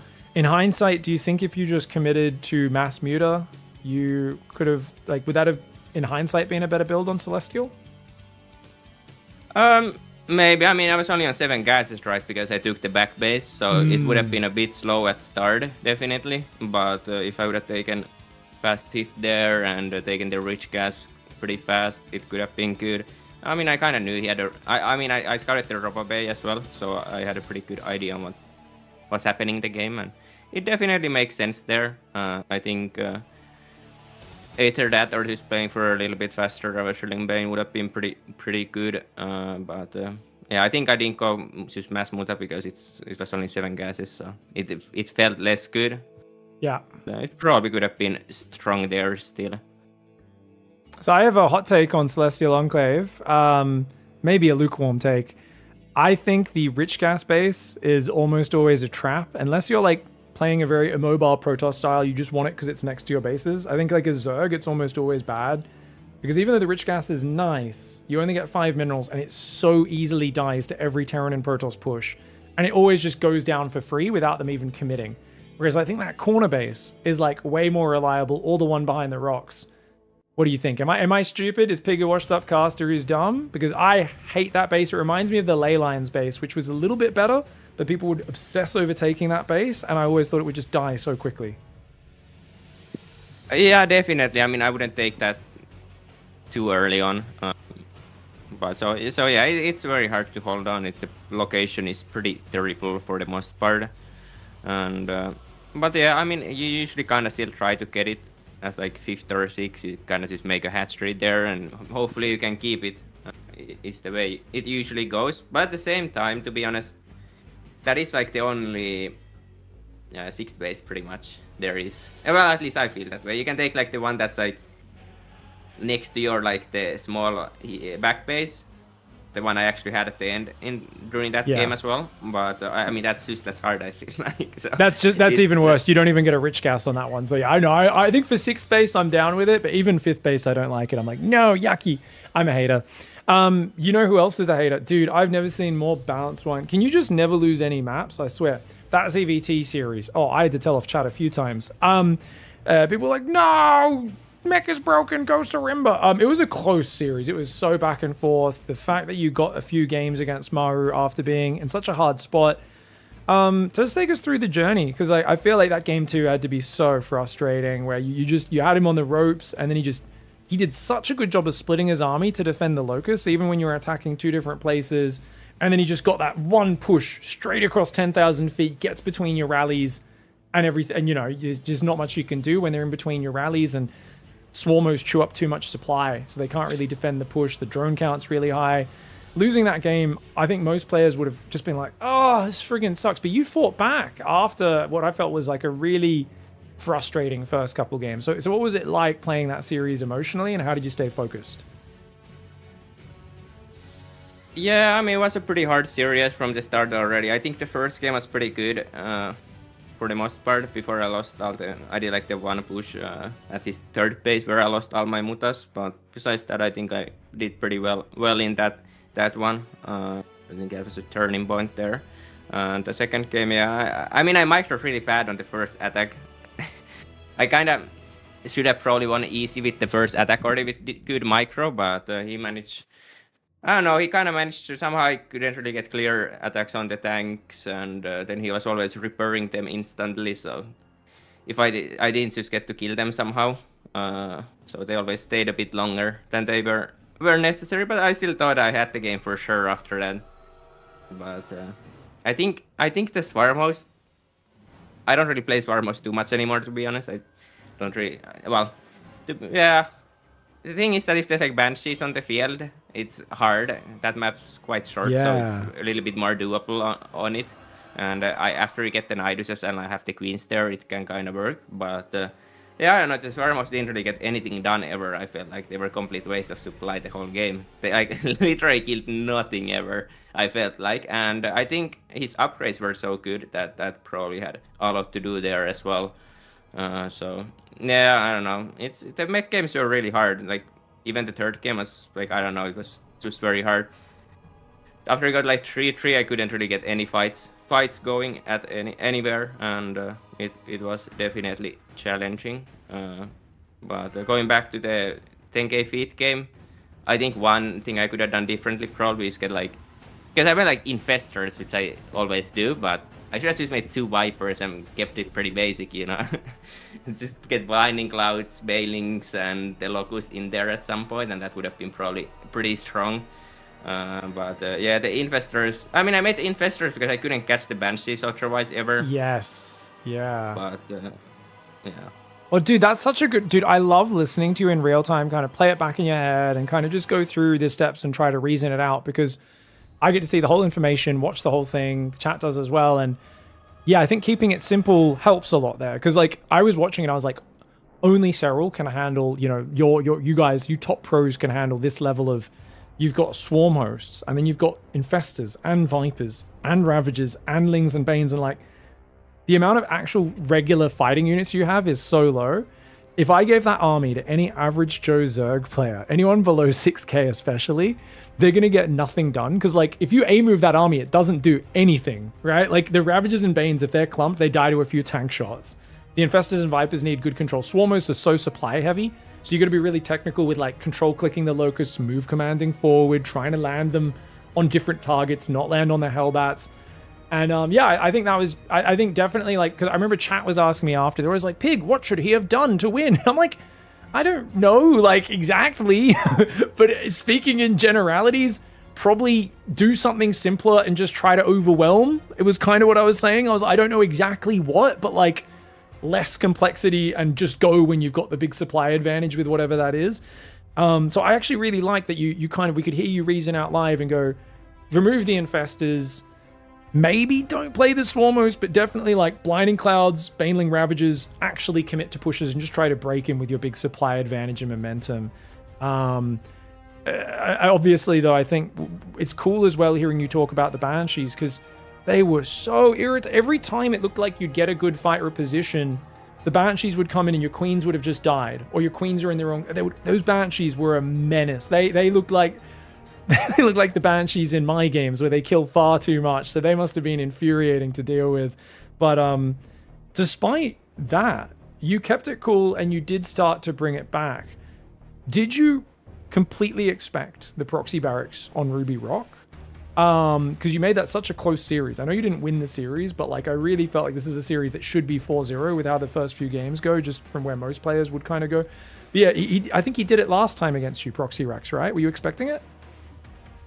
I was thinking he might do it there as well. So I went for the safe play there, but to be honest, I don't think it was even that good afterwards. I lost the 2 obbies and everything, but I was pretty unhappy with how it went, to be. Oh, can you share what you were bad. saying? I saw you saying some words. Can you share maybe the gist of those words after the 2 overlords went down? Because I was like, oh, that's so painful losing those 2 overlords. And I looked at your camera and I think you were saying something. I had no clue. I don't remember. It's too long ago. We play here ever since 11 for me, so it's been like 7 hours straight playing. You know? I don't remember every word I have said, but I was probably just mumbling a little bit there. You know, I mean 3-0 down. It's a pretty long way, anyways. So. Maybe in some situations just losing there as well would be healthier, but actually yeah, like you said, like I kind of managed to start pulling it back after that a little bit. Like actually Ruby Rock was 5th game, right? That was the 5th game actually. Yes. But yeah, I kind of got very hopeful. I think Tourmaline, for example, like I don't know what happened, but I just gave up the 4th base for no reason there. When he did like the Forum Hellbat Marine push, and it just instantly collapsed there the whole game. I think my defense was really bad again, but I watched the replay. That's like the only replay I have watched so far, and I think I was definitely behind.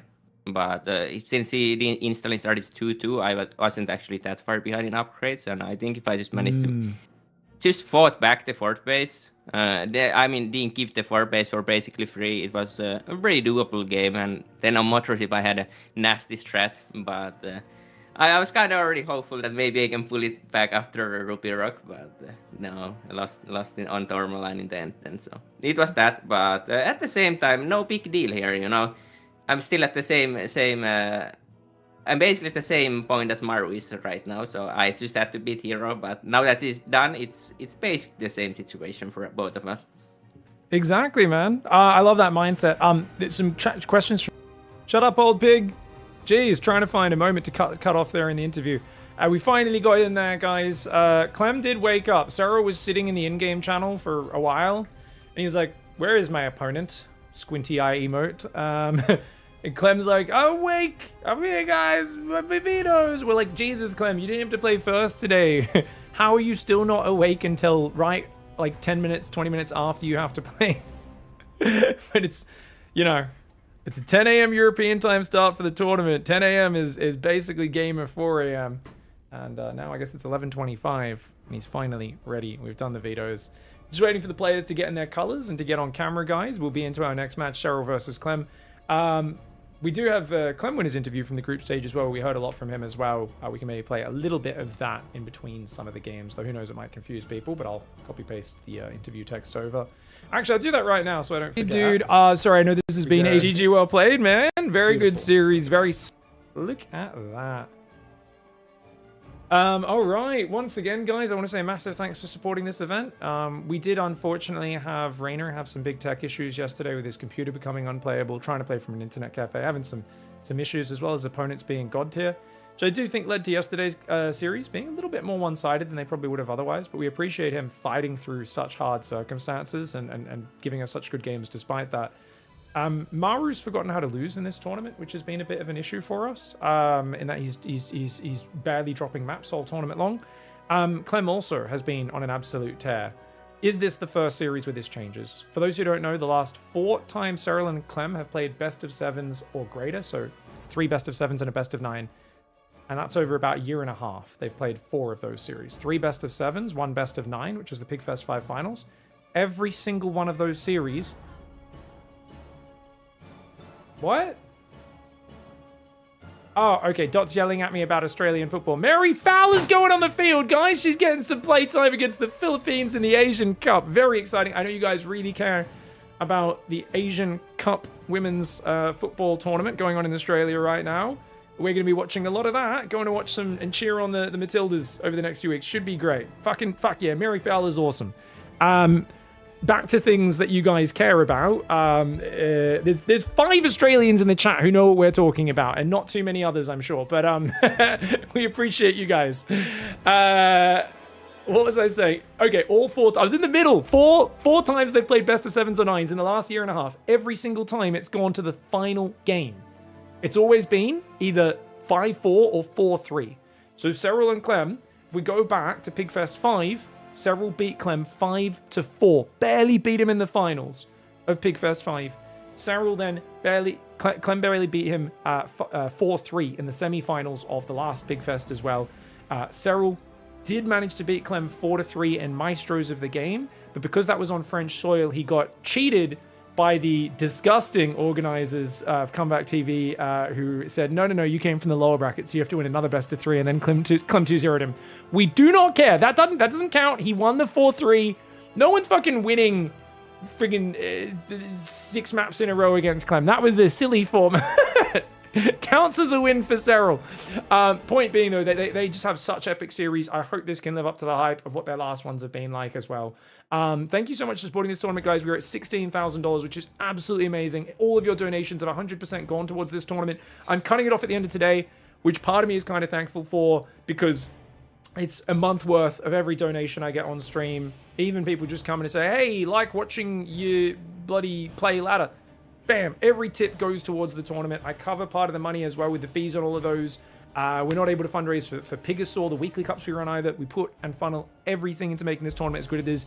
And because you guys have been so awesome, we are $6,000 towards funding PiGFest 8, which means PiGFest 8 is definitely going to happen. It's going to be at least $6,000.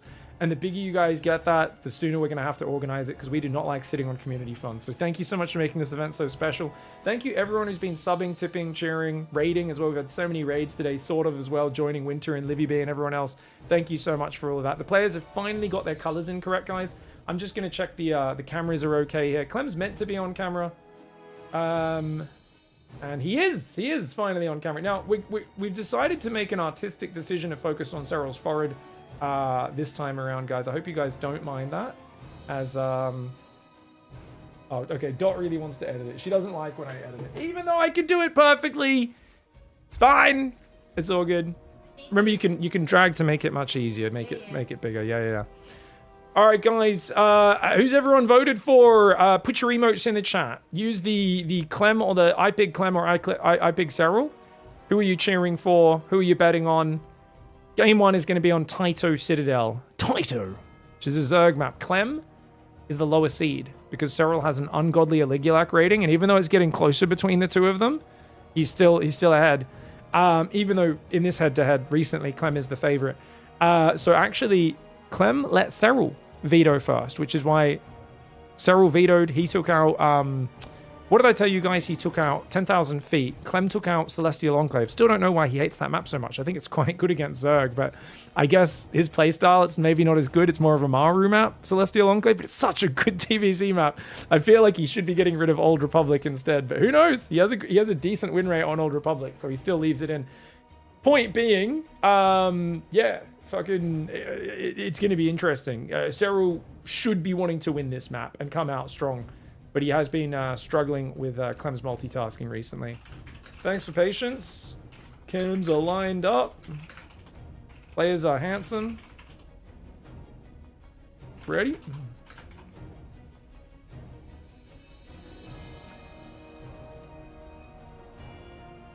All right. Furious George is cheering for Hero. Oh, that's a Serral. Guys, if you put a hero emote, it means you're cheering for Serral. Vince Typer goes for Serral as well. Because Serral beat Hero, knocked him out. So it's the transitive properties. You guys are a Protoss fan. You were hoping Hero would win this tournament. You have to cheer for Serral. That's how this works. Actually, Clem does become a Protoss in the finals if he wins. So maybe if you want to see Protoss in the finals, you actually do want Clem to win because he'll swap to Protoss against him. I don't know who modded that in time. I just saw someone just be like, "You a poo-poo head," and you guys. I don't know why it brings me such joy when randos just start trying be like, "You suck!" in the chat. Everyone's so hyped, and they're like, "You suck." I'm like, "Okay, I kind of do, man." Oh, thanks for hanging with us. Enjoy your time out. Yeah, I mean, it was just so surprising. Everyone's like, Serral Clem, yeah, yeah. And just one guy's like, you fucking suck. And I was like, okay. All right, guys. It is time for the second semi-finals. Who will be facing off with the big boy in the grand finals? We've got Serral in the top left side of the map. Clem in the bottom right. We're starting on Taito Citadel. It's Serral's map pick. Clem is actually a lower seed than Serral, even though he comes in as a favorite in their particular head-to-head matchup because Serral has an ungodly rating. You know, greatest of all time and all that, reigning world champion. You know how it goes. But because of that, Clem gets to pick. We try to favor the underdogs in PiGFest, so we always let them pick the veto order. And he actually gave Serral the chance to veto first. So Serral got rid of 10,000 feet. Clem got rid of Celestial Enclave, a map which is really good for Maru and most Terrans, but Clem doesn't like it. I guess maybe it's harder to play his crazy multi-prong style of TVZ. And Serral then has picked Taito as his first game. And I think this is a pretty good map for Zerg because there's a lot of room between you and the Terran, which is what you want. Problem, Clem is so good at attacking and roaming and dropping everywhere. If he gets an edge, sometimes your bases being kind of spread apart from each other, even though you're far from the enemy, becomes as much of a weakness as it is a strength because he's just dropping you everywhere and picking you apart, and it's really hard to cover all your bases. So we'll see how it goes. Serral does open with a hatch gas pool. He's moved away from the 15-15 openings. Clem punished too many of those. Reynor tried them against Clem earlier in the tournament, and they just weren't going well, and Reynor had a bit more success when he swapped back to the more dynamic kind of hatch gas pool, get the quick third, get the ling speed up on time style. And that should, of course, allow you to deal with the early Reapers as well. Serral has not pulled off gas at all. I think when Terrans aren't doing this sort of build, it's really nice to pull off gas early and delay your ling speed a bit, but it's a good thing for Serral that he's done that. He's also hidden a drone down here. You can always hop in the extractor if the Reaper heads in that direction. Just 4 Zerglings, 2 Queens.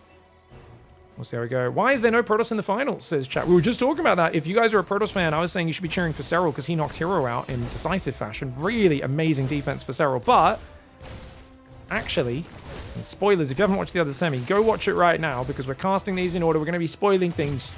Always watch the playlist in order if you're watching it down the track.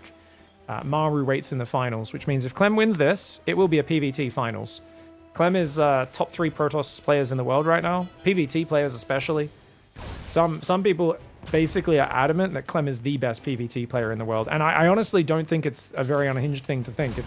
There's a lot of evidence backing up that he is very, very good in that matchup.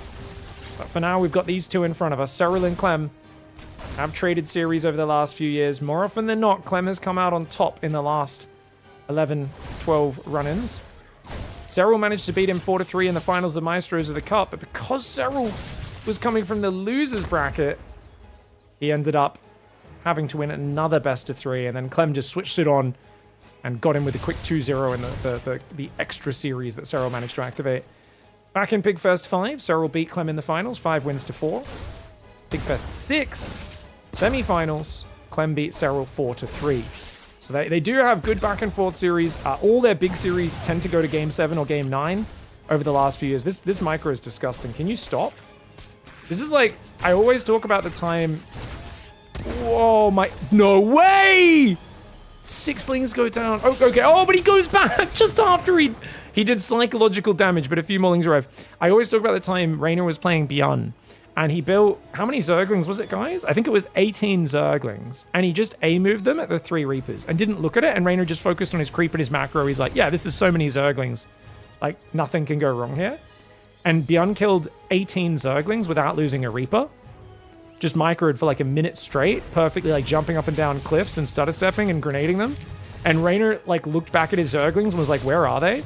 And saw like 3 damaged Reapers standing there. And I've never seen Reynor look more tilted in my entire life. It's kind of what it looked like it was going to happen to Serral before he finally got on top of that. The Zergling does take some, oh my gosh, his Hellion micro, dude! Stop! I think we might have to issue another yellow card to Clem, guys. This is a legal micro. He's going to get 1 more drone. No, he's not. Overall, this is not crazy damage. Serral's on 49 workers. He's handled things well. It's the sort of thing that it raises your blood pressure. It raises your blood pressure when you've got to play against this level of control. And, you know, we're giving props to Reynor with all of his tech issues yesterday about having to play against Clem. with suboptimal setups because it's so hard. And I was talking about how I played a lot of games against Clem in 2024 in the weekly cups, and it really gave me a newfound respect for these guys that actually compete in serious top-level tournaments against him, because the man's Reaper, every time I've ever played Clem, doesn't leave my main. It's literally circling my main base until 5 minutes in the game. I've had Ling Speed done for 2 minutes, I still can't kill it.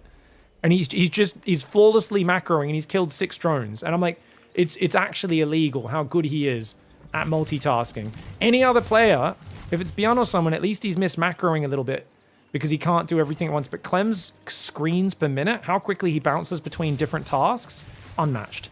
Oh, Liv's going to try and fight the queens. Sure, yeah, bad move. Clem gets a bit excited there. I'm looking at his face. He should realize that was a bit of a mistake, bit cocky there. Should have backed off from that. Lovely spores on the edge to stop the Libs coming in. Skips the one in the natural, which is more protected. 1-1's on the way for Zerg. At a very competitive timing, actually. With only a few seconds behind the 1-1 of Terran. Serral on 65 workers, and he's already got an Infestation Pit. He's going to play Infestor Zergling, one of the better styles against Clem. Infestors, of course, take away a player's ability to stutter step their Marines perfectly. That is why they found so much success against them. Serral, with the Watchtower, does see the Marines coming.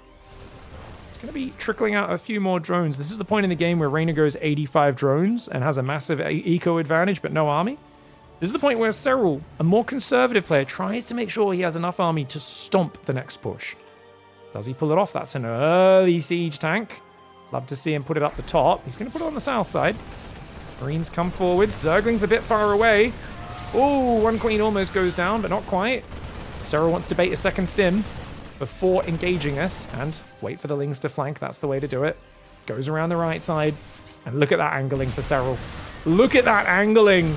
Wow. Oh, he doesn't put any Zerglings on the tank straight away, which I did find a little odd.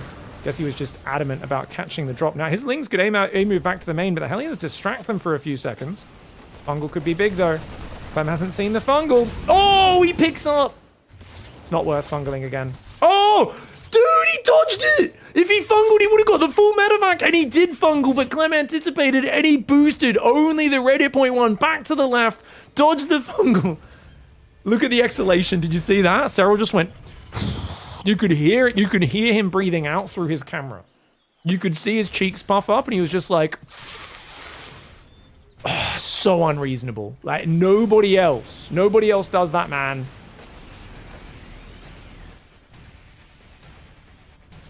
Trying to bait his first red card of the match. That was 2 Fungals down. He's only got 1 available.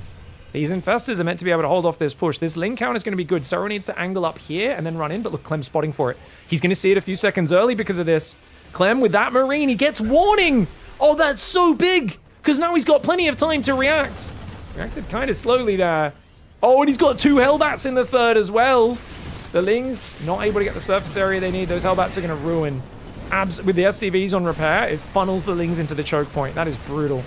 Fungal could be good here, but he doesn't have the Zerglings. The hatchery goes down. That's no cancel. It does get killed. Lings come from the right side as well.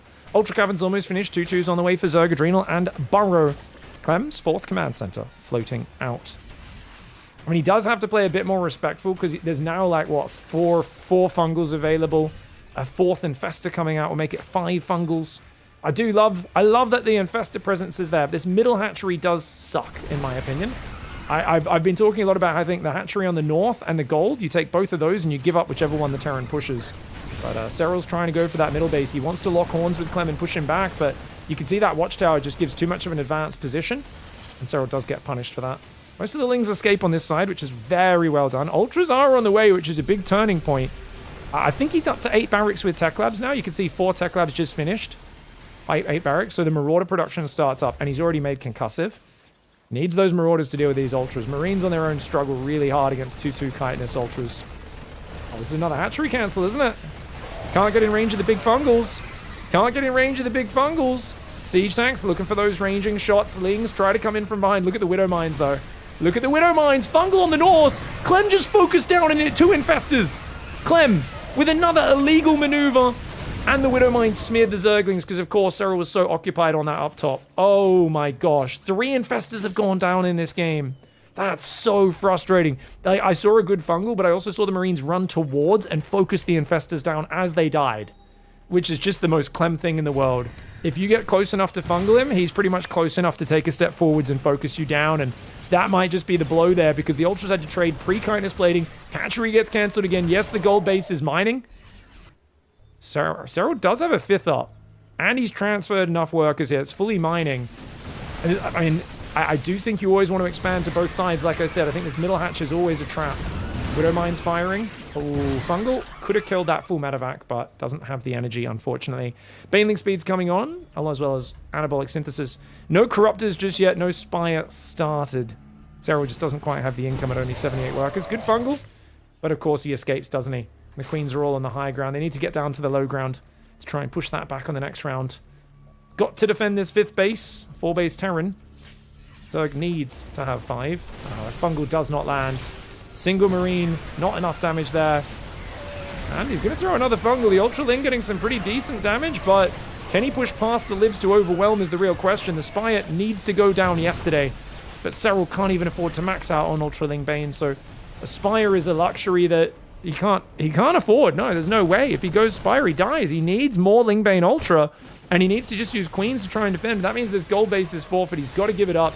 Ultras do fight with a bit of a Fungal, but Clem's micro out of this world, and Serral overrun and has to tap out. That was one of these games that is so close. Serral did so many things correctly in this game, but it all starts with that drop in the main. That 8 medevacs in a Marine, big difference, and then this push over here with the bloody siege tanks, man. That push was crazy.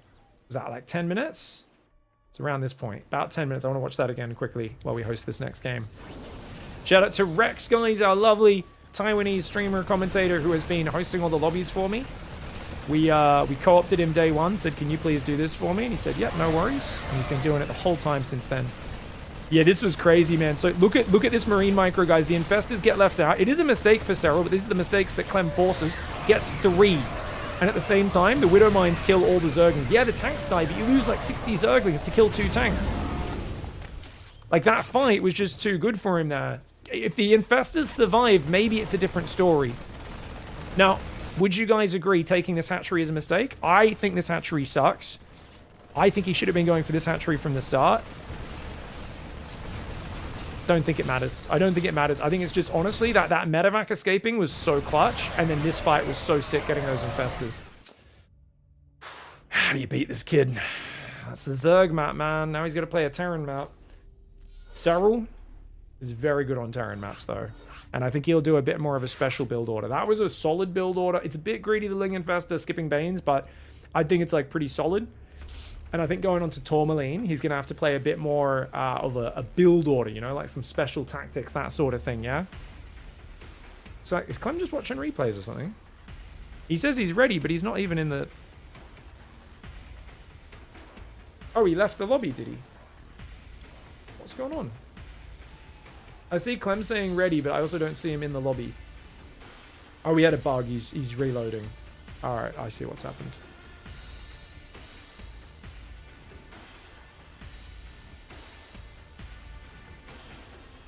We're in a circle of Zerg game where they try Ultras and realize they just don't win. Ultras are amazing, man. Ultras are amazing. Clem's just a freak. Ultras are such a good unit, dude. There is one thing. The Ultra... I honestly am convinced at this point it's Terran and Protoss players that want to keep winning, who are trying to convince all the dumb Zergs that watch pro play that Ultras don't auto-win below a certain skill. They're the easiest unit in the world to win games with. But there's propaganda where people are trying to convince you Ultras are bad because the best Terran in the world knows how to beat them, you know? Ultras are so... Like, Ultras are like the baboon's best friend. You're like, oh, I can't micro 4 control groups? Ultras. You have trouble against Skytoss? Ultras. Unironically, Ultras are how you beat Skytoss. You just A-move their base and ignore the flying units. They're so good! To be fair, Ultras against a guy like Clem, they've got a strong point in the game. They need to hit early enough. You need to get enough map control and stuff off them and creep spread, and he almost got there, but not quite. He had to fight and trade out all of his fungal, all of his ling count, lost all of his creep spread, and lost like 4 hatcheries before the Ultras came out, and then even then he had to fight without the +2 armor upgrade when he did fight with them. So it was already, you know, Clem basically built massive advantages before he got there, you know? All right, guys. Clem in the bottom left side of the map after a fantastic game one. He's on to Tourmaline, his map pick. Serral in the top right. Serral's gonna, I think, more likely to play a bit of a special build order here, guys. Much more likely to play a special build order. That's interesting. Overlord into 15 hatchery. Don't see that every day. It's a purposeful variation for Serral, perhaps. I'm not quite sure. Barracks gas for Clem. I think if there's a build where Serral's going to do one of his cheeky roach builds, try to get away with this or that, Tourmaline could be good for it. This was a map where people were having really good success against Clem with Hydras, but since Clem's played against it so much, he's so good at doing those early Marine tank pushes, and it tends to overwhelm and punish those Hydra builds. Like, I've seen Solar do some of the greediest Hydra builds ever, and no one can get damage against him, and he plays Clem, and Clem just overran him. We were like, what? How did Clem beat you on Mothership? And Solar was like, yeah, I had a really good early game. I should have been able to defend anything. I was kind of confused, and I was like, yeah, I think when you play Clem, you just have to build like 6 to 8 less drones and have a bit more army. You know, in the group stage we were talking about that. We were just like, how did he kill you on Mothership? And to be fair, Clem actually cut drones for his Marine tank push on that map. This is an SCV scout. Could use it to block the third as well.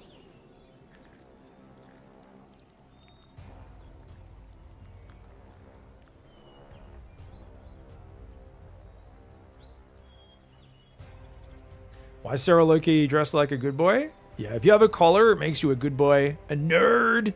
A loser in gamer terms. You're meant to have sore stains down your oversized t-shirt like the guy commentating right now. I agree, Twitch chat. Nah, to be fair, Serral... I've been liking Serral's style lately. I think he's looking good. Gets a Zergling. Queen pops out, pushes you away. Not a bad start. Third queen begins. Serral has not swapped to the Rainer style. Rainer's been going Creep Tumor first. Like, waits for the queen to come down, guards the Creep Tumor, and if the Reaper takes that much damage, you can actually put it down straight away. I think if the Reaper takes that much damage, you should always go Creep Tumor first, because he's on red hit points, he can't really go forwards to defend it. Serral wants to take the base on the right side. Interesting.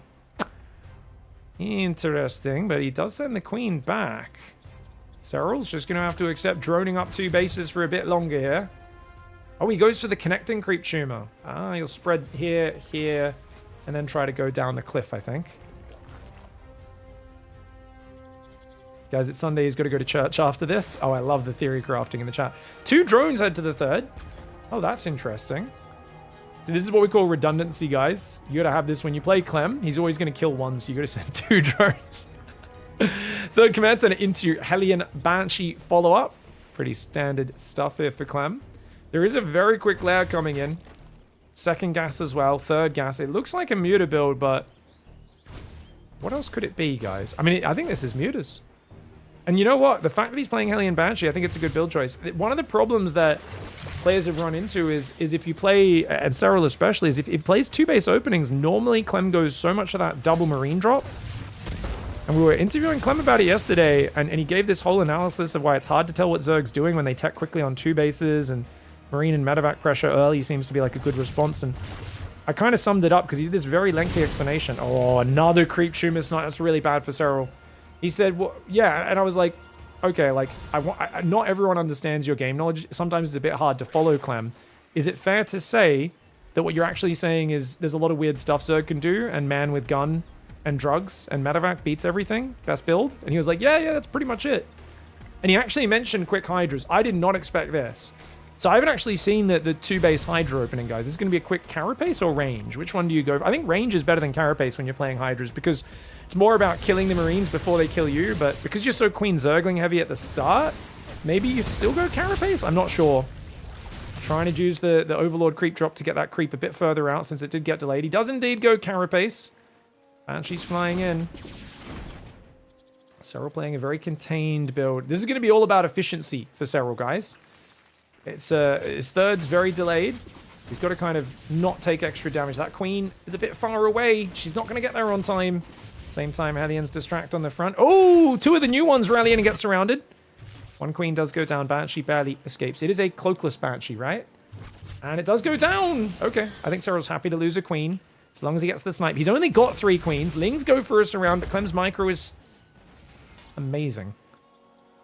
+1 attack starts. Clem hasn't started his +1 armor. It's a weird situation. Now he sees the Hydra Den and he goes, oh, okay, it's not Mutas. He's probably thinking Mutalisks.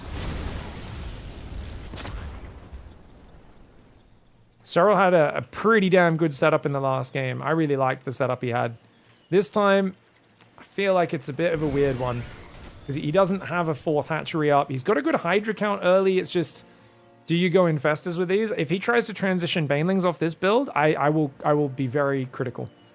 I think one of the worst things you can do is go Banelings off of a small economy. I think Banelings is a big economy play, not a small economy play. And I think if he does it now off Hydras, it's going to be something that doesn't really pan out because he just doesn't have the numbers for the units to actually make contact. Overseer's looking for the engineering base. If he contaminates this back eBay, that'd be really good delay on the 1-1. Or the +1 attack. I mean, it'll kind of line it up with the +1 armor. Serral will see it. Oh, caught the Hellions, which is nice. And he does see it. He goes for the bottom one. Contaminate. Serral doesn't want to contaminate the upgrades today. Oh, and he contaminates the wrong one. Unfortunate. He's actually committing to a Hydra timing, guys. 22 Hydras, but the tanks are in a safe position. Clem knows about this pass. Combat shields isn't there. It's a massive Hydra Ling all in. The positioning is amazing for Clem, though, and he's going to pull the boys. Hydras try to get in there. The Lings try to jump on top. The Hydra's doing good damage. They've got Carapace. They've got plus. They've got the Carapace and the muscular augments and the groove spines. And oh my lord, he shreds him. He shreds him. What was that? Upgrade timings matter, kids. Serral just did a Terran. This is role reversal. This is like every Zerg's experience in TBZ is, oh, can you just give me a minute to get my upgrades and like my combat shields and stuff? And like, you know, for Zerg, it's like, can I get Bane speed? Can you give me a minute for my Roach speed to finish? Give me a minute for my Carapace to finish? Because Terran's always the one with a little bit less economy and the faster upgrades, and then they hit you and you're like, fuck, no, not right now. Give me a minute. Serral did it. Serral's economy is shit. He's on 55 drones against 63. Sorry for my French, guys. I apologize. But yeah, no, 22 Hydras. Both upgrades kicked in. Movement speed and range. Bunch of Zerglings as well. And he just shreds it. Wow, that's a sick timing, man. Sick timing. And neither of the upgrades was finished. Not that the Contaminate finished. The +1 finishes and his whole army's just shredded. Wow. GG. Sick game 2 for Serral. Both players taking each other's favored maps off each other. You know we're in for a good series. I always say, if it goes 1-1 in a big series at the start on their strongest maps, that's the best sign of a good series incoming.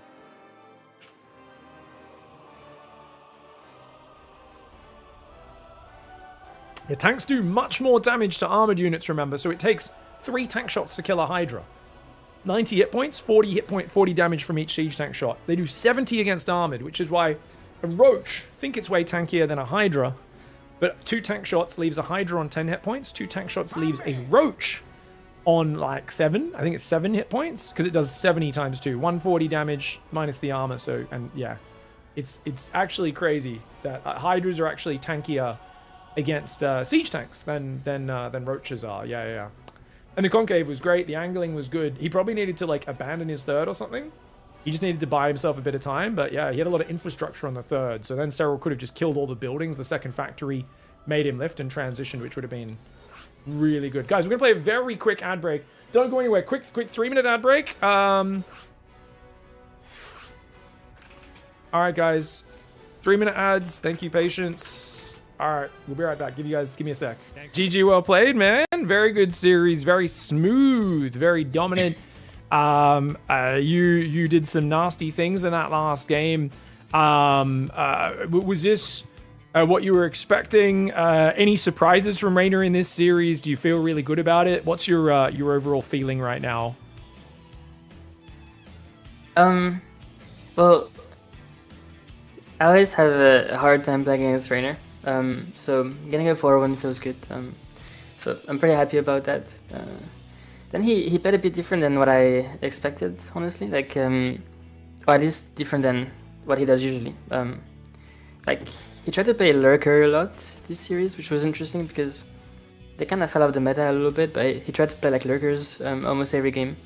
So I guess that was a bit unexpected expected. Also, the game where he went super fast 1-1. That was also a cool build, I think. It was pretty smart by him, but it didn't quite work out the way he wanted. Because he couldn't like really get a run back going. So he definitely had some like different builds and stuff, but yeah, pretty happy I won. Yeah, very well played, man. Actually, that 1-1 build, it was kind of a bummer because you got like 2 drone kills on Old Republic the first game when he did it, and I was like, oh, yeah. I really wanted to see this build not losing 2 drones to the Reaper, because that's like, you know, it weakens something like this quite a bit. I was watching it, and obviously I know the moment he starts the Evos, and I was like, oh, I wonder if he's gonna go like just 3 base minerals, and then he just like waits for your drops to move across, and then like Lings flood in on your 3rd and natural, like, you know, 51-1 Zerglings, and he just tries to like do this big timing, and he only drones after that. He's only on like, you know, 50 workers, but I think because you played 2-on-1 a lot, it was like really hard for him to get going, because early on, you're kind of forcing him to show his Zerglings and show his upgrades. You're trading with the Zerglings before the upgrade's even finished. And it felt like he didn't feel like he could get across the map. And I noticed you did 2-on-1, I think, every game where he went 15-15 opening. He went for like the 2-base opening. Was that a reaction to the 15-15, or is it just you had this build for these maps? Yeah, well, when they play 15-15, they pretty much always play like 2-base heavy, I feel like, or at least late 3rd. And I think 2-on-1 is just the best against like 2-base Zerg, or like, you know, like heavy 2-base, no fast 3rd. And also on these maps, I feel like on a lot of these maps, Hellions are not very good. Like on, for example, 10k feeds, or Taito, or like White Rabbit. Like the Hellions have such a long way around to go if you want to harass with Hellions, so I don't really like them too much. And especially if they go like 2-base heavy. Because they could, like, the thing is, if I don't go 2-1-1, they can play like 2-base Muta, they can play 2-base Hydra, and against that stuff, if I have like a Hellion Banshee, it feels so bad. Like my Banshee doesn't really do anything because he has tier 2 already, and he has to defend only 2 bases pretty much. And it feels pretty tough to get a smooth transition, so it kind of feels like 2-on-1 is the most solid and the only thing that's pretty much left against that stuff. So I like playing it. And I mean, maybe if it was Maru, he would play some like crazy fast eBay stuff, but I don't know. I play that sometimes, but not that much, so I don't really feel 100% comfortable with it, I guess. So yeah, that's why I did it mostly. Sorry, Clem, your answer's too long-winded. We appreciate it. Very good info from your previous interview there. It was yesterday's interview, right? I think it was yesterday's one. But we're going to go to the next game. The players are ready. We just had to clear those ads there, guys. Thank you very much, Pulsar, Sigslar, dude. We appreciate you guys very much. If you've been enjoying this tournament, please don't forget to use your Prime Gaming subs if you have Twitch Prime. If you have Amazon Prime, you get Twitch Prime for free. Click the sub button, give us $5 for free. It costs you nothing. If you've already got your Amazon Prime, you will not have to pay anything else. We appreciate you. All right, guys. Clem in the bottom left side of the map for Team Liquid. Serral in the top right for Basilisk. It's a ZVT for the ages now, as it goes back onto a Zerg-friendly map. A map which I think Clem is insane for not vetoing. I think this map is amazing for Zerg versus Terran. But Clem, he has a way with his multi-prong, and he finds a way to use these big spread-out maps to out-multitask his opponents. And, yeah, he kind of plays them to his favor, man. So I wonder if he can pull that off at all. You could have just shouted, Dot. You don't. Yeah. Dot's just come into my room stealthily, and she's just sneakily pointing at me. She's like, "You're on the screen still." That's what I'm saying. Is just shout it. It's good. You just call out next time. Frosty Town, Pikachu, Mocktown, thank you for the subs. Iluth, appreciate you guys. All right, guys. Serral in the top right side. Both players winning each other's map picks, which is fantastic news for this series. But this is a pretty strong Zerg-heavy map. I think Clem's crazy for vetoing Enclave, a good Terran map in my opinion, over this one. Rainer said as much yesterday when Clem thought they were playing a best of 5, got surprised, accidentally tried to veto 2 maps. He said, "Oh, can I change it?" And Reina was like, you want to change your veto from Old Republic to Celestial Enclave? And Clem was like, yeah. Reina's like, go for it, buddy. I will not get out. I will not let you, you know, I'm very happy for you to let me play this map and veto a map that I don't want to play, but Clem has his reasons. Go for the SCV here, potentially block that third base. Now, do we see a very two-basey opening again here for Serral? In that last game, that was a very peculiar build. Oh, he's going to go for the low ground. Ambitious. I mean, if you get creep out from here, you can get it to the middle very early, but hard to defend from Hellions. That being said, having your third delayed on this map is pretty nasty. Reaper's going to come in, substitute the hatchery a few times, so doesn't really have a lot of time to get work done. Serral shouldn't be losing any units here. So you can just pull back that front Zergling. Pull back to the other one as well. Queen is going to help out. Oh, he's going to get a Zergling, is he? The red point Zergling hides. Queen did not want to miss inject timing. If he gets a second, that's gross. Clem does get pushed out though as the second Queen arrives. Third command center on the way. Banshees, or is it a 2-1-1 this time, guys? I feel like Clem's comfort zone is 2-1-1. Find out in a moment. Reaper's still just poking around, gets pushed back. There's a creep tumor down now. It's the starport. Okay, starport again. He's been loving 2-1-1 on this map, specifically because it's such a good Mutalisk map, and 2-1-1 is the best way to get on top of that.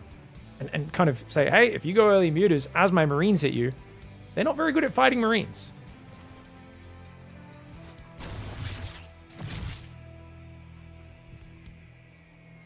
Reaper moving north. Not going to get in there. Doesn't want to throw that Reaper away just yet. And you can see the Hellions are starting to come out of the factory. Clem here just trying to establish a standard situation. You can also run up here and roast the drones from the high ground, remember. Few ways to be annoying on this map. Link speed's a few seconds away, but I think Serral realizing that is why there's no Queen in the main, because he knows, okay, yeah, right now it's annoying this Reaper, but in a few seconds, link speed kicks in and you've got to leave. Queens well spread, tracking the Hellion Reaper. Really nice play here for Serral. And the Queens are watching every one of Clem's moves, but he stays so deep on creep anyway, doesn't he? Just not afraid, man. Serral's going to go around with a few Zerglings. Okay. Yeah, good choice. Queens are at the front. These Hellions thinking about darting in. Zerglings. Ooh, I think he was trying to stop exactly that maneuver.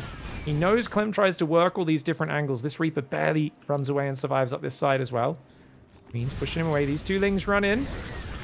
I don't know if he got high enough to see the Banshee. I'm going to imagine not. Though Alair does start immediately, which is absolutely what you want against Cloaked Banshee. Oof.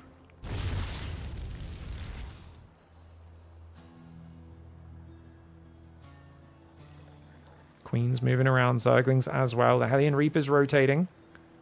It's not able to find any big damages yet. I feel like Serral and Raynor, these Basilisk Zergs, have taken the defense of exposed center third bases to another level.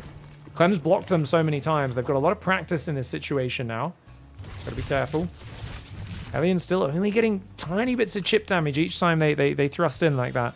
Double engineering bay is about to finish. Second and third barracks, of course, coming up. They'll be swapping over onto add-ons. Stim has begun. Banshee dancing around. The Lair's almost there. Where is that second Banshee? He's going to join up with this one.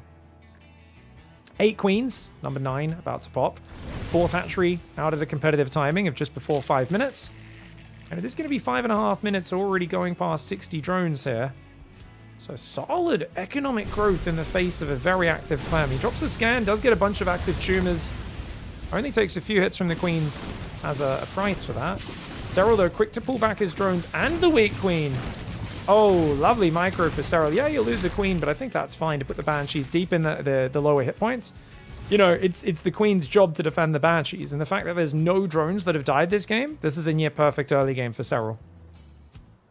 Double Evo Chamber's going to start 1-1. Should be about a minute behind, I think. 55 seconds, about 55, just under, 54. Armory's on the way now for Clem, so he can start his 2-2. Is that before factory? It is. Okay. I mean, is that specifically because he wants to morph Hellbats with this Medevac Marine stim timing? With 1-1, maybe. So normally you'll see Clem drop a second factory at his third base before that. These Hellions are quite damaged. Infestation pit's halfway done. 5 gases for Serral. Wants to go towards Hive off of this Lingbane setup. Probably adds a Hydra Den at some point. Could be for Ultras, though. I wouldn't mind it, man. I do love Ultras.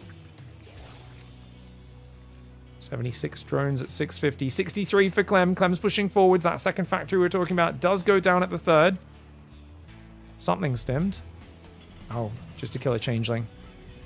Serral's got 9 Banelings up, 8 more. So it'll be 17 Banes. Hive has started. He's going to flank this army. Lingbane coming in from behind. It's a lot of Hellbats. 1 siege tank. Banelings and Queens on the front. Lingbane ready to sandwich it from behind. The Morphing Banes do get cleaned up. Here we go. He's going to go for it. Serral comes in from 2 sides. Perfectly set up.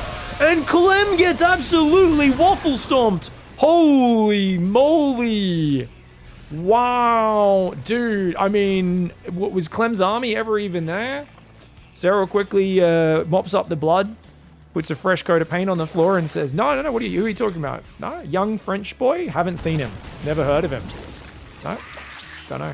Don't know what you're talking about, officer. Double barracks goes down the left side. The Zergling's over here as well. Clem, finally, is this a good enough start to put him in his place? Because I feel like Clem often has starts like this, and just one small slip up afterwards often leads to defeat. Serral pushing forwards off creep to defend this hatchery, but he needs Lingbane support. The Banshee's joining with this is a problem. That will be a hatchery cancel, I believe. Clem comes back on the right as well. Overseer's there. And the Lingbane. Good cancel into rebuild. Banshee goes down. Right side's exposed. Oh, it's only 3 Marines. Okay.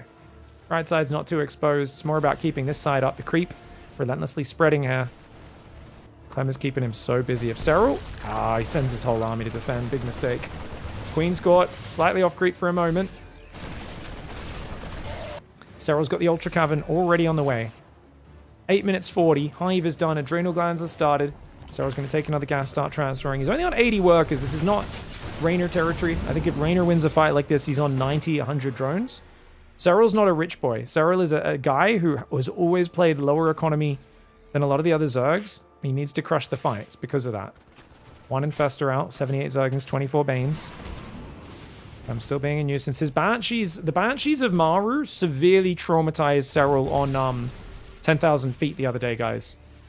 He was talking about how painful they were. That was a mech build where there was a lot of Banshees, of course, but still.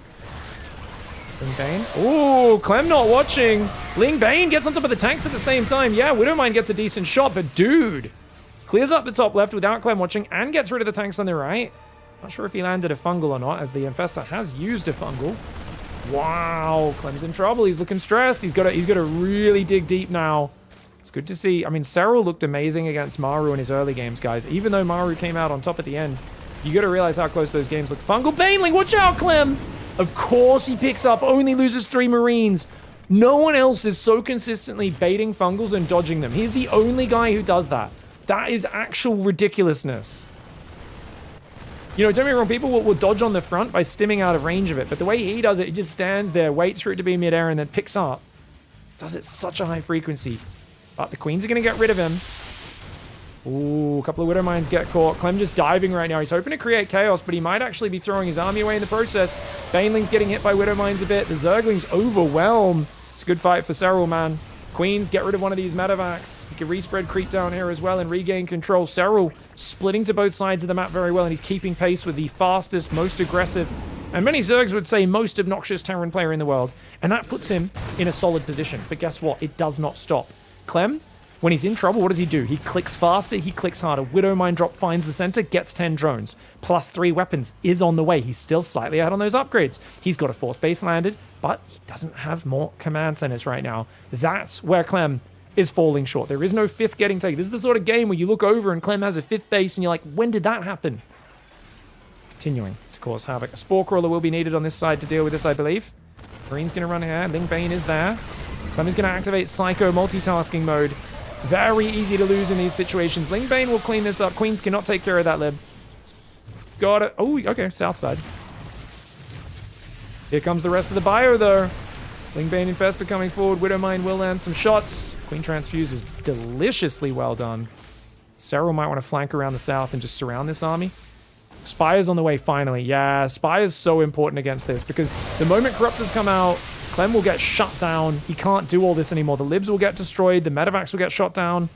But it's about a minute and a half until Corruptors are on the map. Until that point, could Serral counterattack? The answer is yes. If he could bust this base, or even just get some Ling Run buys on the third, force Clem to defend would be excellent. It's Liberator surviving. How many libs has he lost this game? He hasn't lost a single lib this game. Dude, that lib's been microed so many times, hasn't it?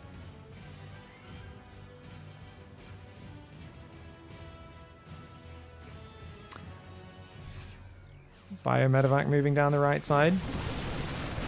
The Liberator's going to siege up. Biomine doing what they can. Decent smear. But the Lings come in. Banes from behind. Oh, there we go. Center of mass. This is Serral caught distracted. Looking up here at this top left incursion. Finally took some big Widow Mines, but this is the thing where every Zerg in their mind, every Widow Mine always hits and is the most broken unit in the world. And every Terran always says, well, look, half the time they friendly fire or hit one Zergling. It's the worst unit in the world. And it's all about the averages. In a long game, you're always going to get a few of those Widow Mine shots. It's not the end of the world. It's all about the average across time. And there's been a lot of these fights where Serral has jumped on him so quickly and Clem has just turned and ran. And if you turn and run with your bio, you don't have the ability to stand and fight because you're deep on creep or whatever. The front Zerglings easily drag those Widow Mines into your own units, and that's been happening a fair bit. So it was about time Clem finally landed a big Widow Mine shot there. It was really necessary for him. Good cancel in the top left as well. Only one Corruptor so far. Serral needs a bit of supply free so we can add some more. Like, this army should not be able to hang this deep in the top left. But he's doing an amazing job, isn't he? Oh, the Queens are decently angled there. Yeah, he's going to get rid of one of the libs, maybe both even. Some Queens will fall, though. South side, Fungal lands. Another Fungal lands. Wow, pretty good fight here for Serral, man. That's his only... I said that was his only Infestor. He had another one borrowed behind it, pops up from behind in the rear with the gear. That's what the SCV says, but it's also what the Infestor says. For those who don't know, Infestors are like those birds that can parrot human speech, where you say something near them, like, in the rear with the gear, in the rear with the gear. You know, Polly want a cracker, in the rear with the gear. That's how the Infestor taunts you as it pops up from the ground and blasts your Marauders. Holds them still while the Banelings explode on their face. 4 libs coming forward with advanced ballistics. It's that early lib transition that Clem loves, and a 5th base is now up. So he's still in this. But he's only got 3 orbitals, and the Corruptors are coming. And the Corruptors do counter the libs quite hard. Can he stand up versus Ultras? Or I think he's a bit too far behind to stand versus the Ultras. Like, the Marauder count can stutter step them down, but normally the libs are what blast the Ultras. With the Corruptors here, and just the force of Ultraling Bane on this map, it's going to be hard. Then again, creep spread's being kept in its corner. Serral doesn't have that crazy creep control. Drop goes past in the north. Serral's going to counterattack and leave that base open, which means he will lose some hatcheries. No, he pulls back. I think that's the better choice. One Ultra goes down to Widow Mines. Good Fungal! Good Widow Mines as well. Quite a few of those guys go down. I think Serral needs a few more units to win this side, and we'll see. Lands another Fungal, gets a few units, but not too many, and he gives up the base. Does clean up these guys in the top.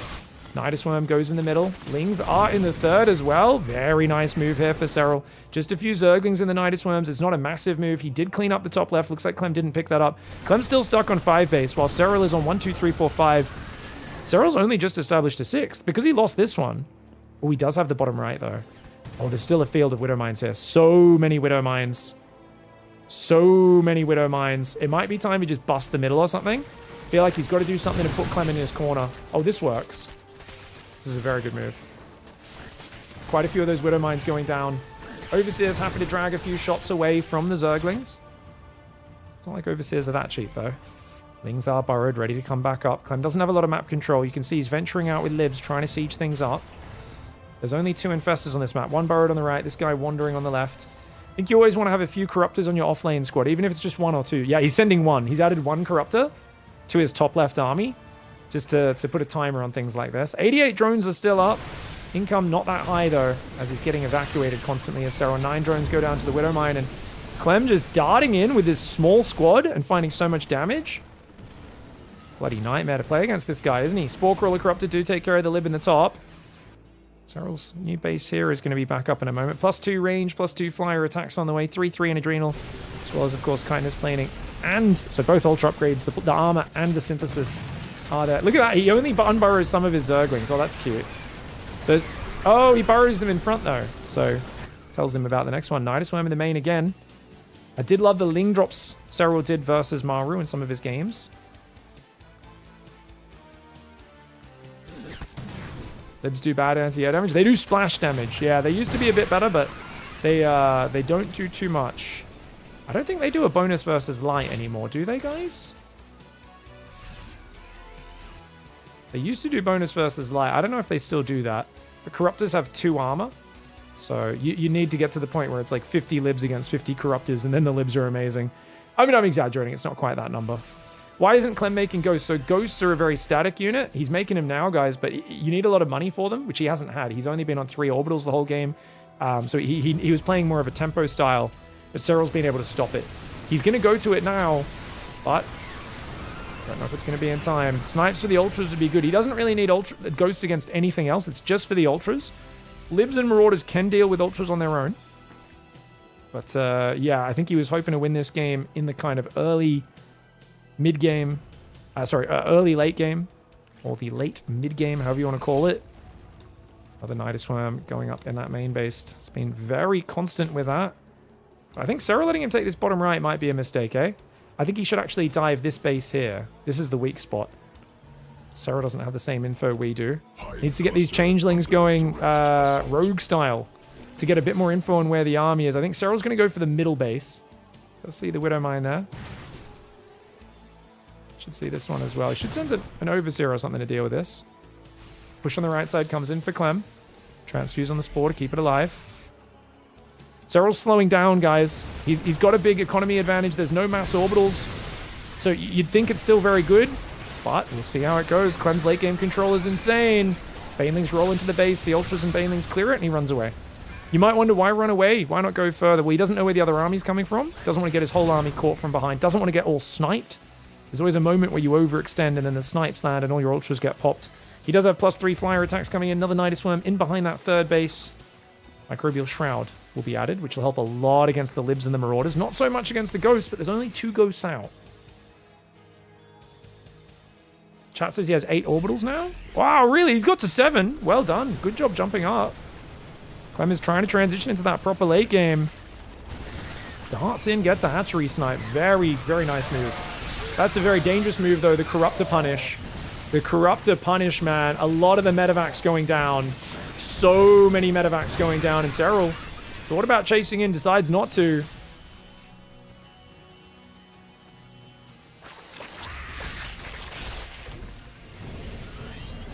Units lost up 5,000 in favor of Clem.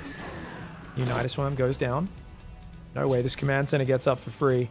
Bottom right side still defended by 5 range Liberators with +3 armor, guys. It's a lot of units in that bottom right corner. Serral's probably wise to not go there. He's got 12 Corruptors of his own against 9 Libs, 12 Medevacs, which is a good call. Nidus Worm gets up. Does Serral unload Zerglings? Yes, he does. Maybe try and burrow them around this base as well. Could be good. Overseer down the bottom. Still survives. Spotting for the next wave.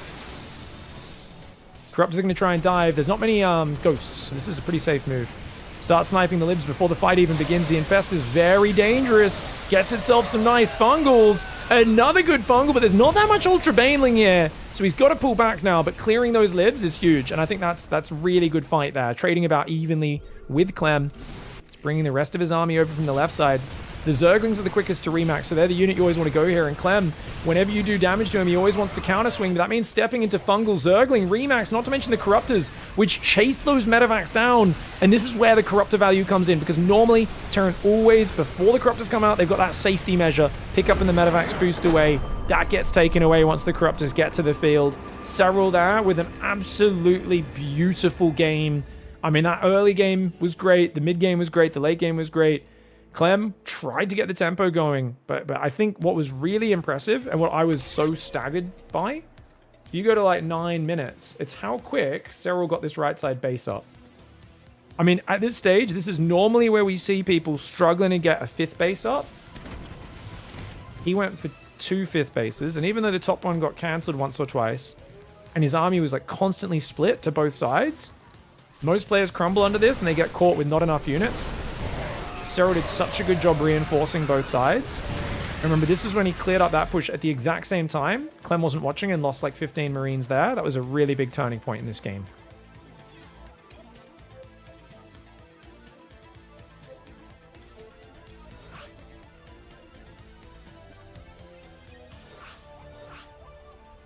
Knockdown, how are we doing? Let's go, Fig. Glad to see PiGFest. Hey, thank you. Ilu, Pikachu, Frosty Thump, Pulsar. Thank you for the subs, guys. Please help us hit 69 subs here on our final day of PiGFest.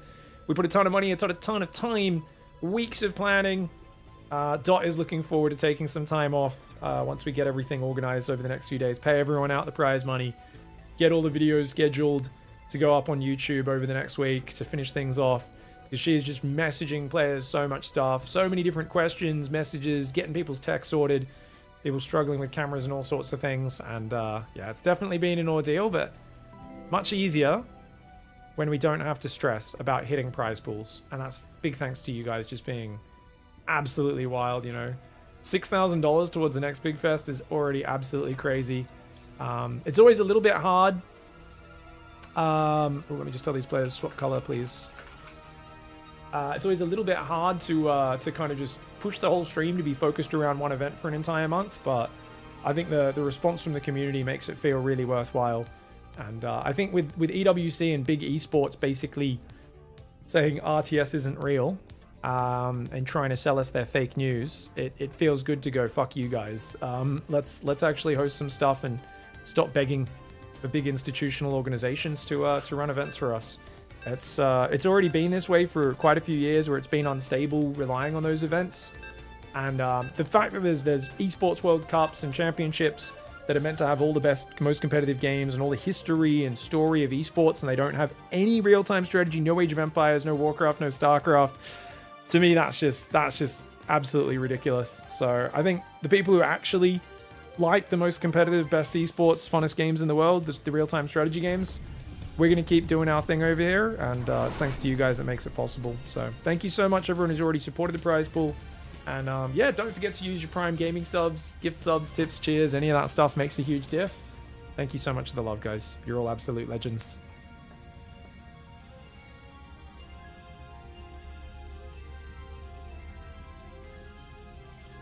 The future is mobile Legends Bang Bang. I know, I've heard that, guys. I've heard Mobile Legends Bang Bang is the future of esports.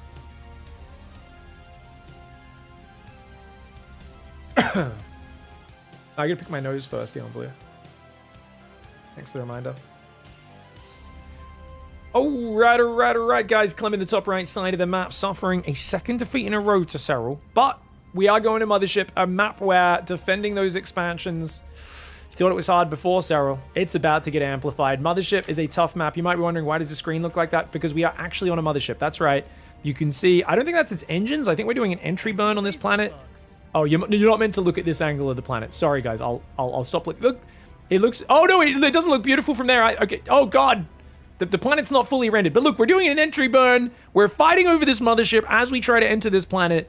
And you can't fly outside these shields. This is all no-go area. So there's not a lot of dead space for the Terran to drop and harass. That's one really good thing for Serral. Downside, where does he expand? Now in this, it's a 3-player map. He doesn't know where Clem is. I imagine he has to go 3rd here, 4th here, 5th here. Expand along the left away from Clem. I do think mutas are amazing here. And if Clem really focuses on pushing that top side, you might keep losing either this base or this base. So you want to also expand along the right kind of towards Clem. Potentially as well. But it can get quite nasty, especially if Terran gets center control, where they can kind of push forwards to the left or to the right, and it can be really, really difficult. That being said, as much as that's hard to defend those bases, there's also a really big advantage to being Zerg here, which is, it's a giant map, and it takes forever for Terran to push these bases. Yes, they're stretched out far. It's hard for Zerg to have the right units in the right place. There's these ledges where tanks can be brutal on top of them. On the other hand, Terran has to move so far out to threaten those bases, and that's why I always think Zerg should expand away from the Terran. Even though a lot of Zerg's instinct is keep a tight formation, but expand towards the Terran and just beat them front on. I think that's a very dangerous call. How much do mutas get hampered by the air blockers? A little bit as well, for sure.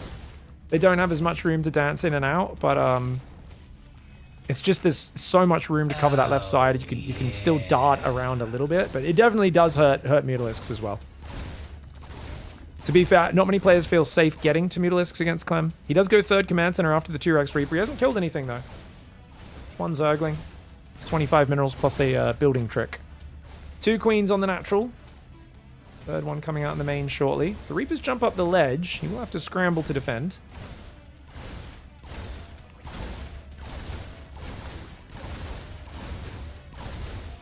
Fourth Reaper. Fifth Reaper even is coming. Wow. Well, that's a dead third base, right? Is it, though? Hatchery has 300 hit points. All right, the game's going to be decided by this fight, guys. Ling speed, mass Zergling the way. Serral needs to do nothing but Zerglings. There are 5 Reapers here. I think the Queens are doing really good damage on that Reaper that just rallied in. Hatchery now has 1 armor. That's a 25% damage reduction on the Reapers since they do 2 times 4 damage. Ling's coming for the wraparound. Woo, he's going to get him. Oh, he's going to get them all. Oh, no.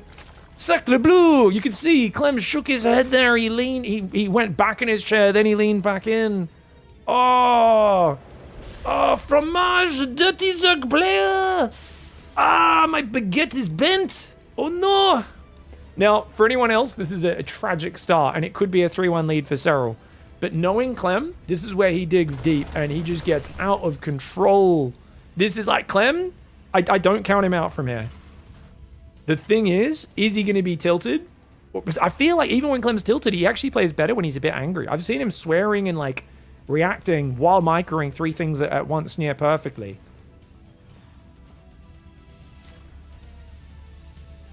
Imagine killing a hatchery with Reapers. Oh, it's the 3rd hatchery they build right in front of you. 2-Rex Reaper opening pressure. Feel like you're kind of meant to almost get that kill, but with how much Serral was committing to defending it, he kind of had to defend it. If he wasn't able to defend that, oof. Building that many Zerglings, that quick a Ling speed, not droning his 2 bases that quickly, he would have been in a rough spot. But look at this. Quick single Evo follow-up. Adds a second Evo now. Great follow-up for Serral. His creep. Thanks. Really good creep control. And notice he's low on queens, guys. He's just building a 6th queen now. I think he stops there. And he says, hey, you know, I just go for a more mobile army, have more stuff on the map. Zergling gets picked off by the Marines. Overlord will see the command center come down. This is not the game Clem was looking for. That is for sure, guys. I'm telling you, you know what's so weird? Is some people are saying Serral's washed or this or that, or he's not that good. It's like anyone who watched the Serral MARU series the other day knows how weird it is. Because Serral both dominated MARU in like the opening stages of 2 games, and then also MARU managed to win those games. And we know only MARU could have won those games. But we also know, what the hell? Serral's not meant to lose from that far ahead. He's Serral. And there's so many question marks, right? Because parts of Serral's play recently have been absolutely incredible. But there's been these surprise moments. Like right now when your queens get caught. Oh, got Zerglings there. There's a lot of stim shield Marines, man. He's going to sack them all to kill the hatchery, maybe. Oh, I like the Lings microing. He said, look, if you commit to the hatchery, I'll surround you. But because Clem pulled away, Serral doesn't throw his guys away, lets him escape. Only 4 Marines went down. Does he stop him getting home, though? This is where it's like, boost the medevacs across. Evac mission! Boost the medevacs out! Evac mission! We're gonna get our boys home. We can't leave them out there. They're deep in Zerg territory. Oh, no! Where's our evac? Where's our evac? Oh, nice fight for Serral. Clem, if he got those Marines back and joined them up, this would have been hard for Serral. But now, Serral's got Carapace. Melee's almost there. 1-1's on the way. The evac arrives too late.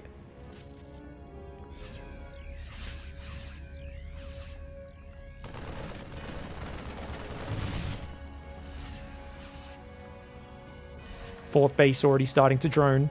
Plus 2 carapaces started near instantly. Has Clem even started his armory? He hasn't.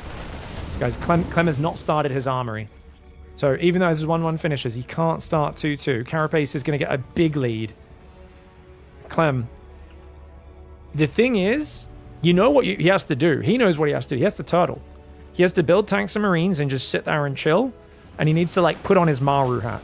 Like, he needs to lean over, pull out that photorealistic MARU mask next to him, put it on his face, and he needs to build a wall and sit behind it and make ghosts and command centers and libs and just survive. He can still be annoying with his drops like this, but he cannot do the normal full tempo style. He's building 5 depots at once. Man's traumatized by supply blocks. Doesn't want those to ever happen again. I think Bane's going to try to run in, or just Zerglings, actually. Chadhammer's on the high ground, but she might do a lot of friendly fire. You got to be careful, Chadhammer.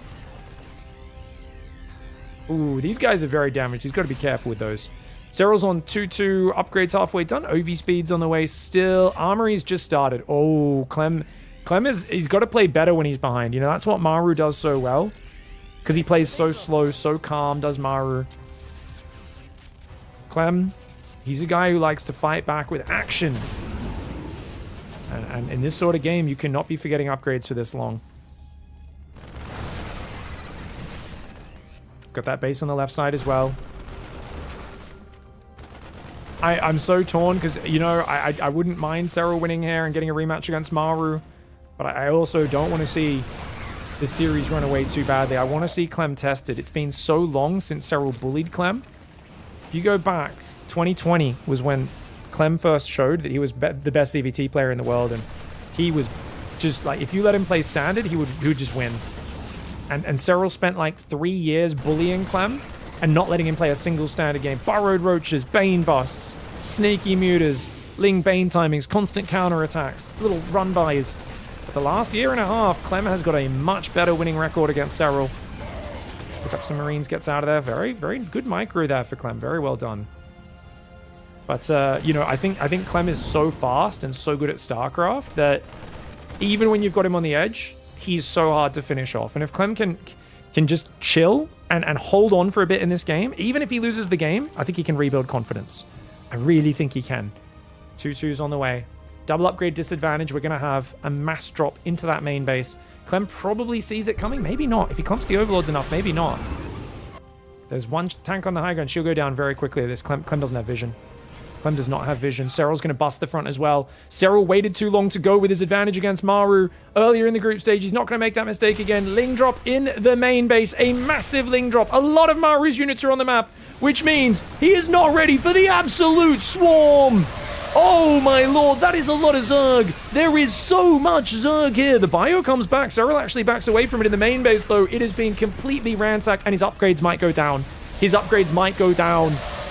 The E-bays are taking damage. The Ling Bane is still here, dancing in and out, baiting multiple stims. E-bays are burning, and Clem cannot hold on. Serral, off of that excellent opening, barely defending the third from the 5 Reaper. Clem goes for heavy pressure, and Serral's defense is immaculate. Gets control, and this time, he doesn't let the Terran work their way back into it. He finishes the game off with a beautiful mass Ling drop in the back.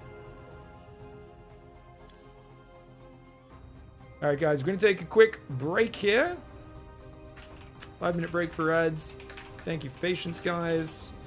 Bathroom, etc., that sort of stuff. He punched the desk. Oh, I didn't catch it. Yeah, we're going to give him a 5-minute break there.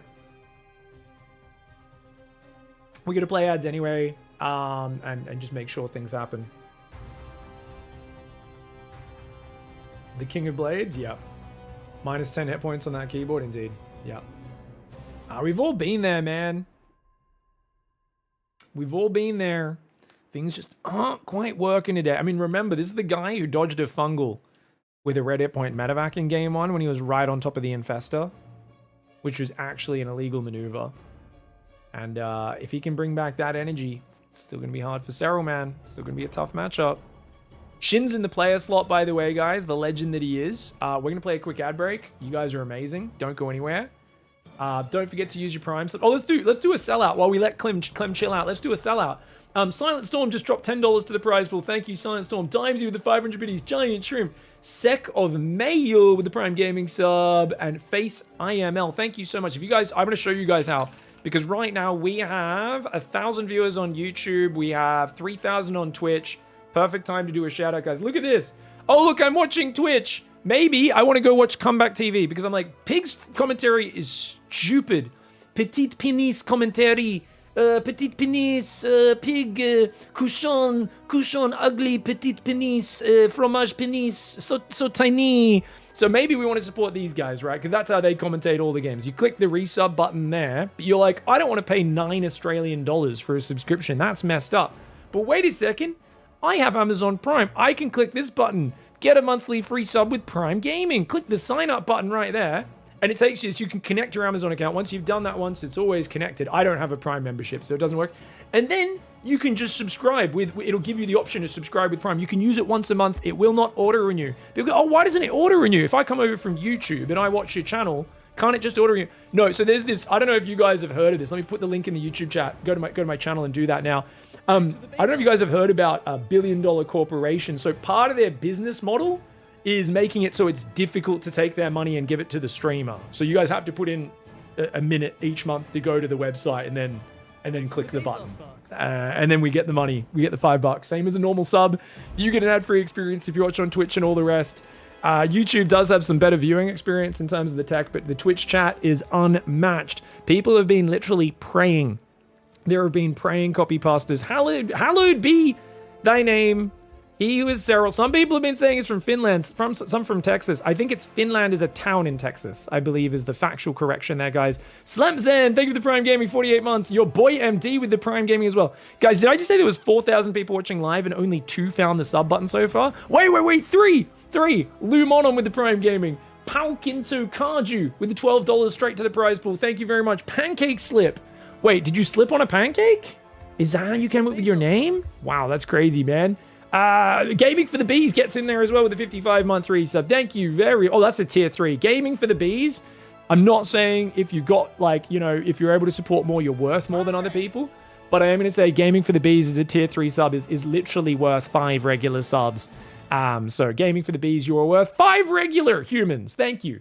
Oz, thank you for the 5-month resub. Absolox, the 109-month resub as well. Thank you very much for the love. Our father Serral, who art in Finland, hallowed be thy macro, thy lair come, thy roach speed be done on WCS, as it is in ladder. Give us this, our daily all-in, and forgive us our BM, as we forgive those who BM against us, and lead us not into cheese, but deliver us from Terran. 100%, man. Don't let Terran into your life. You know, Terran, much like Sin, don't be letting them in there. You guys keep praying for Serral, but also, Terran fans, you're going to have to counteract that. Your boy is down. We can't just be cheering for the guy who's winning. Serral was the underdog earlier. Now he's up 3-1. He's the overdog. No, you got to fight back. You guys got to fight back with your own copypasters against the bloody Serral there, because he's looking big. He's looking turgid. He's looking very excited. And we're going to just drag the players into those player slots now. How long have we been going? I didn't play an ad break or anything this time. How long have I given the players? I don't know. We've given them 5 minutes. I don't know. Yeah. I have no idea. Plaffif, thank you for the 3 months. Oh, one. Nice tournament. Little Alex, thank you for the $5 to the prize pool. Lockie with the Prime sub as well. Sensios goes for another 60. Dude, Sensios has just been tipping $69 dues this whole tournament. Giggity. So you guys know the rule. Whenever $69 gets tipped, I go to 69. No, you don't. No, sorry, we broke that. No, Twitch told us we can't do that on stream anymore. Sorry, guys. I have to go to the other website to do that. Macrocosm, thank you for the gifted sub as well. We appreciate the support. Thank you very much. No, thank you. The pros do appreciate that $69 in their prize pool, as much as I'm an idiot. Thank you very much, man. Holy shizzle. Off to the French stream I go, I says. Our number one mod, Eon Blue, has had enough bullshit at this point. He's like, no more. No more bullshit. Thank you, Gabriel von Schneider. Oh, we've got a possessed Elmo there with the 666 bits. That's from Pauk into Karju. Thank you, Pauk. J-Dog for the 10-month resub. Guys, please only talk about balance if you're gold 2 and higher. Anyone below simply does not have the experience to discuss the intricacies of balance amongst the SC2 races. This is a very serious comment.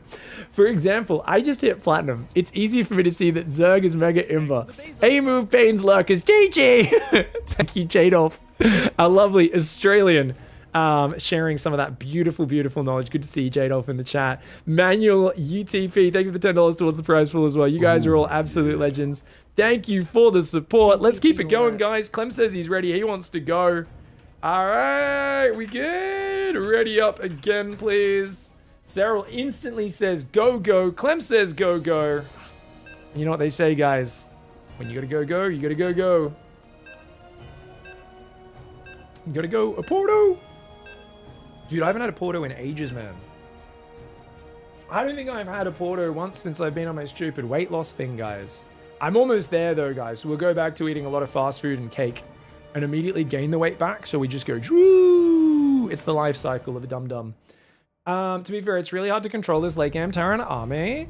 You need a hotkey for Ghost Arcana Lockers, Ghost Arcana Hydras, Ghost Arcana Broodlords, Ghost Arcana Ultras, Ghost Arcana Vipers, Ghost to EMP Infestors, Ghost to nuke their economy, and also Ghost to snipe detection so that your ghosts don't die.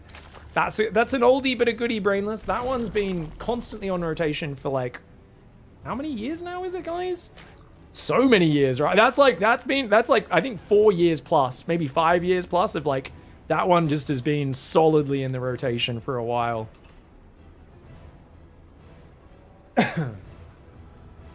Porto only has one good burger though. Yeah, Bondi Burger's amazing though. Don't eat any of their other garbage.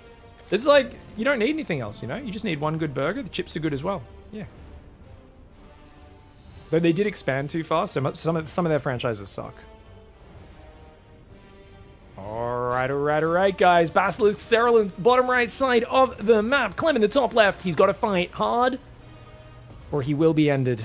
There's a few things I want to see from Clem in this game, guys. One of them involves a Liberator Harass, which he doesn't lose. He keeps it alive, and then it just sieges here, and it hangs out and denies this base later on, because Zergs hate playing Roaches on this map. But if you don't have a Ravager, you cannot reach a non-range Liberator. It can deny the minerals on your 4th base. Likewise, I wouldn't mind Clem not SCV blocking for once, because normally what he'll do is if he blocks this side, Zerg takes this 3rd hatchery, and then they don't have to take this exposed base to the Lib until later on. So I think there's kind of a tactical, actually let them take this base, even though it's a pretty good standard 3rd, just because then the 4th is a bit more exposed. But maybe I'm overthinking it. There's definitely like so many ways you can play a StarCraft game, and we'll see what Clem brings out. He's had some really good tempo styles on this map. His libs have done amazingly well versus a lot of players. Solar, Rainer, a few others. I think Serral's just got an early enough lead where the libs are coming in a bit late. Like, basically, I feel like this series has been Serral's defending well, Clem's pushing harder to try to get back into it, and then Serral's, like, basically passing multiple very, very hard defenses. That each one he survives, he gets a bit further ahead. And then as Clem's being, like, we haven't really seen Clem get to the late game, right? Like, yeah, he got a few ghosts out. Yeah, he's getting a 5th base down. But, like, yeah, he had 7 orbitals. But at that point, Serral had so much bank advantage. Infestors burrowed on the map. Corruptors, Ultras, Lings, Banes everywhere. Like, way more bases. You know, we've seen a Clem that is trying to dominate Serral with his normal multi-prong, and it hasn't paid off. And Serral takes the left base, which I used to always think this was a disaster because it's so hard to defend, but similar to that low ground base on Old Republic, Serral, Rainer, they've both defended this near flawlessly so many times. I almost look at it and go, yeah, that's normal. You guys are going to be fine defending that base. You're that good. We did give Clem a 5-minute break, probably a little bit longer than that. I immediately didn't even ask him. I was just like, 5-minute break. It was a bit of a keyboard desk smash, desk slam, whatever it was at the end of that last game. I don't think it was like a crazy... I didn't see it. I'll have to watch the clip later, guys, but maybe someone could have share that clip with me after this game if the series goes on. I can show it for everyone who missed it live. But I imagine it wouldn't be that angry. I imagine it was a small flat of the fist on the desk, which is not too bad. You know, there are different levels. I don't think he petite drogoed his keyboard, for instance. For those who don't know, there's a few famous keyboard smashes that come to mind when I think of StarCraft Rage. One is QXC basically destroying his like camera and keyboard with like a furious, I think it was a double fist slam. But the Petite Drogo was at actually a big premiere event where he lost a game, and then the camera went to him and he punched his desk so hard that his, like, was it his mouse? His mouse basically levitated in the air for like a full 2 seconds. It was actually, it was hilarious. Ooh! Alright. Nice surround there for Serral. 1 Hellion, 1 Reaper. The great thing about the QXC one is he, like, destroyed his setup and he still types GG before leaving the game. Shout out to Kevin. Great board game designer these days.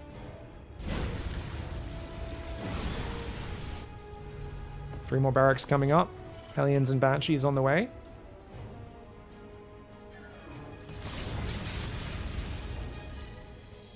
Petite Drogo was mogging everyone at Home Story Cup, by the way, with his setup. Aviators inside, long hair, super chill. I don't know if he's on that Crefeld Ganja or not, but he definitely looked like he was having a chill time. He was bringing good vibes that whole Home Story Cup.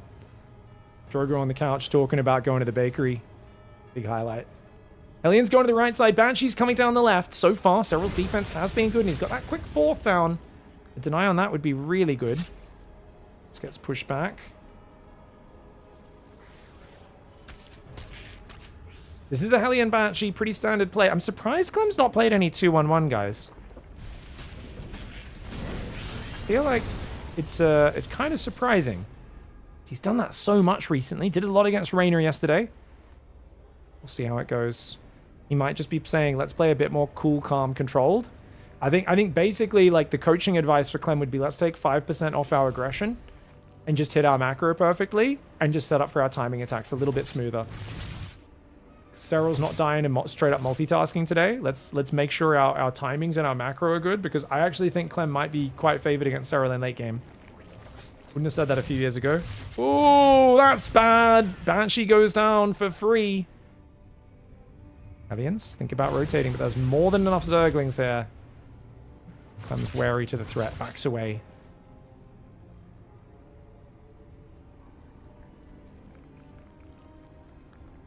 Banshee comes down this left side. Look at that. Second factory goes down. Armory should be next for Clem. What I'm really judging for Clem's mentality is how tight he is on his upgrades. Like, how quickly does shield start? How quickly does his armory and then his 2-2 go down? Banshee backs away. This is fine. You don't need to do crazy damage at this stage. Serral's playing very well, though, and he is going... Oh, Serral forgot Carapace. I mean, don't get me wrong, I love +1 Hydras. I think it's an actual decent play. He does start the Carapace now, a bit later. Going straight for Hydras here. 78 drone Hydra. And Hydras are so good for shutting down the... Because normally the Marines can stutter step, focus shillings, and Banes down all day. Hydras with range make that much harder. The early Baneling transition, me and Raynor both squint at it. We go, ugh. We're not big fans of the early Banelings with this build, but I think it's fine. Serral's had such a good opening, man. Look at this. 2-1 in the trading. He's lost 6 Zerglings and an Overlord. And the Overlord only just died. He's all over this opening. Of course, he's only up 10 workers. There is a quick fourth. The armory's finally coming down, but this is all giving time for Serral to catch up on the upgrades. That is the difference between kind of the slow play of Maru. His upgrade timings are everything. Clem, so used to being more of a tempo player. He's not as focused on hitting those perfect upgrade timings. Creep Tumor does get cleaned up by the scan. Good Hellion move. Hydra Queen should be able to defend this side now that he's got Groove Spines, even without the 1-1.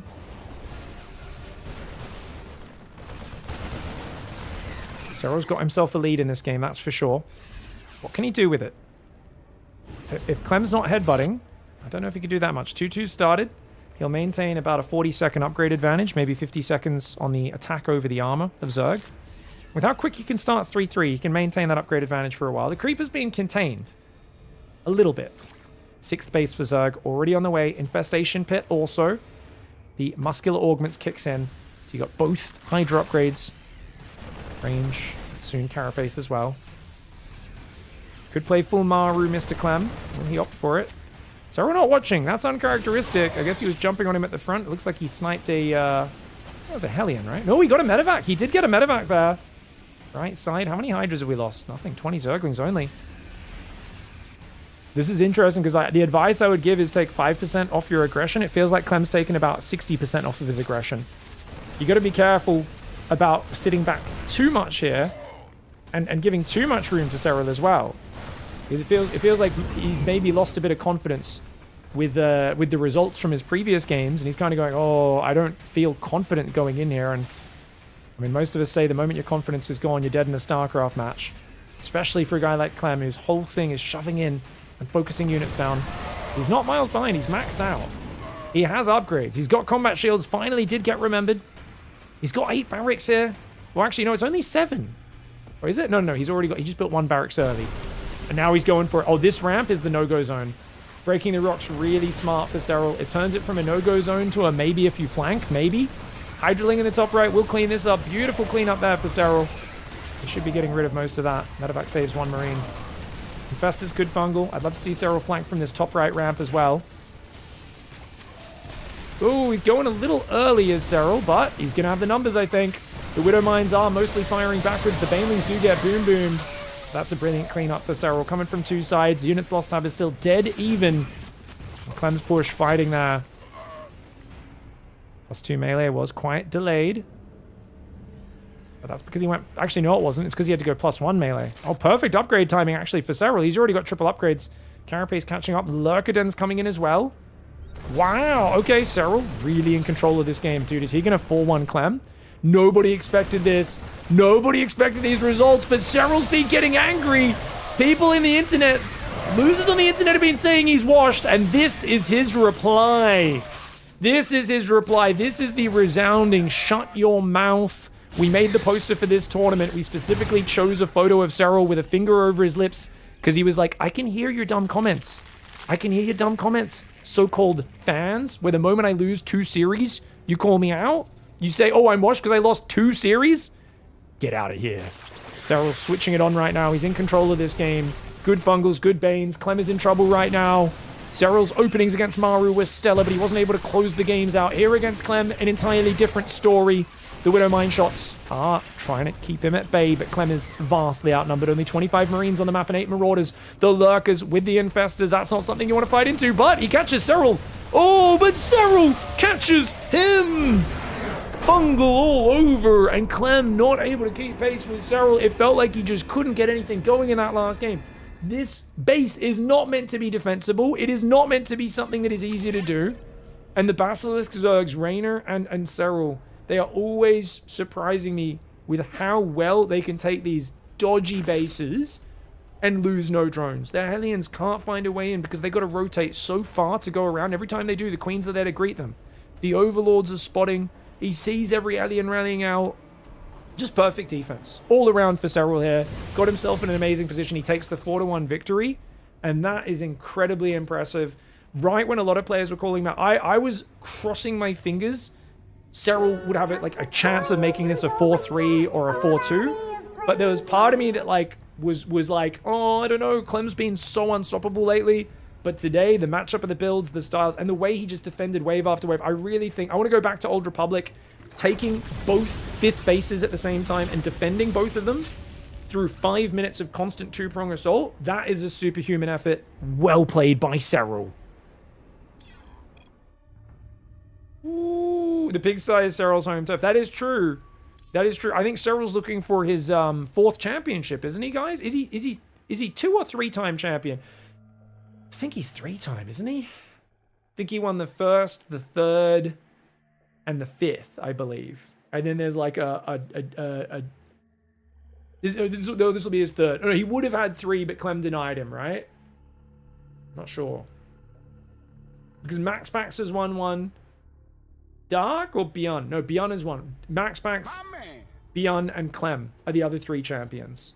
And we're on to number 7. Which means, yeah, he's looking for his 4th. Yeah, I think he won 1, 3, and 5. Friggin' freak. And 5-4 finals over Clem in the finals of 4 as well. Guys, that is crazy. We are going into the grand finals. It's going to be, that's right, Maru wins against Showtime. Serral wins against Clem. 4-0, 4-1. This is the most one-sided PiGFest we've ever had. Now, I mean, part of that, I think Raynor would have had much closer games against everyone if he didn't have all his tech issues. But, I mean, it just is what it is, man. Serral is angry. He's switching it on. He's got revenge on Hero for Thunderfire with a 4-1 as well.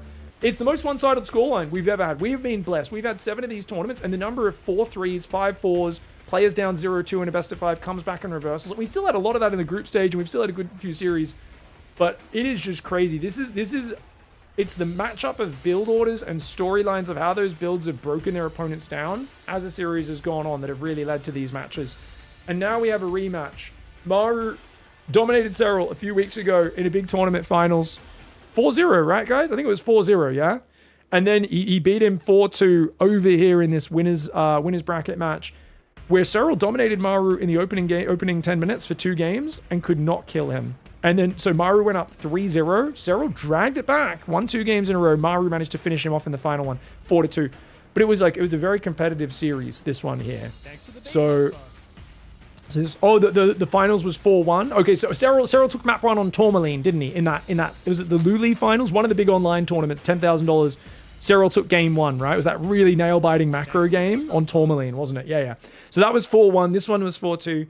But Serral looked way stronger and way more able to control the game, I think, this time. Whereas the 4-1 series looked a lot more dominant for Maru. I still think Maru's the favorite. He's the big dog right now. He knows what he's doing. But I think especially when Serral comes out of that form, 4-1's Clem, we kind of go, oh, there is so much hype. There is so much hype. And there is such big question marks early on in the tournament. You know, I the other week I was casting, I was saying like, look, man, it's kind of a shame because, you know, Maru always gets dominated by Serral, and had a bit of an argument with a few Maru fans in chat. I was like, I'm not trying to hate on him, but like, you know, it is what it is. 3-4 years of dominance. The fact that Maru's dominated him beaten him pretty solidly with 1 domination now, 2 big tournaments. There's so many question marks because there's still the, Serral can rally from anything, can't he? I think he can, but we'll see how it goes. Dot says finals will start in like 10 minutes. Oh, do we ask Serral? He only wants 10 minutes. He wants to just go, does he? Okay, you gave it, yeah, it'll be about 10 minutes or so. Not too long, guys. But thank you so much for the love, everybody. Warcraft with a sub, Applefrish, Molesy, Nerd Inside, TNT, Anima, Alucard, Errorframe, all those subs. We appreciate you so much. Please don't forget to sub, tip, cheer to the channel, guys. And yeah, if you guys haven't watched much of the tournament, I know I'm spoiling it all for you, but please do go check out PiGFest, where all of our casting of all of the best matches from all the biggest tournaments, including all of this tournament's games, go up in order. Links are there in the channel. Go give a subscribe there if you're not already watching our casts on YouTube, on PiGFest.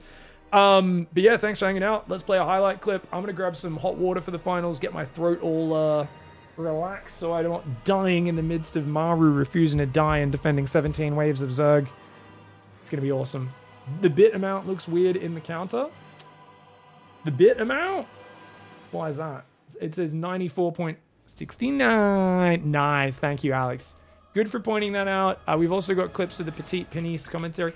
That's what you look for here. I don't know many words in French, guys. I know petite means small, and I'm pretty sure it's just penis, right? I think it's basically, I think you meant to say it the same way in French. I don't know many cool words there. Did you check the Death Slam? No, I didn't see it. Where's the Death Slam at? Did you guys post it? I don't see it. One sec. Let me go to my other screen that I think holds up more of chat. I think it holds more of a record.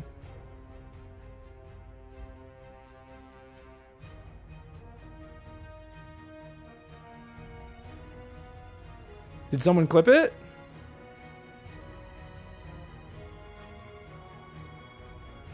Dot says she's getting it. Oh, that's just a video link, not even a clip. No worries. All good.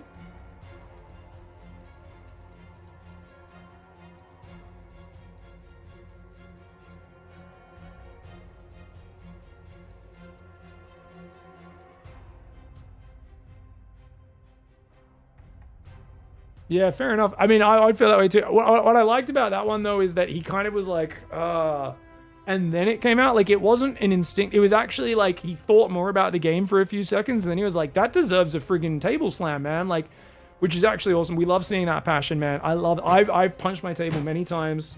Use the soft bit of your fist, guys. Do that one.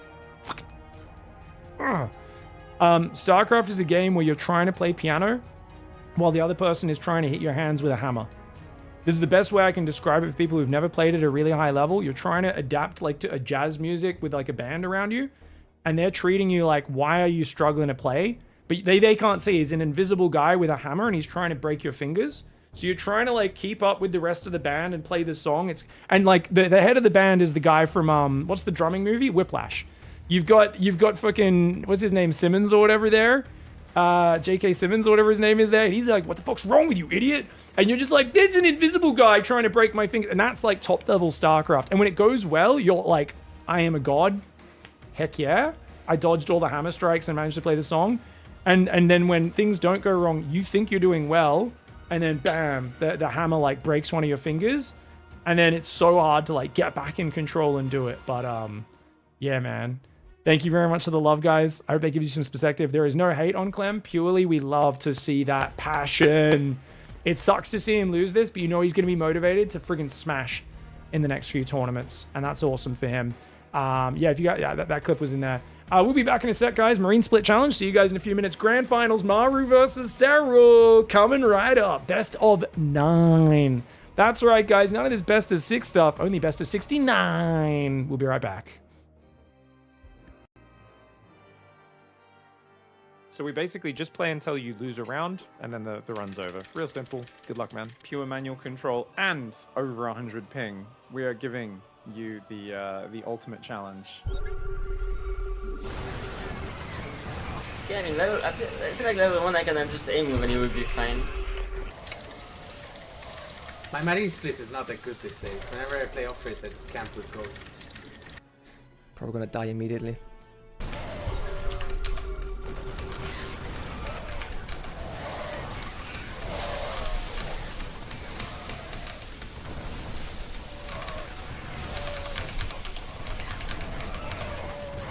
Ooh, oh my god, okay. That's unfortunate.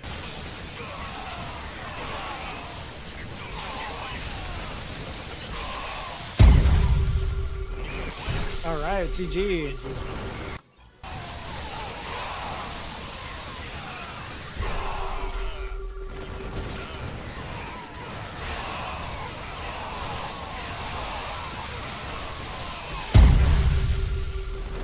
All right, GG.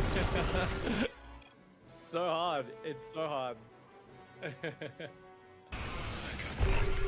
5. Oh no, I messed it up already. Oh no. Do I lose now? Oh no. Okay, it's fine.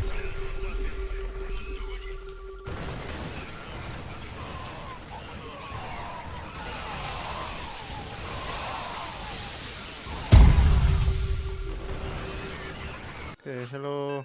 I will show my marine control.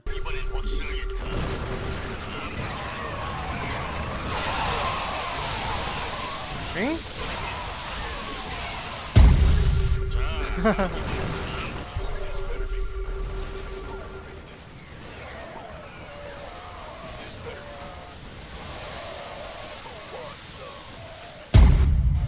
I can see you using kind of the concave technique, trying to expand backwards in a concave. I don't know what am I using, but I'm using one of the techniques, surely. I'm thinking this is probably the same technique Clem uses, but I'm not sure. I guess we'll see that in the final product.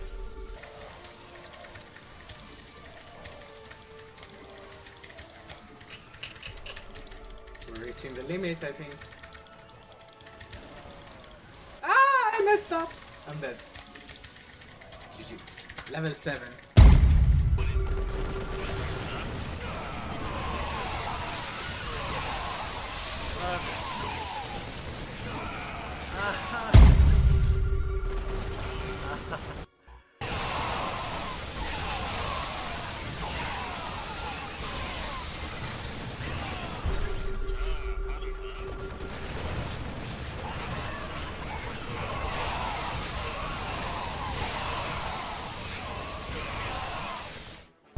Yeah, GG. I think that one works probably. Okay, never mind. Let's do that. Oi, oi, oi. Ay, ay, ay, ay, ay. Oh no. Okay, that's where I died. Oh, unlucky. Alright, I fell level 10. Alright. Unlucky. GG, well played, man. That was pretty well done. It's really Ah, interesting. that was tough.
Serral. Oh, wait. that's it. All right, That's you it? passed level 10.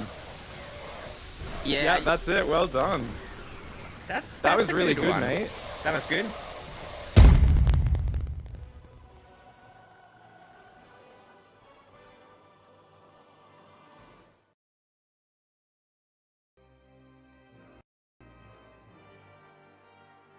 So we basically just play until you lose a round, and then the run's over. Real simple. Good luck, man. Pure manual control and over 100 ping. We are giving you the ultimate challenge.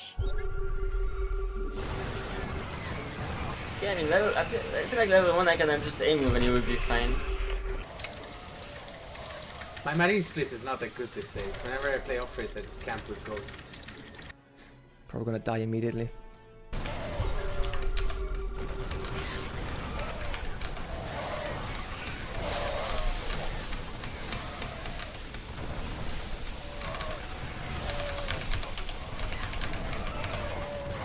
Ooh, oh my god, okay.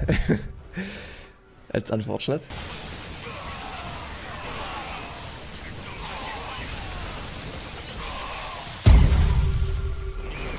All right, GG.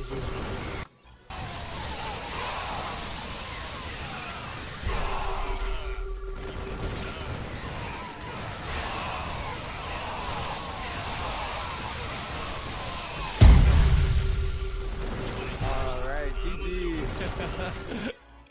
So hard. It's so hard. 5. Oh no, I messed it up already. Oh no. Do I lose now? Oh no. Okay, it's fine.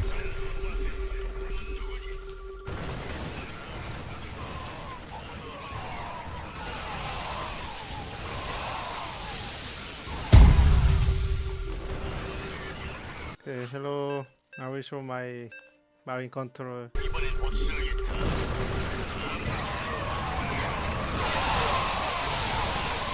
Eh?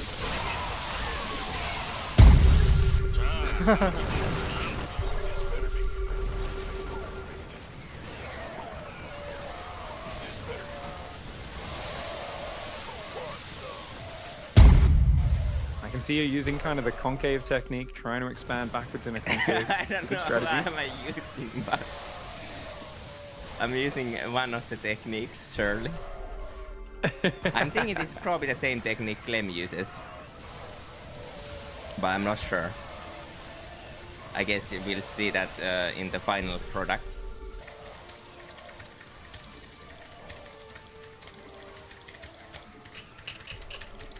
We're reaching the limit, I think. Ah, I messed up! I'm dead. GG. Level 7.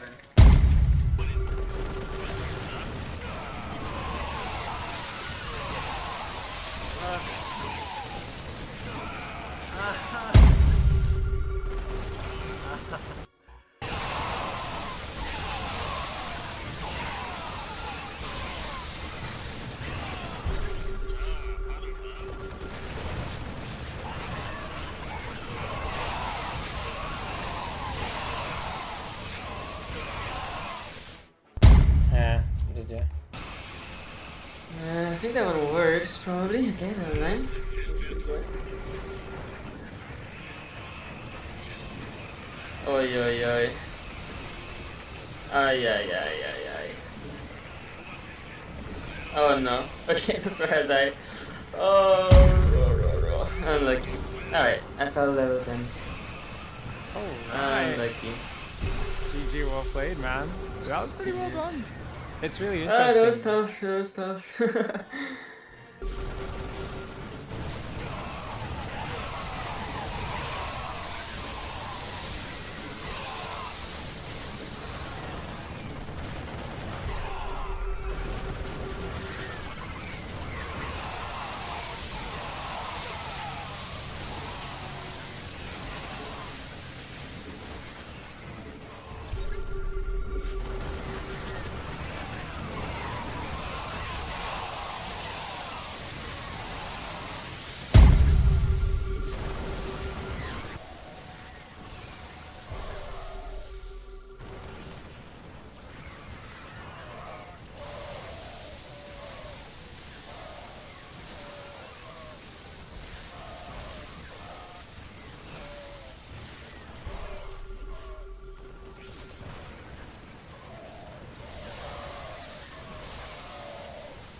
Serral. Oh, wait. That's it. All right, That's you it? passed level 10. Yeah, That's it. Well done. that's That was a really good, one. mate. That was good.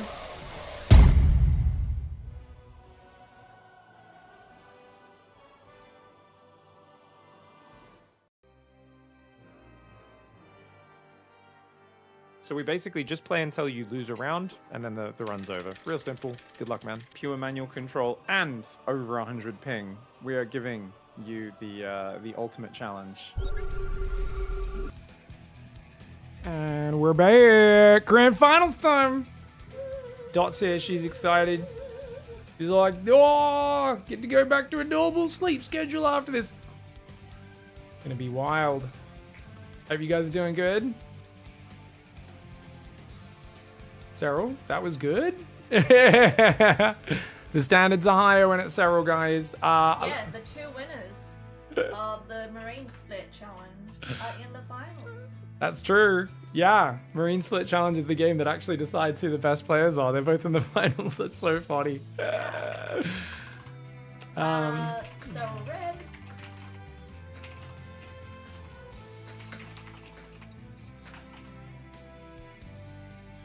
Yeah, Serral red, Maru blue, whole series, please. We can start soon if everyone's good. How are we doing, guys? Are you excited? Do we want Serral to win, or do we want Maru to bring back Korean Terran greatness? Who are we all excited for? It looks like 58% went Serral with Manassor. 104,000 bacon on Serral on game one. This is just game one. For Maru, 42% with Abobasaur with 90,000 bacon on game one. Some degenerate gamblers in the chat. Holy moly, what the heck is going on? Alright, this is sick, guys. Once again, don't mean to toot my own horn too much. Running these tournaments is a monumental effort. It takes a crazy amount of work. And we want to say thank you to all of you for allowing it to be possible. We have to do an entire month of all donations from my stream go towards this tournament. It is part of what's made the tournament so consistently successful, and that's what I want. I don't want to run an event and be like, oh, here's my normal stuff I'm promoting, but also, if you guys really want to, you can maybe support this other thing as well. Just not a great way to fundraise for anything to support the StarCraft scene. So we donate, basically direct all of the donations to my stream for a month towards it. We run weekly tournaments at the same time as well. That puts us down $800. Every dollar you guys donate, we've probably got to pay 2, 3, 4% in terms of the fees when you guys send it to me. I still count that as a full dollar, even if you lose a few cents on that. Same thing when I pay the players. I try to cover the dollars there as well. So it ends up costing us a fair bit of money. But you guys subbing, tipping, cheering, hanging out, spreading the word, subscribing to the YouTube channels, gifting your subs, using your Prime subs, having a good time, becoming part of the community, and hopefully coming back for PiGFest 8 as well is really big. When is PiGFest 8? No idea, but you guys have raised so much money for it. It's got to be sooner rather than later because we don't like sitting on community funds. So probably in a couple months, if we raised almost nothing for it, we might have been like, well, if the schedule's pretty busy, maybe 9 months, 10 months. But with how much you guys raised, I'm imagining a couple months out.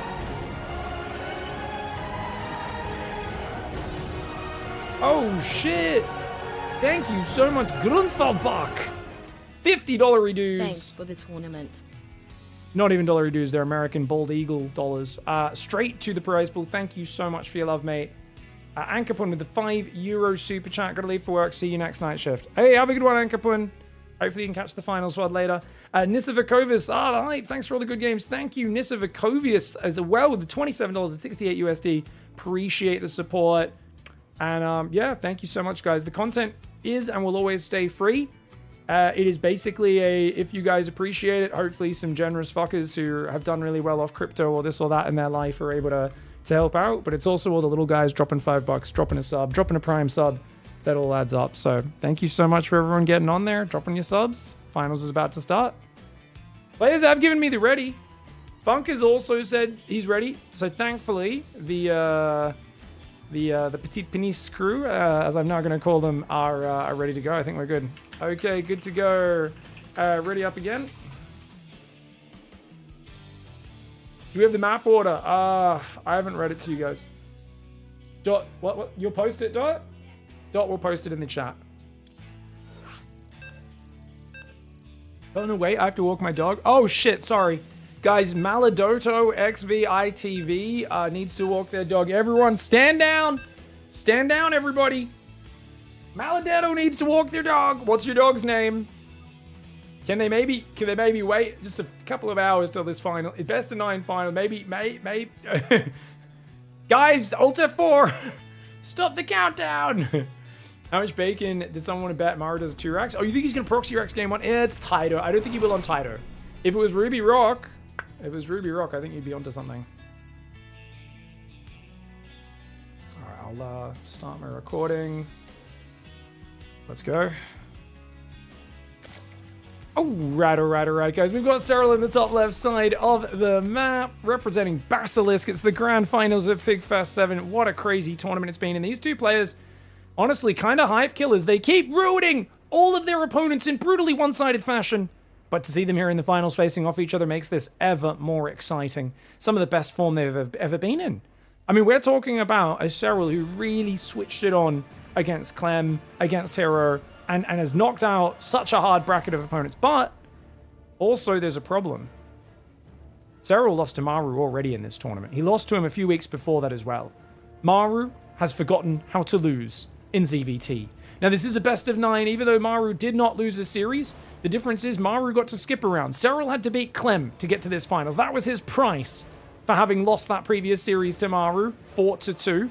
But what a crazy series that was. Serral absolutely just amazing opening build orders. By the way, he's going for that quick hatchery before gas, spawning pool before gas. I love this build order to get those 2 queens out a bit quicker. Really nice opening. Very economic. Getting the inject started early and just delaying your ling speed a bit, since that's not as important, especially not against a single barracks opening. Single barracks low ground, very cutesy build for Maru as well. But yeah, Serral got ahead in the previous series pretty well in game 1. Maru dragged it back, won the game, Winter Madness. It was a good game, but one where it was kind of like, oh, I'm surprised Serral couldn't finish him off. It was, Mutalisks were doing well, and then there was a fight. He went in, and I think it was 2 Thors and a Muta shot, killed about 12 Mutas.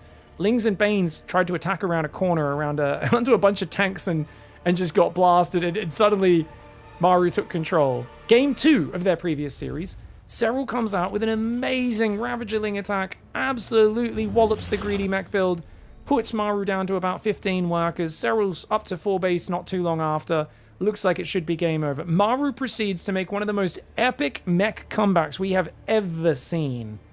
Look at this, guys. The Overlord saw the Marines on the edge, and he's like, whoa, we got to get out of here.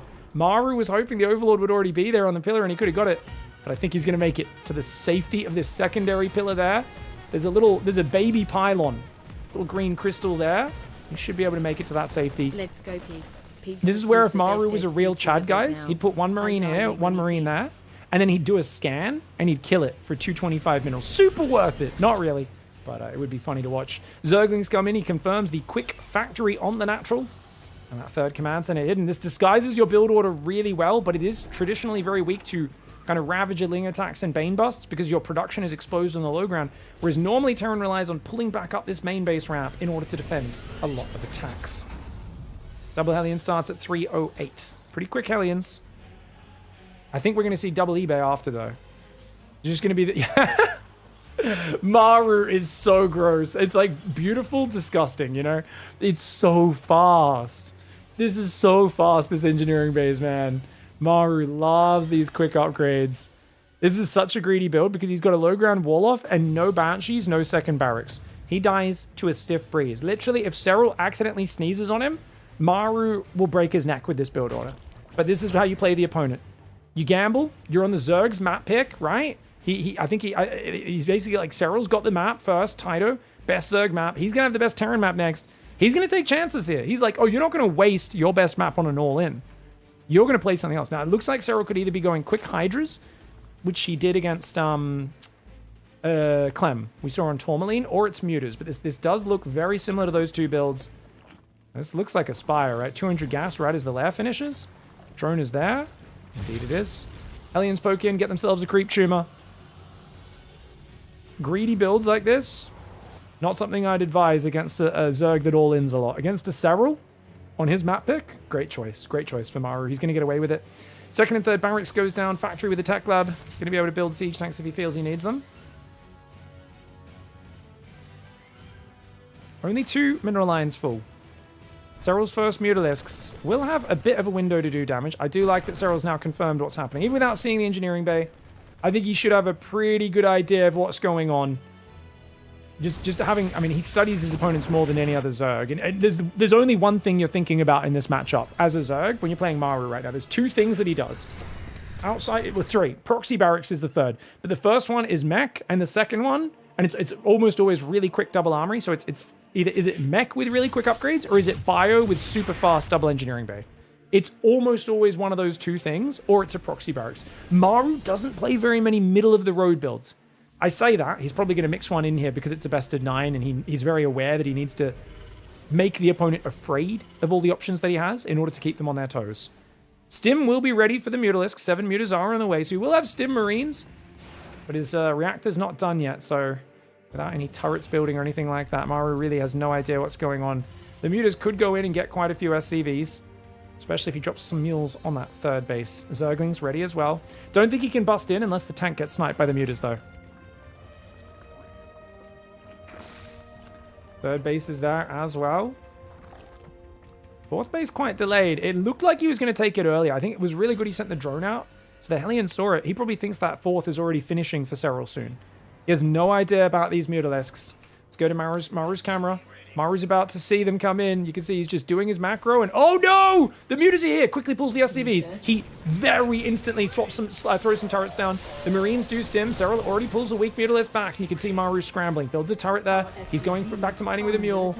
But look at that, Muta's picking off quite a few SCVs. A lot of them damaged from the bouncers. Let's go back to everyone's view. As I think watching this on Maru's camera will get a bit shaky. 10 SCVs already. Make it 11, make it 12. 2-2 has already started, so the upgrade lead will be absolutely massive. But 14 SCVs on the first wave, giving Serral a 16 worker advantage. Exactly what he wanted out of this start. He's now got creep spread everywhere as well. And I love that Serral's not just playing a straight economy build.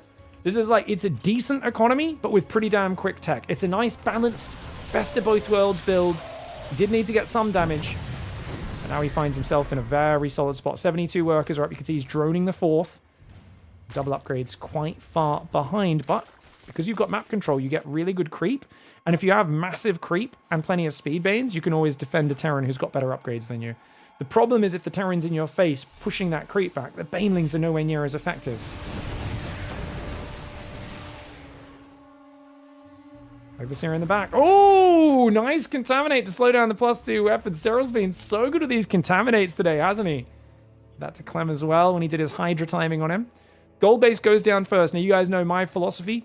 Don't take this base, it's garbage. Take the top base and this base. Unfortunately, for Maru, even with this base being exposed to the Watchtower push, I don't see Maru getting out there. Not in this game, not off this start. Serral had amazing early games when they played earlier in the tournament. Amazing early games, and he still lost. Maru found ways to get back in those games. It was one of those things where it was shocking to see Serral fix a lot of his mistakes from the previous time they played, get ahead every game like he often does, but then to see Maru digging his heels and just make crazy comebacks as if Serral was just any other Zerg player, that's not something you see very often. He lets the Widowmine survive. These Marines are going to stim at him. Good reaction speed by Serral. He's got +1 flyer attack. 2-2 starts for Zerg. 2-2 has just finished for Terran.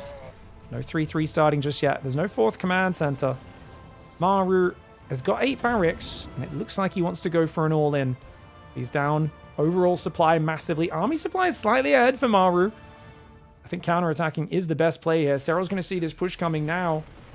Sees the bio coming. Doesn't see like the tanks and Thors, and that's really the serious part of the army. The Marines get baited. The Ling Bane comes in with the Mutas. These Marines getting overrun. Maru's bringing his whole army home. Will he get there, though? Widowmines get focused. The Marines going down. Banelings going after those workers. They will maybe blow up the turrets as well. Yeah, both turrets go down. 14, 15 workers. And the turret in the main will fall as well. Maru's 2-2 timing push getting delayed. Every second that goes by, Serral catches up on those 2-2 upgrades. And that is where Maru's army loses strength. Max Baneling making to try and stave off the advance. I think that was a supply drop depot that went down there as well. How many mutas has he lost? Only 2 mutas and 27 Zerglings. Better than 2-to-1 trading. Serral is all over the game 1 of this grand finals right now. It is his best map. It is the map he's meant to do well. Maru's struggling though. Definitely a game that can potentially hurt your confidence when you're getting run over like this. I like the way Serral gets in here with another Ling Run by, pulls back on the front, gives up that middle hatchery. He's got the gold base mining fully in the bottom left, so he's still on 5 bases. The Marauders choking him up. Wow, the Marauders and the Thor actually did a great job of blocking there, but there's so much Zerg, it might not even matter. Serral, army supply is dangerously close, but he's killing orbitals in the main. If he can just defend this pack of Marines, he'll be all right. Maru desperately needs to do damage. He's on 15 workers. The supply does not lie. I guess if Maru brings this whole army across, and then he gets a few good Widowmine or tank shots on the Banes, maybe? The Bane's coming forward. That Widowmine's going to recharge behind. Will it get the shot that it's looking for? Yeah, pretty damn good shot. Not game ending though, and the mutas are back as well, which means it's going to be hard. Does unload the Marines. 42 Marines, 2-2. But guess what? +2 Carapace kicking in for Zerg. That is going to be tied up on the upgrades. And Serral has made it past the scary part of this game. He did lose that hatchery, which I actually thought was going to survive at first. Serral's still got that gold base mining. More than 4 times the Terran mining at this stage. Mutas find the exposed mineral line at the same time. Maru on the front, 2 deep on creep, and Serral's going to take him out. These fast tech builds Serral's been mixing in are really clever, and they're making it tough for Maru. Of course, that's Serral's map pick, though. We're going to go on to Maru's strongest one next, no doubt. And that's where Serral is going to have his work cut out for him. What do you guys think? Is it Enclave next? I didn't see the maps. Freakster, thank you for the $25. Let's go. PiGFest, the best SC2 event now. Ay, ay, ay. Gwynny. Talking about a Gwynny pig? What's that, Dot? 10K.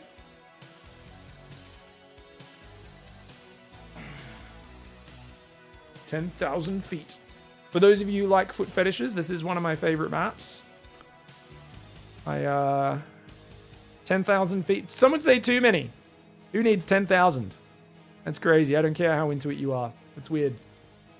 Be normal. Be humble. Just one good set of feet's all you need. You degenerate kitties. Where'd Serral go, man? Serral just log off? What?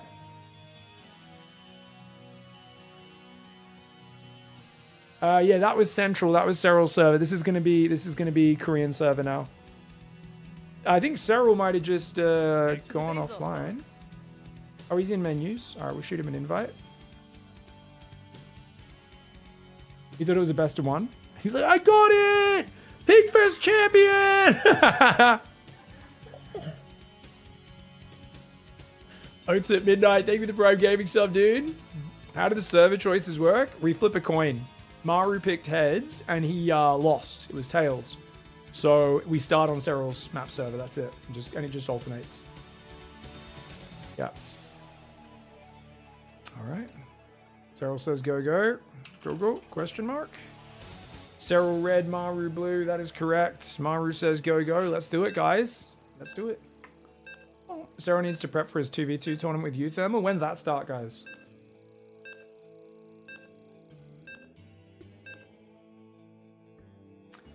Gamba? I think the gamble's going up, isn't it? Yeah, Dot's doing it. It's about to go up. So Maru just got his fingers hammered? Yeah, but he was trying to play like the hardest song in the world kind of thing, Emperor.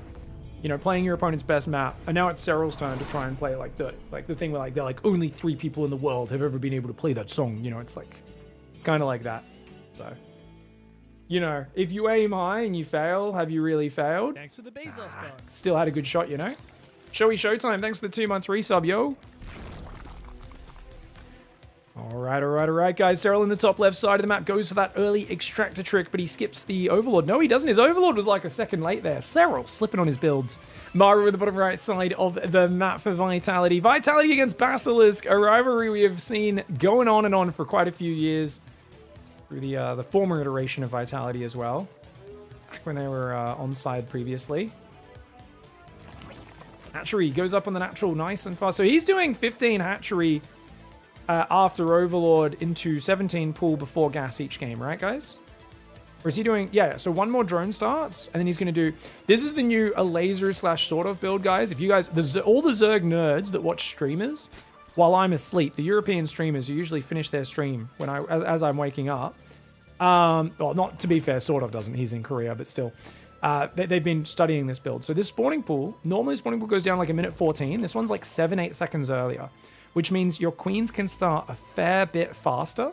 It's not as fast as a 15-15, but it's kind of... A 15-15, it's really hard to get a quick third, get the gas. With this build, you can get faster queens to defend the Reaper, potentially go early creep, but you can also still get gas up. You know, you get a third base. So it's this kind of in-between choice, and it's actually worked out very nicely as a middle ground in this matchup.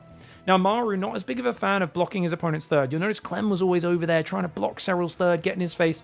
Maru's like, nah, save the minerals. You're not going to rush me at the start. I'm totally fine. He can do it. Actually, I don't know where Sort of is right now. Is he in Europe or Korea, guys? You guys let me know. But he was still in Korea. Been living on and off there for many years, hasn't he? Queens are there.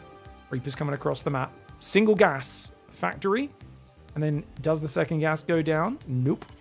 Maru wisely does not go hyper aggressive with the fast double gas early starport. I think Serral's so good at defending those builds.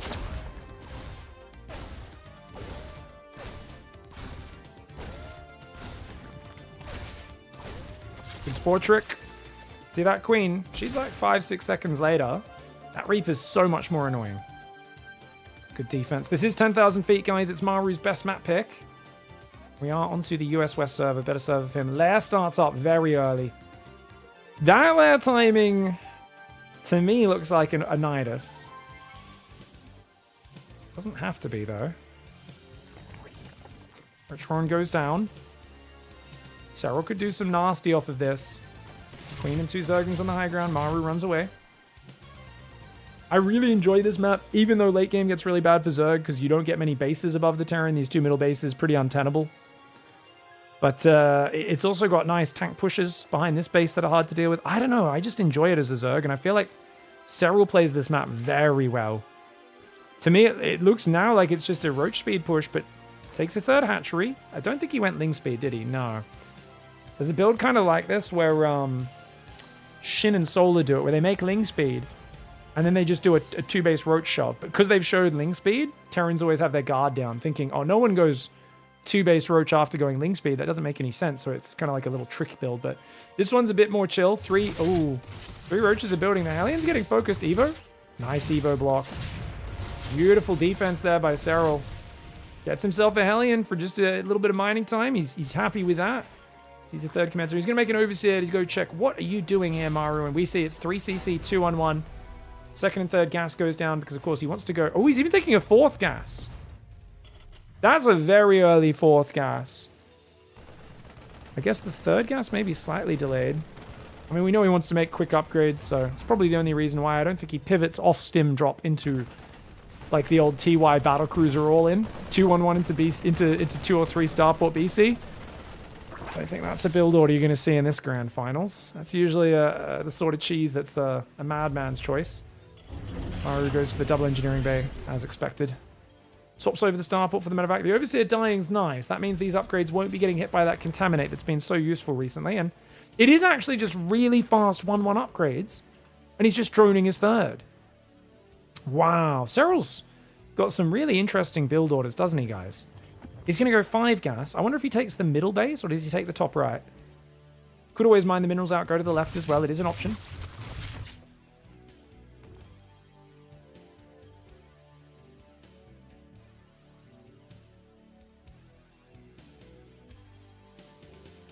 Tunneling Claws. Tunneling Claws and Burrow! No way! Very cool. Very, very cool. Starfort goes down. Third barracks as well. 1-1's on the way. He did a lot of Tunneling Claws aggression, especially if you drop the roaches in the back, and then they can burrow around as well. Something you'll sometimes mix in like a bit of an elevator with this Overlord. He did this against Clem a lot in 2023.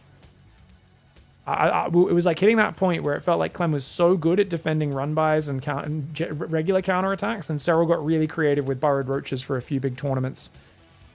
Clem had nightmares about burrowed roaches, but then he became so good against it. I don't think Serral did it much to Maru at that time. It's mostly Clem he was playing in the big tournaments that year. Double upgrade, 1-1. So it's a 1-1 roach timing, but it's got the follow-up of the burrow that can just cause some problems. And especially if he can sneak in, unburrow on the tanks and just kill them at the start of the fight. Could be huge. He's building a fourth as well. He's not all in. Maru, very defensive. He's waiting for 1-1, waiting for combat shields. Maru doesn't want to take any chances, but look at this. These guys are going to burrow and run in the left side. These guys are going to run in from that side.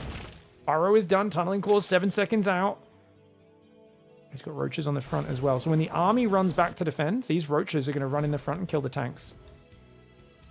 Oh, this is so clever. Maru has no idea. Okay, he sees the roaches in the main. He's going to realize now. Throws a turret at the front, but it's too late. They're already going for the siege tanks. This is brilliant. This is brilliant. He's splitting the roaches up. And look at this. It's all a bait. The roach is going to get in the economy, do good damage. And he unburrows on the front. Takes out the tanks with 2 shots. And immediately burrows again to let himself heal. Realizes, wait, I really should be doing more damage than this. There's still roaches all around. There's one in the natural.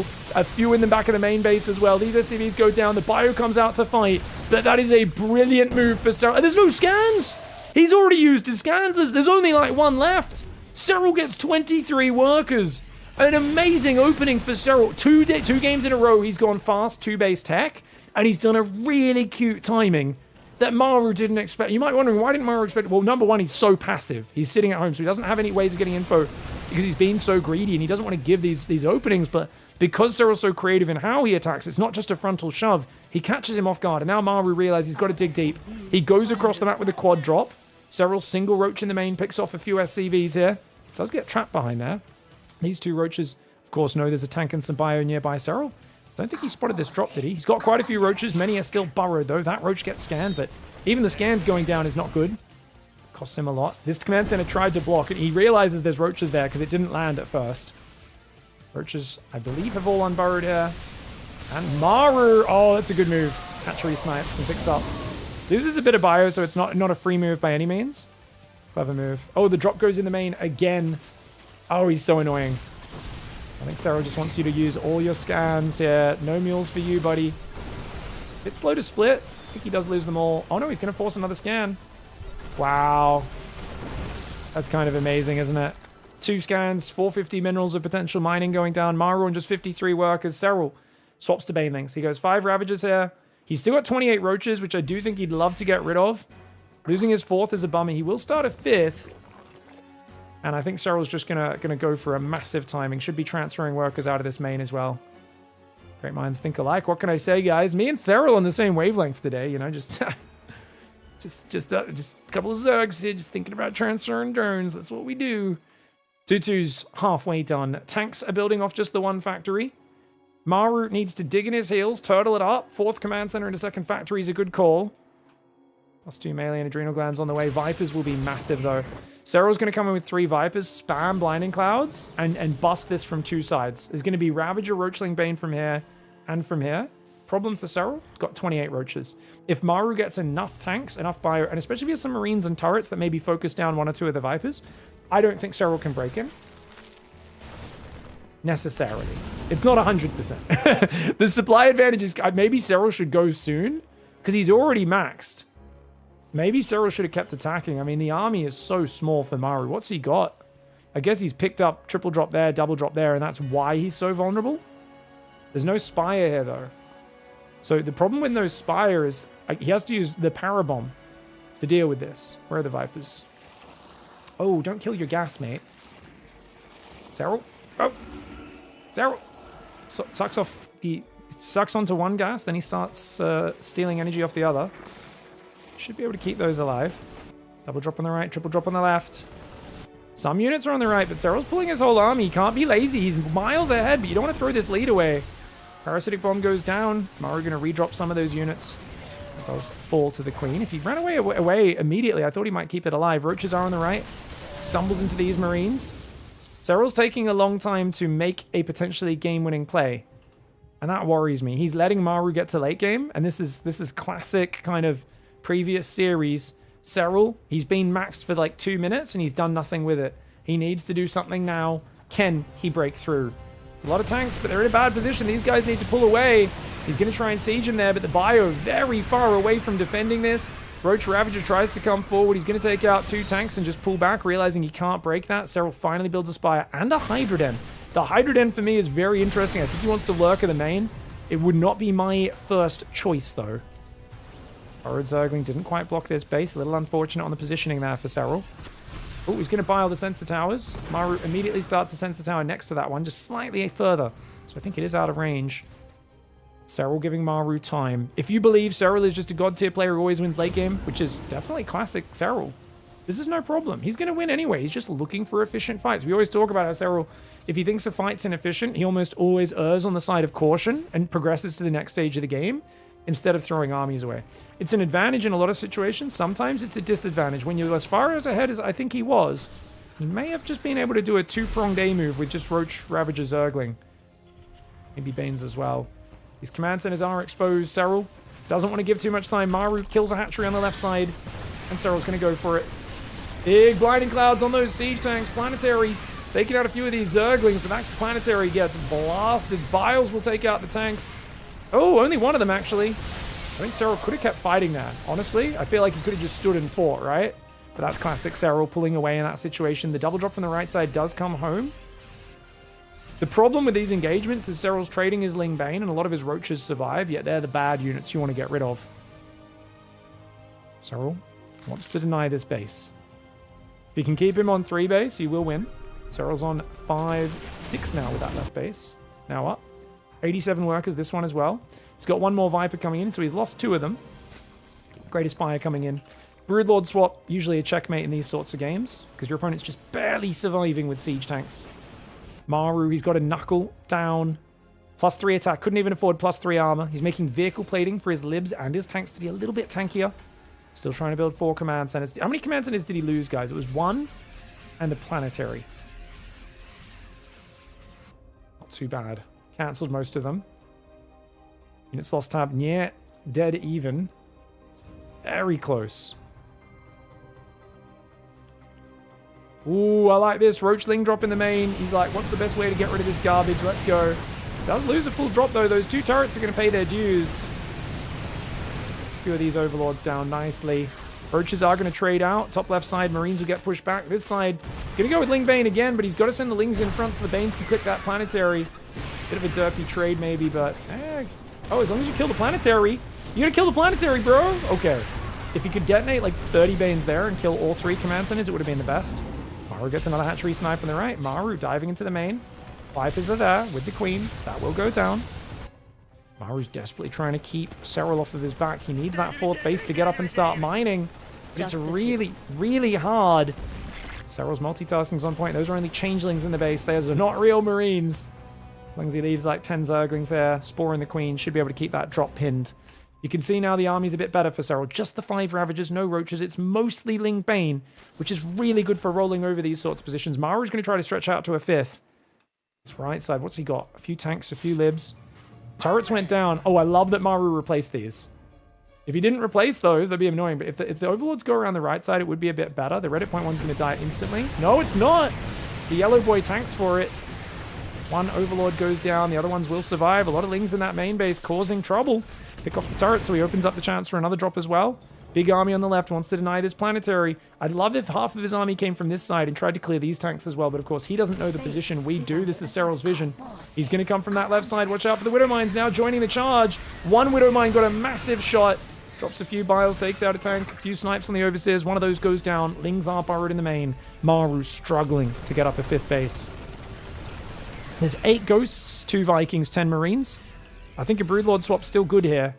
I still think it's very good to just go 5 Broods. I don't think you even need more than that. Maybe 8. It does take a little bit to get going. It'll slow down your tempo just for a second.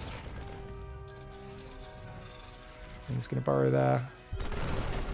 Spading another scan for a Zergling. Super worth for Serral. Serral's army goes from 2 sides. Was this on purpose? Serral sending his army in a bit of an awkward direction. One of the Vipers goes down. Another one almost falls.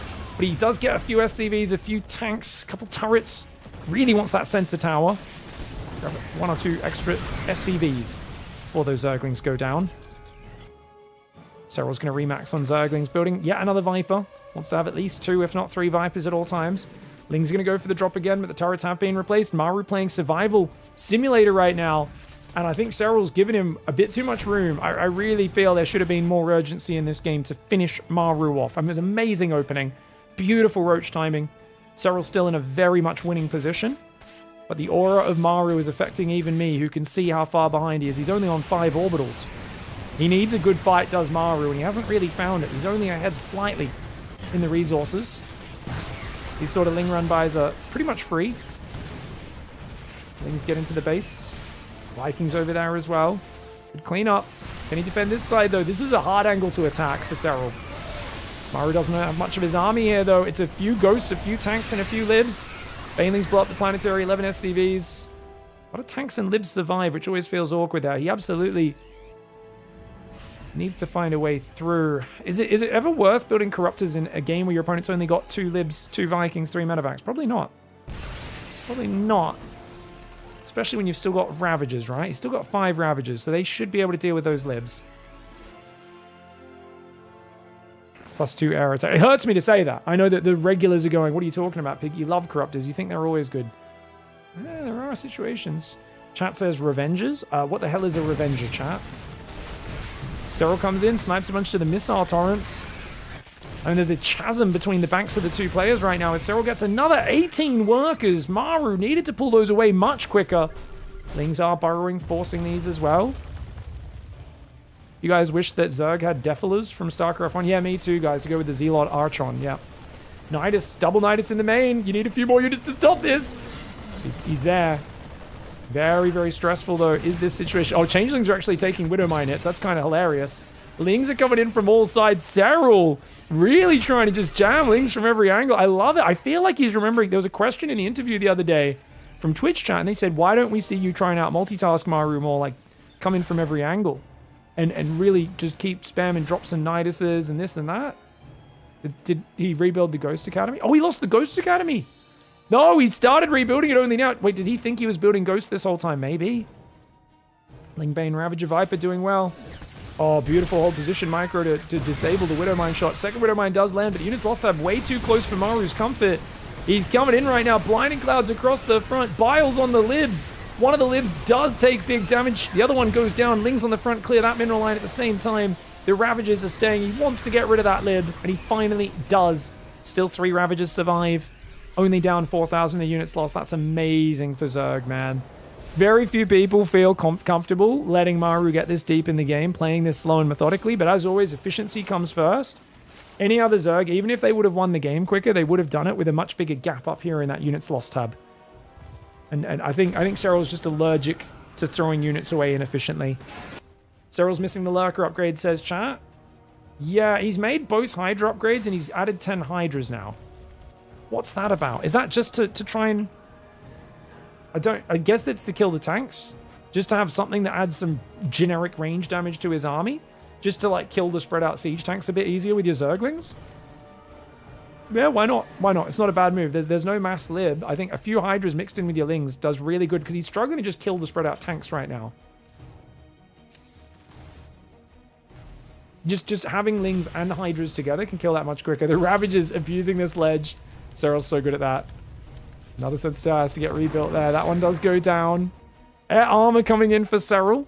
And Maru's going to try and expand to the right side. The last base for him, but Serral's had free reign over both middle bases for quite some time. Fully saturated. And he just keeps throwing wave after wave at Serral. He's got, at Maru, sorry. He's got 13,000 in the bank.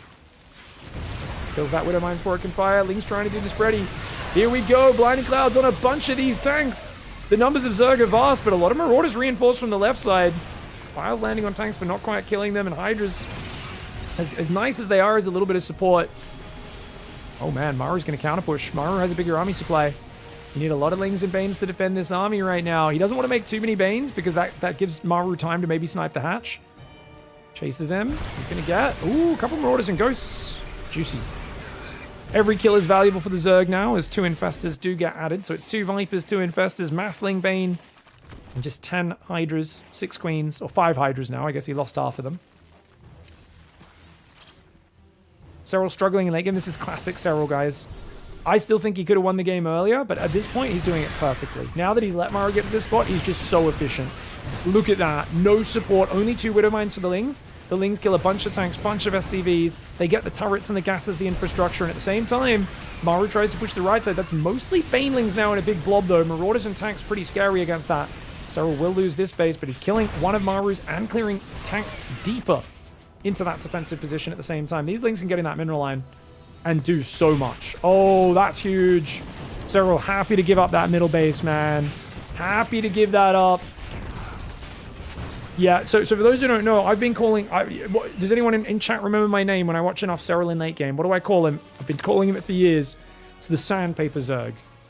Because a lot of players, they try to finish... I got to break their lines and win now! You know, I got to win them before this or before that. But Serral, he just shows up and he just like, what's the job? And you're just like, well, we need to like destroy this guy. And he's just like, okay. And he just opens up his case, pulls out like the finest grit sandpaper you've ever seen. The Bunning Zerg, as chat calls him. Yeah. And then he just goes and starts slowly grinding them down little by little. And you're like, oh, this is going to take a while. And he's like, yeah, but it's fine. Like, that's how I win. I slowly grind you down, you know. Literally polishes his opponents off. Nice abducts coming in. Hydras with the abducts will clear those libs. Baneling's trying to go forward. The orbital's going to go down. No lift for Maru. Maru's still got a bigger army than Serral. You're facing down a 13,000 bank disadvantage. That's not that amazing. The fact that he got this base up is impressive. There's still only 1 Viking, 8 Ghosts. Broodlords would be exceptional. Hydras? I mean, like I said, I think 10 Hydras is okay. Any more than that, I don't like. He's going to 12. I know I'm nitpicking, but like, I just feel like Broods, man. There's only 6 tanks and 8 Widow Mines, to be fair, though. Broods are specialists against tanks and mines. The Ghosts do have a bit of energy, right? Yeah, a bunch of those Ghosts are full energy. Hard to use correctly, but they've got a lot of snipes. That tree's going to go down again. Maru, dude. If Maru wins this game, I will just be at a loss for words. Widow Mines get a few good shots. The Lings coming in. The Hydras can clear the orbital as well. I think trading bases like this should always favor the Zerg, not the Terran. But there's an argument that Serral needs to take this base and also remove this. Because I always feel like in late game, you want to push their production. He's unloaded drones in the Nidus. I think he tried to evacuate the drones from that middle base on the right. So now he's running them back out. Ling's going to get in. Burrow. Yeah, I'd like to see... Basically, you can even let Maru take this base if you want.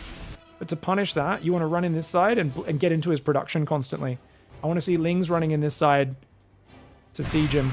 Oh, he's going to go here. Hydra's pretty far behind. There's no move forward on those Hydras just yet. The Blinding Clouds are excellent. The Parasitic Bombs are amazing in the middle of those medevacs, but quick reaction by Maru. And now Serral's down 9,000 in the resources. He's got 8 Hydras. He's still just building Ling Bane. He's building 1 more Hydra. Is it Corruptor time now? There's 9 medevacs, 2 libs, 1 Viking. It may be Corruptor time. Might be past Corruptor time. Well, guys, I'm a body language expert here. I'm going to look at both of them.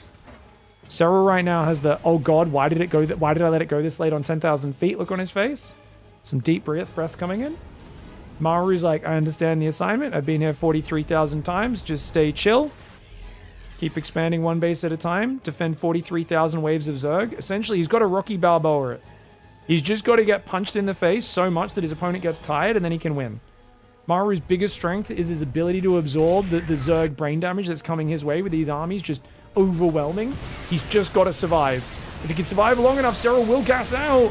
Abducts coming in, some Blinding Clouds as well. The Ling Bane rolling forward, but I don't think he's enough to kill the Planetary.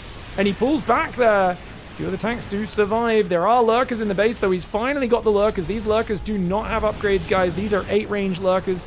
They do not have either Lurker upgrade, so not as strong as Lurkers normally are. Once again, accidentally unloading drones in the main. Serral taking the bottom left is a good call. The Zerglings should be able to defend this if they can get a wraparound, but Maru being a nuisance and Serral a little slow to react. He's going to lose that hatchery, I think. Big, please tell me Maru lost at least 1 ghost. I mean, in the whole game, yeah, he's lost 4. 4 ghosts this entire game. 26 minutes of wave defense, and he's lost 4 ghosts. If there was a Terran unit you want to, a Terran player you want to play for, you want to be a ghost, and you want to play for Maru, guys. He protects his boys. He understands those ghosts are important. He's seen the copy pastas. He knows. And they're really expensive units. I mean, killing those is a big part of how you run down the Terran's bank, but Serral for getting these lurker upgrades is a little bit tragic, guys. Production took some big damage. I like that Serral's hitting the production and stuff, but this is a pretty fresh base. Serral mined out maybe 40% of this base on minerals, and only about 400 gas off each geyser. Then again, he's getting this base here, which is even less minerals and gas mined off of it. So if he gets to keep that, that's great. Oh, the lurkers were on hold fire! The lurkers were on hold fire! Maru's ghosts and tanks siege up on top of the lurkers as Serral tells them to fire. Oh my lord! He just killed so much! Oh my lord! Who needs lurker upgrades if you wait until your opponent's directly on top of you before you open fire? Oh my lord! This is like, you guys have seen that viral clip of the guy, he's playing one of those games where it's like the old Napoleonic battles, and he's like, "Gentlemen, charge! Charge through the breach!" You know, that was the moment, but he was going, "Hold! Hold! Don't reveal your position, men! Hold! Wait until they're on top of us!" And then he told them to friggin' fire at point blank range, and we just saw Maru's army break. We just saw Maru's army break. I mean, that was crazy. It was like 4 lurkers, but the damage was crossed over in the middle of the army. Oh my lord. Bio on the right side trying to defend this base, but I think that fight really got Serral the momentum he needed. Maru needs a few more minutes to finish maxing out again. But I like the way Serral's controlled his territory. He says, okay, if you take the right, I punish on the left. He's done that a few times. There's too many Hydras, though. 18 Hydras now. Hydras can't break positions. They can support, but you need mostly Ling Bane to break the positions. Let's see what he can get done. Hydra Ling Bane advances. A few decent Widowmine shots. The Blinding Clouds are amazing.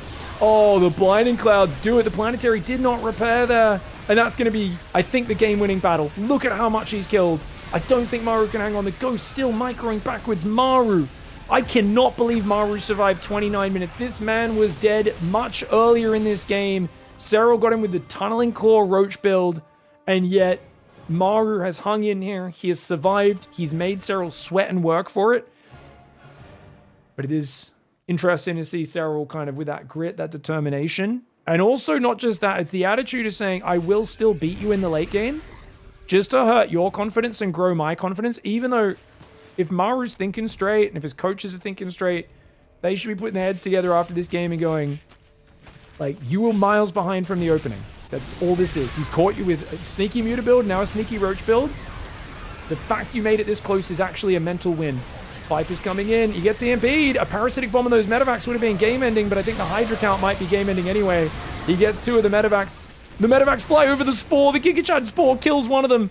Not the one with the units inside, but it looks like Maru's last units. Refugees in the bottom left corner of the map. And this is a best-of-9 series. A 2-0 lead when you've got to get 5 wins to win the series. Serral is only 40% of the way to the victory, but nonetheless an amazing start. I gotta show it, right? People, get your clips ready. We're gonna show the lurkers, surely. Best of 9, WTF? Yeah. The first one of these tournaments we ever had was, we had a Serral trap match that went for like 3.5 hours. It was hilarious. It's only got 1 lurker. Must have been before this. Okay, this is where he's got 5 lurkers. So the lurkers, I think they evacuate from the main. What, Dot? Oh, my camera froze. Cool. That's the look of a man who's excited. All right, that's fine. 1 sec. Let me fix my camera.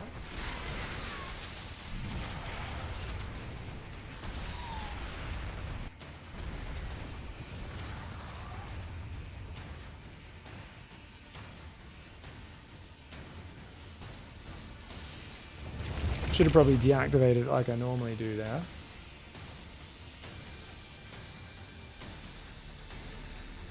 We're back. Whew.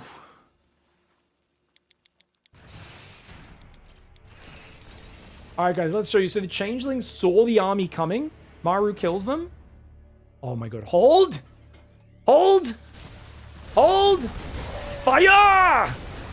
Oh my lord. And I think he targeted to the left as well so that they didn't split their fire up too much. That was devastating. That was such a good ambush. Such a good ambush. GG's. Oh, that's so sick, man. What a game, what a game. Have we already done an ad break in this series? I feel like we have. Sorry, these guys are already in lobby for 2 minutes. I gotta get in there. You have to wait for me. Thank you, Tingling, for the 69 bucks for the prize pool. Mute, Carrier, True Overmind, Showy Showtime. Thank you for your subs, guys. Please help me get to 69 subs on the final day of this tournament. Makes a massive difference when you guys can do that. Okay, I am ready. Okay, both ready?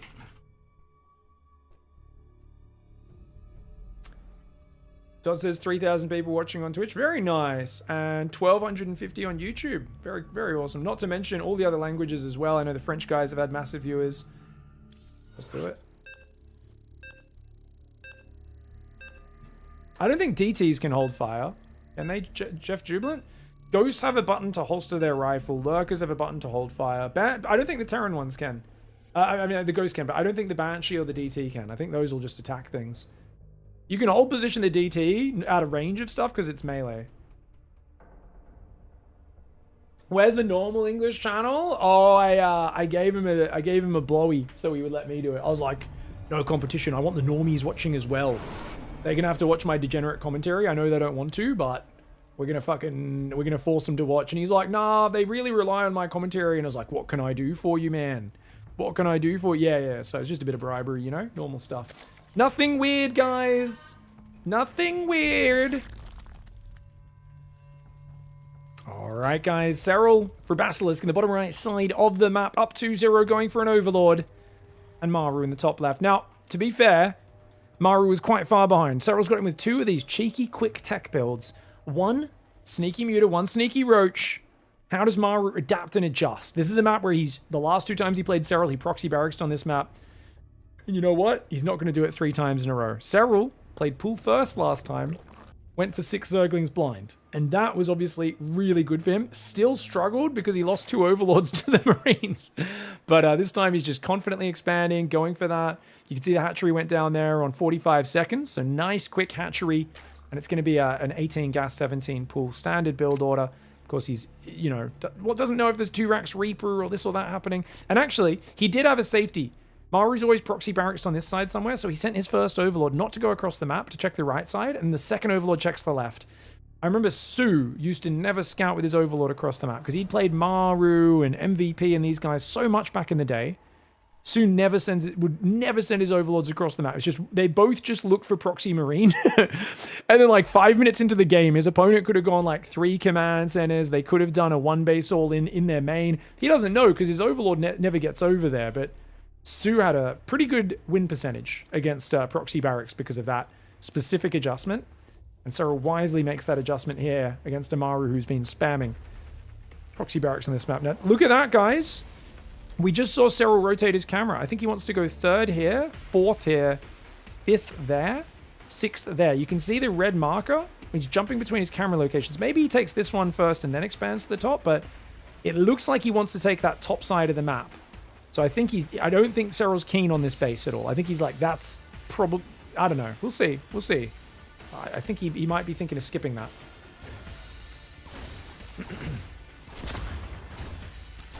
Ooh, Spore Crawler does take damage. We're just going to pull back. Good Spore Trick, though. Obviously, you don't want to lose the drone. You can see with this delayed Queen, this is a more standard Queen timing, just how annoying the Reaper can be, but doesn't lose any units. Very well done. Just a Spore Trick and the early Extractor Trick. 17 minerals for one, 7 for the other. And second gas has not been taken just yet. 3rd command center at the front. Maru likes to put that there. Close to the front, creates a bit of a semi-wall. And this does look like it's a double engineering bay play, maybe? No, Starport second gas goes down now. Okay, cool. 2 queens out, 3rd one on the way. We've got some creep shoomers up. Hatchery there as well. Ruby Rock's a kind of medium map. It's got some really good tank pushers, hard to defend some bases, but it's a sort of map where I think Serral will really struggle against Clem on this map. And against Maru, on the other hand, I think he's he's maybe favored just because there's a lot of angles to counter-attack in on the bases and stuff. There's a lot of, like, the bases get a bit spread. And if you can get your creep out a bit and get a bit of momentum in the early mid-game, then I think Serral can still do fantastic things on here. And it's not bad for Zerg at all. It's when the Terran's got a bit of a lead and he's in your face and he's hitting you from all sides. That's where it's really difficult to defend your bases. But not really Maru's style. Maru's the late-game king. He's got some great early-game timings as well. But it's not just looking to raw multitask to win the game. 2 Zerglings sacrifice themselves. They sacrifice themselves. Really? Well, I guess they did just get fried. So maybe that was a subconscious slip of the tongue that kind of made sense. 6 drones do come out. Does see that it's cloaked banshees. We should see a last start up the moment Serral gets 100 gas because he wants that overseer to spot the invisible banshees. Chat says surprisingly bad Terran map. Oh, really? So that's interesting. I thought this map was pretty good for Terran, and I've seen Terran dominate on it and get dominated on it. I've seen a few games where, like, the Hydra build was really good here. There comes up. Good damage on the Hellion there. Maru's got to be careful. 2nd and 3rd barracks after double engineering bay, as is standard for Maru. Clem always does it the other way around because he wants to hit that crisp medevac marine stim timing. Maru, it's all about the double upgrades. Got to start him, though. There we go. 4:56 upgrade start. Evos have not begun yet as Serral takes triple gas. Serral's 4th base nice and early, though, at 4.5 minutes. Alien's going to rotate here. He's got 3 queens nearby. Queens up top, stop the Banshee getting in. It's no cloak. Did cancel cloak after the Lings got in. And yet 3 spores go down, and he's probably going to make an overseer. So that's actually pretty good that you force such a big response. And then back out of it. I think he goes double cloak Banshee if the Zergling doesn't get in. Great reaction for Maru.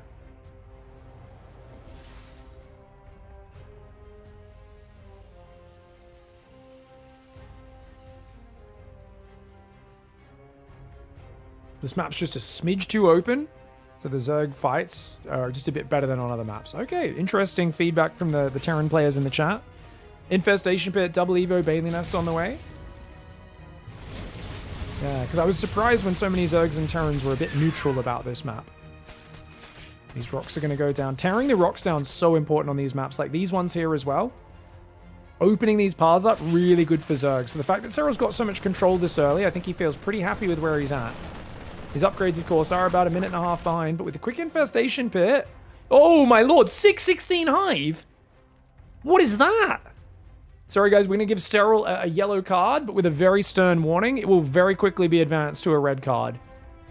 If he does anything that's just a bit too yucky from a Terran perspective. My man's going to have Vipers and Adrenal Glands so early. Bit of creep control coming in for Maru, but Maru, because he hasn't escalated the pressure, Serral's got a bit of comfort here. And this is a problem, because Maru didn't play the greediest build of all time. He's kind of done a standard build. And usually when Maru plays very standard, because he lacks the high-paced pressure of a Clem, it can be a bit hard for him to kind of, you know, stop Serral from being greedy. And I think Serral's pushing his economy a little bit harder.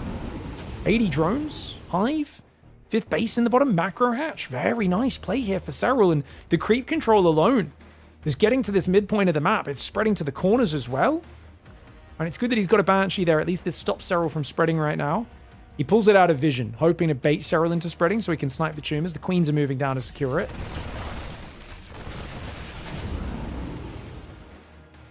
Hive is finished.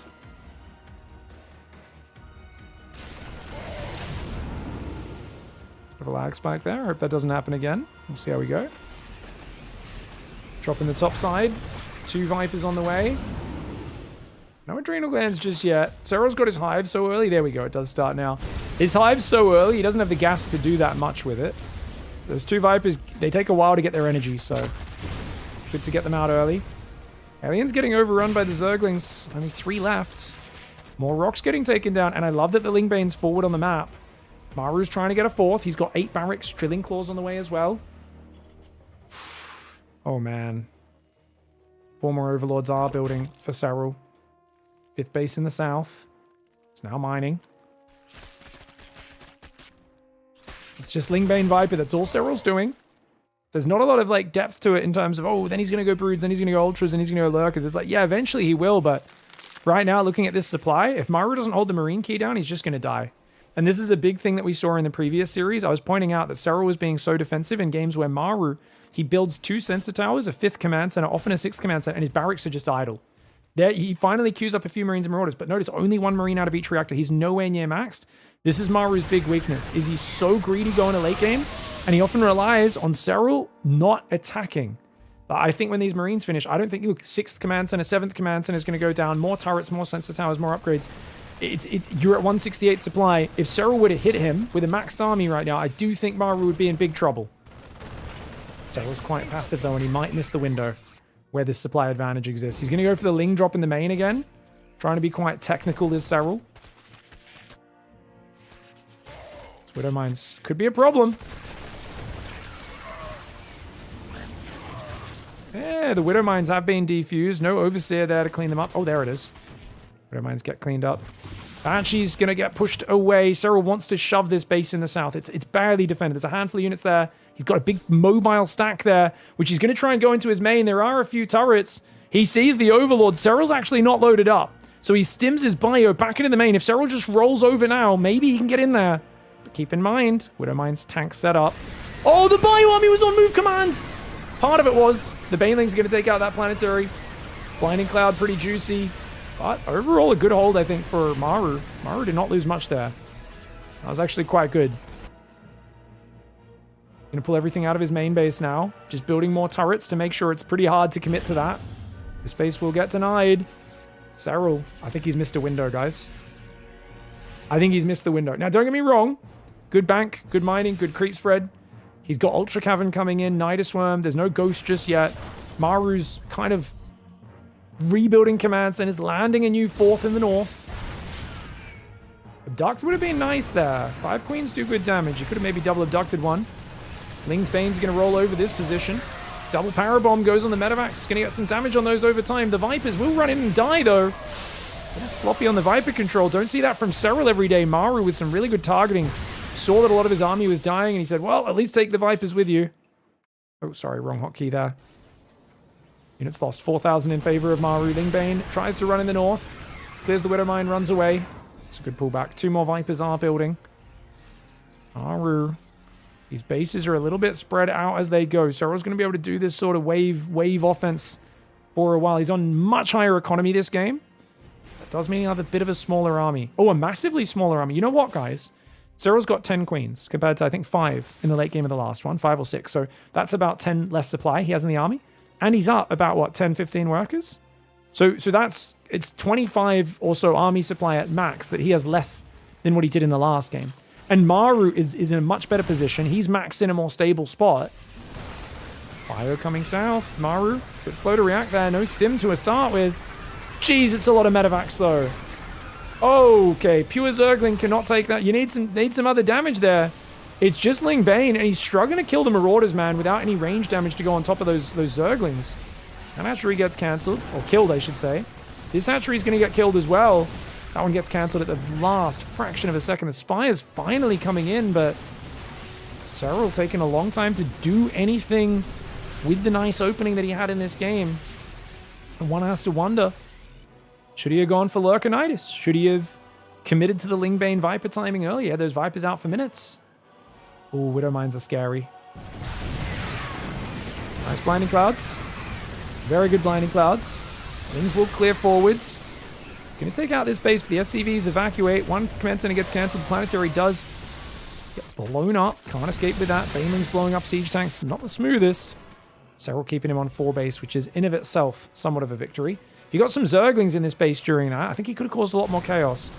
I think there is a belief that Maru struggles with the multitasking side due to that shoulder injury, even though it's the best it's been in a while. And in these long games, you're playing at such intensity. There's so much to click on, so much to macro. It's hard to keep up, but he's doing a great job. He's denying the middle bases. He's 7,000 resources ahead. Oh, he does a Honmono, though.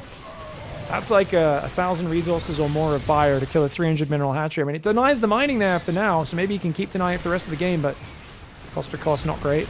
Tanks going down. Widowmines do fire. He's going to need more overseers. He needs some anti-air. These Vikings are actually killing his Vipers, which is crazy. Ling Bane trying to roll forward. He can't get through the production. All the Lings are just clumping up. Bad micro for Serral there. Don't get to say that very often. 2 Banelings, 3 actually burrow in the mineral line. Or 2, sorry. 1 there, 1 there. I'll try to unburrow those later. Or just detonate them to blow up a stack. Looks like one of these guys got blown up. I don't know if he detonated that on purpose or not. Serral here making flyer attacks, +1 range as well. He doesn't have that Hydra Tech available. Not sure if he's going to go for that like the last game. The Lingbane trying to roll in. But Serral's bank has been worn down. These fights have been horrendous. He's 10,000 resources behind and the unit's lost. Maru with a negative opening. 3 games in a row. But this time, he wasn't completely screwed after the opening. Maru says, mate, if you don't completely screw me over at the 6 or 7 minute mark, I am going to out-trade you like crazy. I am going to completely out-trade you, man. Serral's bank is gone. He's down 10,000, 11,000. Serral's trying to do it with Ling Bane, but Maru's got too good of a setup. The Marauder, Widowmine, some tank support. Beautiful play here by Maru. Serral does go in on this side. It's not game over just yet. Ling Bane tries to roll in on this side. The hatchery's already died. Like I said, he's got nothing to kill these Marauders. He needs, like, Hydras or something with, or Ultras, I don't know, something with regular damage on top of the Zerglings running past to try to deal with it. Baneling's going after the workers there. Gonna get a few SCVs, but there's not much of a stack or anything. Serral cleans up 12 workers, does clear up a fair bit of army. He's got 4 Ultras out now with Kindness and Anabolic Synthesis. He's trying to take this base. I think this bottom left base is a good idea. Serral can keep hammering this side. It would be good, but Maru's going to rotate. Serral's going to push this side to try and get through. The Widowmine's very painful. He does hold position to try to make it easy for him to spread the Zerglings. I know that looks really weird, but otherwise it's so hard to deal with. And these 2 tanks shelling from the high ground, making this difficult. These 2 Vipers have been forgotten on the south side. He remembers them now. Things are moving. Oh! Serral! Dodging that Widowmine shot in the midst of everything. He's got to make more overseers, though. They keep dying. He's going to bring one down here. I think Maru often grabs his whole army and shoves one side. But interestingly, in this game, you can see he's got half north, half south. We were wondering after watching their last series, and when you get to these later stages, is there something to be said for the moment Maru shoves one side, grab your whole army, shove the other side, and trade bases a bit? Trade a few expansions for a few of his, because I think that normally favors the Zerg. The more movement, the better. You do not want to be fighting Maru in an entrenched position. Maru right now, he's just trading so good. He's up 12,000 in the trading now, almost 13. These tanks will get overrun though. The Zerglings realize this is a little bit exposed. Siege tank, surely it dies. Yep. Lings in the mineral line. Oh, Maru didn't evacuate. Whoa! Bit of a doo-doo for Maru. The Infestor does get scanned. And he can't chase down that alleyway. Serral thought he was going to get something there. He will turn now. Lands a fungal, but doesn't want to chase into the ghost tank fire. Serral not quite maxed out. His mineral income's been a bit too damaged over the last few minutes. And of course, losing 13,000 resources more than your opponent does not help. Vipers come in. They have to parasitic bomb the random Viking. It's not great Viper usage in this game. I think he's lost a lot more of them than he would have liked to. Lings get in. 4 Vipers have died this game, and I don't really see them doing that much impactful stuff. I mean, yeah, there's been some good blinding clouds, but he's been good at blinding clouding. He just hasn't been as good at keeping the Vipers alive, Serral. Maru's putting too much pressure on. Burrowed Zergling's doing good damage. Kind of running in the run bys, burrowing them. Infestor's there at unburrows, but he doesn't fungal it in time. A little sloppy there for Serral. Does finally land a fungal and a parabomb, but the parabomb comes down only after the fungal wears off, and the medevacs quickly split. Marauders and Ghosts trying to fall back. Ling Bane, Ultra trying to overwhelm. He's actually clearing a fair few of these Ghosts. There's so many Marauders behind it, and a beautiful spready backwards for Maru, the Ghost King. The man that keeps his Ghosts alive. Zergling unburrows there. A few Zerglings are on the production, but there's Widowmines all over them. They'll just get blasted when they come out. Only 4 Ghosts have died this game. And you can see that Serral's bank has run down. His supply in the dumps. He's got the bottom left base now. This base unable to get up. This base goes down. He needs a really good catch on this army. The Infestors, with his gas bank, are kind of his saving grace. He can catch some fungals. He could do well, but trying to defend this base hard. Serral's back up to 3,800 minerals a minute. Maru scans. Does he see this base? Oh, he doesn't see this base. And he's so paranoid right now. He's trying to scan. He's got 7 orbitals, which is good. But Infestors could be everywhere. So he has to use a crazy amount of scans just to survive the fungals. course, the longer this goes, he's got more minerals on these 3 bases. I think he can you know, remax another army or 2 from a few skirmishes at least. Not whole army wipes, of course. Serral can't afford that just yet. Another base is going to go down. Serral's only got a small pack of Lingbane Infested Queen here. 14,000 resources behind in the trading. Maru does take a few big fungals. That was a really nice fight for Serral, but his main army's down here. This is where he's got to get the damage done. Infestor backs away. Baneling's going to roll forwards. There's no ghost for them, and you got to realize in general, Maru played this style against Serral as well, actually. Was it him, or was it in the group stage? I remember there was a game Serral played. Might have been against Beyond. Actually, it was against Beyond in the group stage, where it was on White Rabbit, where Beyond constantly had 5 ghosts and nothing but Marauders and tanks. And there was a moment where Serral had like 80 Banelings, and they were just running around, and there was nothing good for them to blow up on. And this game, he's kind of repeated that quite well. Like, there's a few Marines and Ghosts mixed in, but the Banelings are mostly not able to find any big connections. If Serral brings this back, it'd be pretty amazing, though. Like, he's still fighting. It's just, he can't afford these trades long term. Maru is avoiding catastrophic game-ending losses, and he's grinding Serral down. I don't think Serral can lose these 2 bases. He's already lost that top side so many times. The Widowmine tank spreads are just prohibitively difficult and expensive to clear up. See, 1,000 units to just 287 of the Terrans. Infestor's thinking about unburrowing and fungling stuff, but the Widowmines will shoot him down. Get scanned there. Here comes the engage. Lingbane, Viper, Ultras, Infestors. Few Widowmine shots land. Fungals landing. Massive chain Fungals, but he does manage to get on top. Serral clears out all the ghosts with that crazy Fungal chain. Oh no! Maru loses massive losses there. A few thousand resources, better trade for Serral, and he defends the bottom left. If he lost these 2 bases, I think he GG's. I legit think if he loses this position in the bottom left, he GG's, but he doesn't just hold the position. The ghost kill count up to 8 now. So many Marauders and Marines got caught there by the Fungal. Serral rebuilds drones. I don't think that's a good move. I think there's not enough minerals left on this base for you, on this map, for you to really justify that. Lings trying to overwhelm the tanks and Widowmines. Medevacs are up there as well. Of course, there's a lot going on. You're not really keeping track of your exact worker count in these sorts of games. It's chaos trying to get your workers where they're needed. Maru, nice micro from Maru. Ooh. I think it was this map, Maru versus Shin, where Maru actually threw away a maxed out army in one of the worst fights ever. He came back to win it, but like it looked like he was going to give up a big advantage against Shin, so there might be Maru's Ruby Rock mistake, is he always takes one really bad fight on this map, but then wins anyway. That might be the case. Serral's going to have something to say about it. Big Ultraling Bane army comes in on the high ground, clearing those siege tanks. Brilliant play. The Vipers did get AMP'd, though, and these 2 tanks on the left still hard to deal with. He's going to try and run away now. Oh, that bloody Liberator, man. Well played on the Lib. And does he have to build a Corruptors? Now he does. 6 Corruptors are coming, but Serral's still got great income. Maru's got no income. And the Corruptors are actually the perfect unit, even though they've only got, what, 1-1, I think? Or maybe only +1 attack. He killed 20 workers. He's got a lot of units. The Banelings, he trades him to kill the mules. That's probably worth it.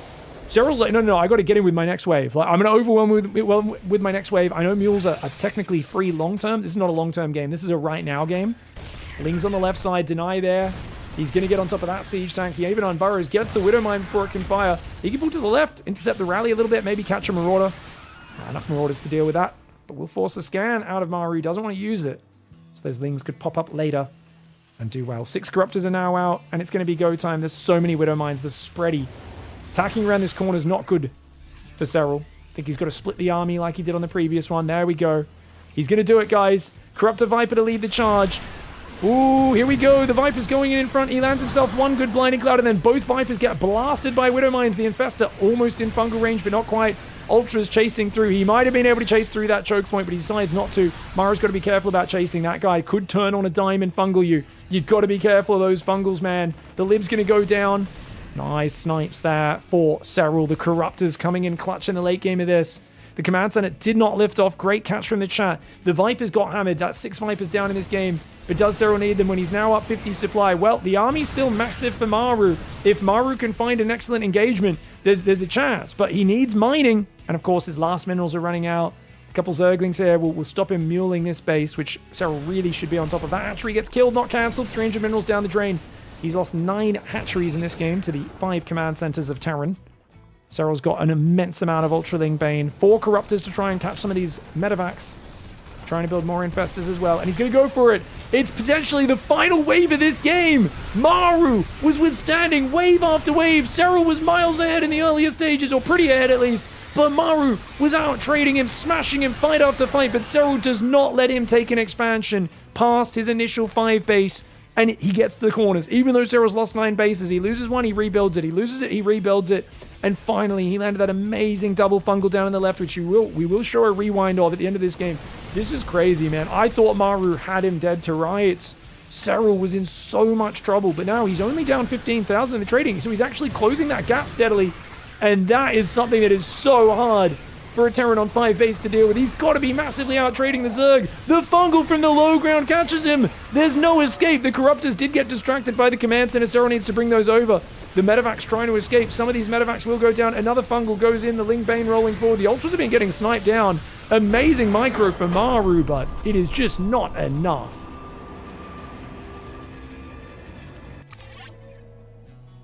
Come on, Maru. You can do this, bro. I know you can. I believe in you, Maru. Come on. When did that fight happen in the bottom left, guys? It was probably like 8 minutes earlier or something. Maybe it was probably like somewhere around here. Maybe not this long ago. Does anyone remember the timestamp of that? I think his units were even on A move in the fight that lost him the game, says Lambo. It was really weird. It was such a crazy fight. Is there a bracket reset? No, we don't do bracket reset in this tournament.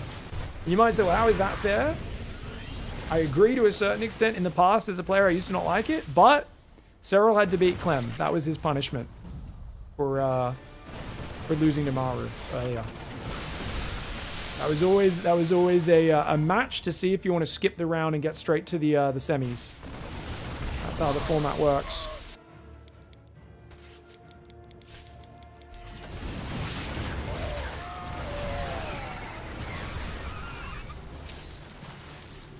Is this it, guys?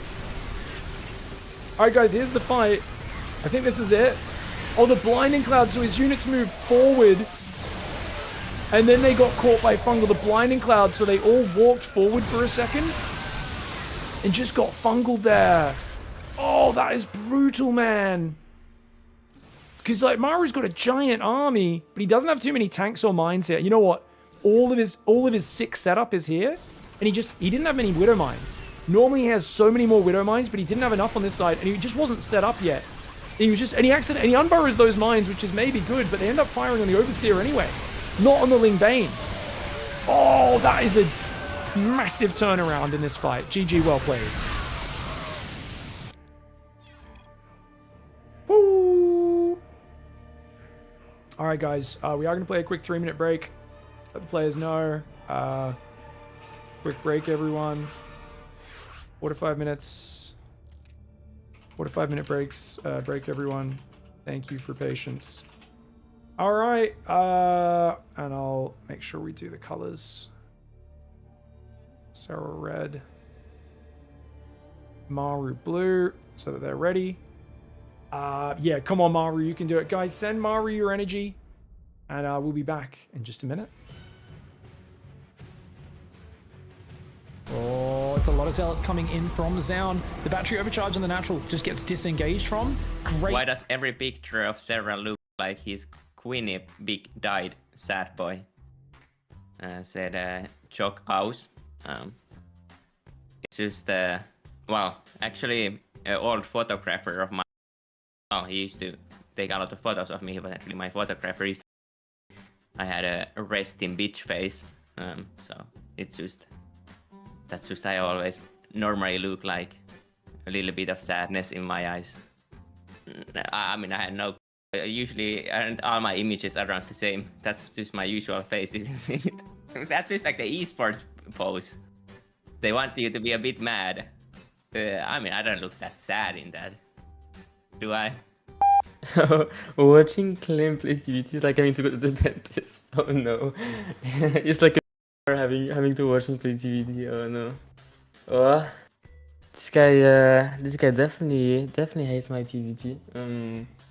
Which I mean, I can understand because TVT is, oh god, that fight was so bad. TVT is definitely not my best matchup, so it's definitely the one I struggle the most in.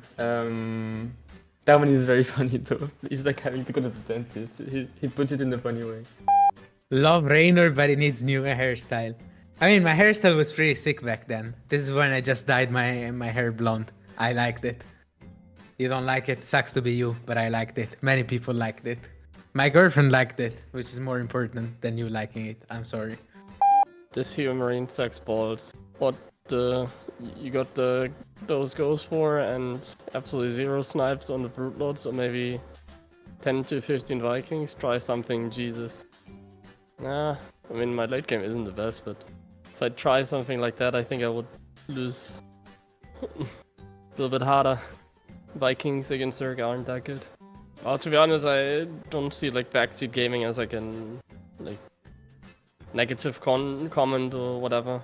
Like this kind of content, I don't know. I mean, this kind of comment. You're just kind of like, it's like water off your back, right? Because it's like they just don't understand. I mean, the he game can that have much, an right? opinion. He can have an opinion. It's fine. He can also say I suck if you think so. I mean, I don't feel insulted by that. You know, take some fears. Like this is like a too low of an insult for me to even get insulted. You know, so I take it as a normal comment. I would rather watch one Astrea game than 10 Max Packs games. One is incredibly fun to watch, and the other is obviously overrated. Well, I might be slightly overrated, but I don't think Astrea is 10 times more fun to watch than me. Easy win for Goat Serral. Thumbs up emoji. Maru, you better play AoE 4. Laughing emoji, laughing emoji. 이것도 이제 세랄 선수한테 졌을 때 이제 조성주는 AOM이나 하러 가라 뭐 이런 댓글이 있는데 어떤 말을 좀 해주시고 싶으십니까? 잘하면 해보고 싶네요. I actually wanna try to play Age of Empire 4 if I can be as good as in StarCraft 2, you know? Serral is clowning. Why would he go lurkers in game 1? Playing for fun, not to win, because any half-decent player knows he should have gone prudes. I know. I can only imagine this is like a CBP comment, because that's the only time that will make sense. But yeah, I do agree. Lurkers in CBP sounds like a big mistake. It's Pro Lords first is usually the best call. But quite often if I'm going lurkers, it's mainly just because there's no time for Brood Lords, or I feel like there's no time for Brood Lords, just because that switch takes a bit more time than Brood Lord, than a lurker switch, I mean. Well, I mean, I had time to go Brood Lords actually in this game, but... All right, we are back, guys. Thank you very much for the love there. Oh my lord, look at that face. That's my, oh, Serral, what are you doing? I thought you were losing this game face. Impressive. Most impressive. All right, how's this crashing so much on me?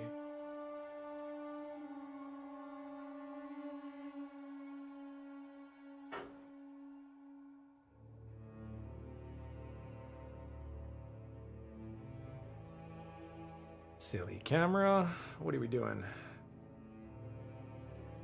All right, we're back. Hey, thanks for hanging, guys. That's my. Why didn't you go brutal on Serral face? Dude, what a series this is. This is crazy, man. Maru. I really wanted to win that game. That was Serral's map pick, but still. Still. Murphy, thank you very much for the $10. Mad Alien with the sub. Verse Deluxe. Boss Plays. Cranky Ducklings to the raid. True Overmind with the sub. Guys, once again, please support the channel as much as you can. Please help us hit that 69 subs. Help us fill up the bits for today. It's a massive monumental effort to run tournaments like this. And yeah, we need some subs and stuff to make it work. One of the best things you guys can do is support us by using your Prime subs. Let's go to Indy's channel where he's playing some Diablo or something in the background. If we wanted to subscribe, he's also casting the tournament. He's just filling time while he's waiting for me to hurry up here. You can get a free sub if you have Amazon Prime. If you want to subscribe to Indy, lovely Polish StarCraft commentator, We can click sign up there. And guess what? You click here, you link your Amazon Prime account, you get a free sub every month. It gives us the same dollars as a normal sub. You have to resub manually. You can do this if you're on YouTube as well. So we'll get a link for you guys in YouTube. Dot will chuck that there for you in a sec. But please come over and do that, because right now we have 3,000 people on Twitch, 1,200 on YouTube, and I know a lot of you have Amazon Prime. So give me some free money if you're generous and you can afford to give not free money and actually do a regular sub or a gifted sub like Tony Bravura there. We appreciate you even more. Thank you very much. Limacy with the Prime Gaming sub. Harfies with the Prime sub. Ayo, we're getting some subs in. And I don't want to delay, guys, and I'm not going to delay. As a streamer, the best thing you do here is you have a 15-minute break in the middle of the series. I don't want to do that. I've told the players 5 minutes. It's been 5 minutes, so I'm just checking they're ready before we start the next game. We really appreciate you guys so much. So please, subs, tips, cheers, follow the channel. If you don't have any money or Amazon Prime, just have a good time. Come back another day if you feel like watching some awesome strategy game action. Serral says go. Maru says go. This may be our most one-sided PiGFest of all time. Honestly, I don't care if it is, because even in one-sided matchups, there is a message to be said. And right now, that message, it's Serral from the poster, isn't it, guys? It's Serral from the original poster that we had. When you look at the groups, it's this face right here, guys, where he says, "Who's washed Twitch chat? Who's washed Reddit? Who's washed social media? Who? Oh, you guys been saying I'm washed? How about you shut your fucking mouth? Get my mother trucking mouth off your lips." Speaking of which, Brain Dead, thank you very much for the 20 gifted subs. Conrank with the Prime Gaming, Fluffy the Bunny with the Prime Gaming, Owlbear Pig, Bash Bomb, Zeal the Seal, and everyone else. We appreciate you guys so much. Thank you so much for keeping it going. The game started. I got to get in there. Let's go. Let's cast it. Let's take my stupid face off the camera. And let's see what we can do. I really hope Maru brings it back and wins a few games, because I do want to see a really close series. That's 3-0 now. Hey, Alifax. Thanks, bro. Long time no see, brother. Spockstar, Helsing, thank you so much for the subs. Hey, really appreciate you all taking a few seconds to click some buttons there. Give me your monthly sub. We really appreciate it. You guys will also, if you sub, you get access to replay packs of this tournament after the tournament is fully released on YouTube, which will be about a week and a half from now, I believe. All right, guys, we've got Serral on the bottom left side of the map, Maru in the top right side, and he's got to hang in there. He was so close to getting that last game, but he just didn't have time to move all of his Widow Mines and tanks to that bottom left side of the map. And I really think the secret to that game and what Serral's been doing well here is in that later stage, when Serral's moving, he's winning. And whenever they're fighting in a static, predictable position, Maru is dominating. But what did Serral do? Even though he had a good position, remember what did he did so well earlier? Constant ling drops on 10,000 feet. Just ling drops, you know, going in there. Was it 10,000 feet or the map before that, actually? But he was doing the roach, the tunneling claw roaches. There was the constant ling drops. I think that was the opening map, was it? Dude, I mean, there's so many maps. It's all blending into one. But he was constantly hitting him over and over again with drops in all these games, flooding lings in. And it was when his army rotated from the top right, where Serral had lost a few fights, to that bottom left. That was where he got the big game that shifted the big fight that shifted the entire momentum of that game. I'm tripping over my words. I'm so excited right now because I did not expect Serral to win that game, and I almost felt like, oh gosh, this is where Maru just turns the whole series around and just doesn't lose a single fight from now on, because he was, what is he, 15,000 resources ahead in the units lost? But then that one big fight, combined with Serral then denying his base 2 times in a row on the right and the left, he basically denied 2 bases for the rest of the game, while also winning a shocking fight. And Maru doesn't have the big bank. Remember, Terran kind of is crazy in their efficiency in TVZ late game generally. They also have to spend so much money on all that orbital command center infrastructure. They never have as much bank as the Zerg does.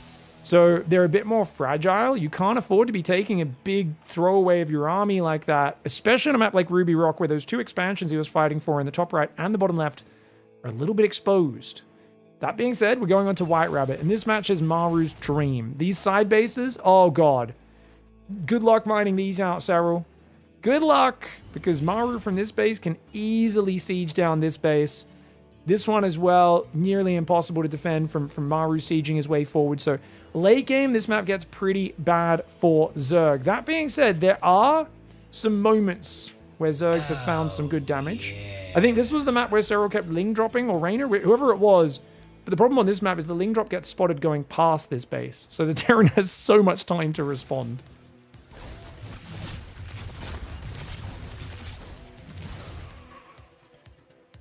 That was a drone. Good start for Maru.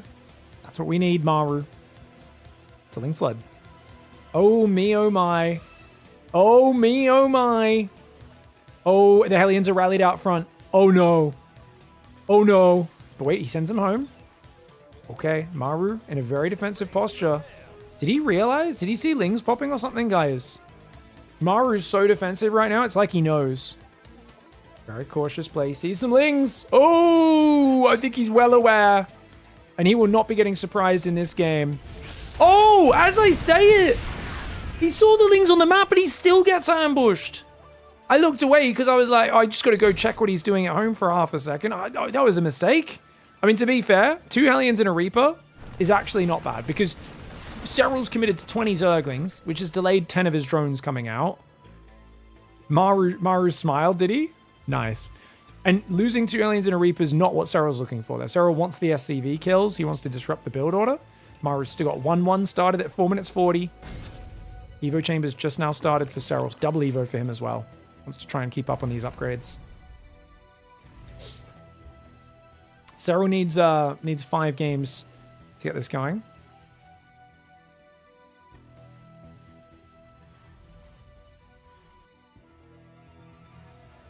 Now, if we think of the maps that are left, guys, what do we have left? White Rabbit here, then Winter Madness, Mothership. I think these are all good maps for us to see the kind of series evolve a little bit. We haven't seen Old Republic yet. I think Old Republic must be the next map. That'll be Serral's next pick. So Maru definitely needs to try to win this one, and I think he's going to mech in the next game. Hasn't shown any mech against Serral just yet.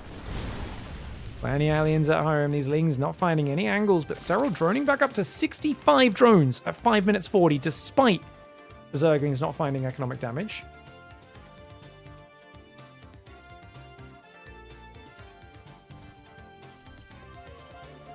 Third command center is there. 4th and 5th barracks. Oh, is that a mistake, guys? I think he's meant to be building reactors there, unless he's actually planning a very sharp timing attack, which would be highly unusual. He's cutting SCVs. He's cutting SCVs. Maru's going. Maru's going. Okay. Okay, Maru is going for a very sharp push with combat shields. But he's paused Marine production and gone back to SCVs now. Maru's production's a bit wonky. He's either making macro mistakes or he's committing hard to a push. I can't tell which one it is right now. Because he should be prioritizing Marines over everything else if he's not building reactors on those 4th and 5th barracks. It should be this is just one big push. He's got to have that second tank, though. The second tank's a bit late. I think he picks up the tanks, boosts across, but where does he push? I mean, he can deny one of these bases. This one's not important. I think it's the left. Okay, so this is good. So he denies this, and then he's going to shove this left side with a super dedicated Marine tank push. But Serral's not going Hydras or Mutas. Serral is playing Mass Zergling on 4 gas. This is the best style for shutting down this sort of attack. Because Serral's going to have numbers, man. He didn't wait for the second tank. Only 1 siege tank, but he will have Hellbats. Combat shields, 1-1. Double drop on the right side as well. Still doesn't have add-ons on these 2 barracks, which is crazy. 4th command center goes down. I can't tell if this is a conscious decision by Maru or a mistake. I think it must be conscious, but really puts him very committed to finding at least some damage here. Marines trying to poke in and out right now. Serral spreading his units. Got a good pack of Lings on the right side. No Banelings down there. Oh, Maru stays a bit long. 4 Marines do get hit. Hellbats defend the tank. Queens, careful, Maru. Get out of there. Does leave 3 Marines on the front side. The rest of them do get back. The Marines on the bottom side will win this fight, though. That's good for Maru. Look at that trading, because now Maru denies the base and he holds this position, and he can reinforce the left side. He's got so many more Marines at home. He's finally building that 4th and 5th reactor. He's realized the mistake he's made. Maru's going to stand and fight there. Yeah, just beautiful. 3-1 trading. The Marines will get there. The Zergling will see them rallying over, but Serral was not able to clean that. Those Hellbats all guarding the tank on the high ground were excellent.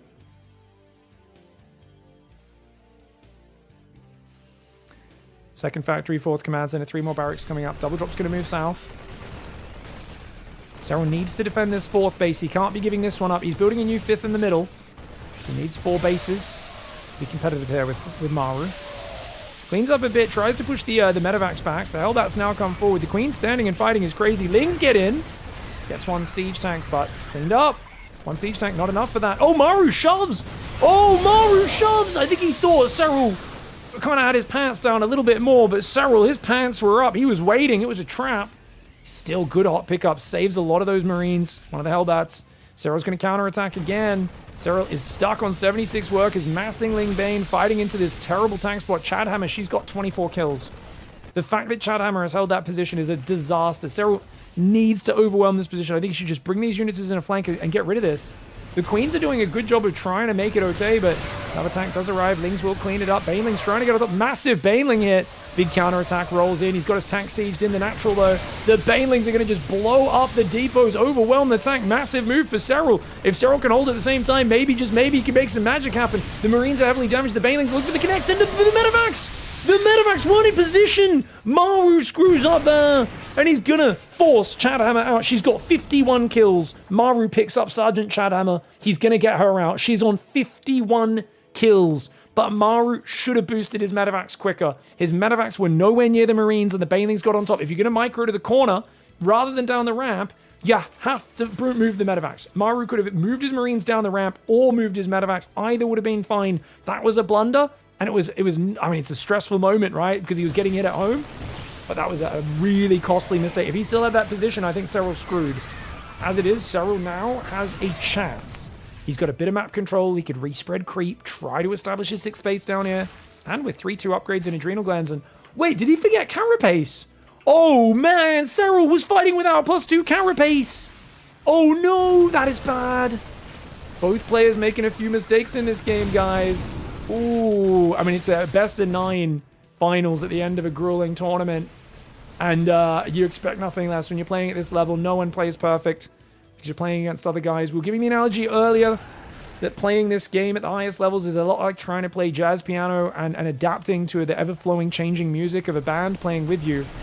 The difference is there's an invisible man with a hammer trying to break your fingers the entire time you're playing. And I think when you play at this level, that really is the only way you can describe you're trying to find your rhythm, you're trying to get in the groove, you're trying to vibe and figure it out, but there is constantly a dude trying to break your friggin' knuckles, and it's hard to play perfect piano when someone's breaking your knuckles. The drop down here for Maru is going to rotate. Can he hold this position in the middle? He's got Chadhammer's back. She's got 69 kills. She just went to 75 kills. Chadhammer is on 76 kills. Oh my gosh. I didn't think she'd still be alive. This drop is still being annoying. It's going to pick up and move over there. We've got the drop pick up there as well. More tanks moving through the middle. I think Serral's on the ropes. Maru knows he can probably overwhelm him. That is insane. Marauders are there as well. Dropping behind the Baneling nest. Good link counterattack. Oh, I love this. I really do think Serral should be making Maru multitask as hard as possible. I think Maru's fast. I think he's so clean and organized. But StarCraft is just a harder game when you have to multitask because you're constantly, especially if your opponent's harassing you like this, because you're reacting. The whole time you're reacting. These queens keep running to the right, all to the right, all to the left. He's got to move some queens down here, does Serral. Oh, the transfuse! The transfuse saves the hatchery on like 1 hit point. Ling Bane in the middle. He's going to blow up the Widow Mines. Oh, the Widow Mines do get blown up. Good Baneling split there. The Queens finally deal with the drop. Serral holds onto his 6th base, but at what cost? He's down 4,000 in the trading. His left side base is a planetary. Maru's going to take his own 5th base, so he's only down 1. He is playing momentum style, is Maru. He's trying to lean on Serral and finish him. He doesn't want to play more late game. He's like, screw that. 77 kills, guys. She's on red hit points. She's probably going to go down if Serral breaks this position. But how many kills will she go down on? She's on 84 kills. 86 kills. Another shot, 94. Her last shot killed 8 Zerglings. She was on 94 kills when she went down. Sergeant Chadhammer, she's got that name for a reason because she's part Chad, part Hammer, and Zerg players everywhere absolutely hate her. Maru gets in, snipes the hatchery as well as trading so well on that left side of the map. 4,000 resources, 4.5 even in the trade in Maru's favor. Maru has his 5th up. The planetary's erecting. He's got 3-3 against 3-2. Serral has forgotten Carapace because he forgot +2 for so long. +3 is nowhere on his mind. What an action-packed game 4. I knew Maru would not give up, guys. Maru for years let himself get bullied. He said in interviews, I don't know why I play below my level against Serral. He gets in my head somehow. I get in my own head when I'm playing him. I don't know. I know how to play better than this. I know I can do better. The last few tournaments, he's proved that. He's beaten Serral a few times in a row. He's looked amazing doing it. He's had some great moments in this tournament against Serral so far as well. But now in the finals is when he has to step up and play big. And on White Rabbit, he's finally doing it. Hatchery will go down. Could cancel for Serral. Actually, not many medevacs here. The Ling Bane will overwhelm this army. You can see Zerglings take a while to kill Marauders, but that was a good fight for Serral. It's just the lack of bases and map control mean he needs probably better than good fights. Look how much Maru's supply barely drops. It goes up. Maru loses an army and his supply goes up. Serral wins a fight and his supply goes down. That tells you all you need to know about the context of the economies in this situation and the setups. And the lack of +3 carapace, of course, is going to have compounding effects as this game goes on. Ling, Hydra coming in from both sides. The Widow Mines. Really beautiful Widow Mine shots on that Ling flank. Yes, the tanks go down, but there's still a big pack of bio medevac. Serral's out of Banes, he's out of Infestors, and he's out of Bank. Serral has to tap out, and Maru with an impressive victory.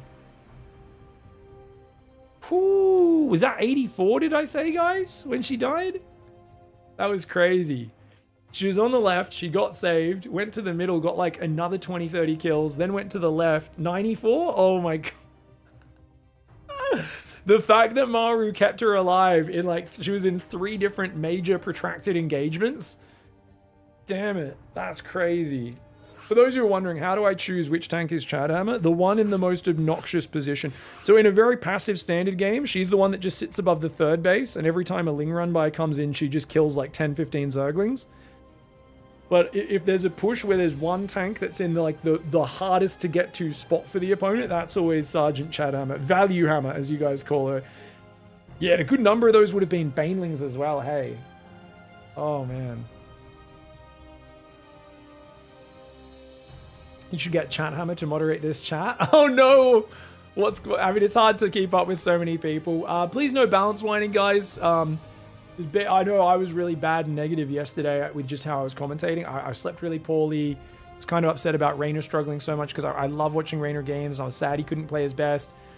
And I was just a bit negative. And I think I may have egged on the balance wine. But balance wine is always something in StarCraft chats, especially the bigger the tournament is. And it's always, you know, it's never based off the skill of the players. It's always the balance and it's always the whining.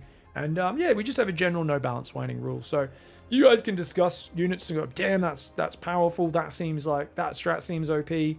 But it very quickly crosses into a line of disparaging players. And that's when we go, no. These players are amazing. And we're going to friggin' appreciate it. You know? It's one of the, yeah, I really hate when a player has an amazing performance and people are just like, it's because the units are better. And I'm like, it just, you know, like I remember when Lambo did a video and he was talking about how people talk about balance and he was saying, look at balance. It doesn't, people complain way too much. And he was saying 2019 was the best year for Zerg objectively.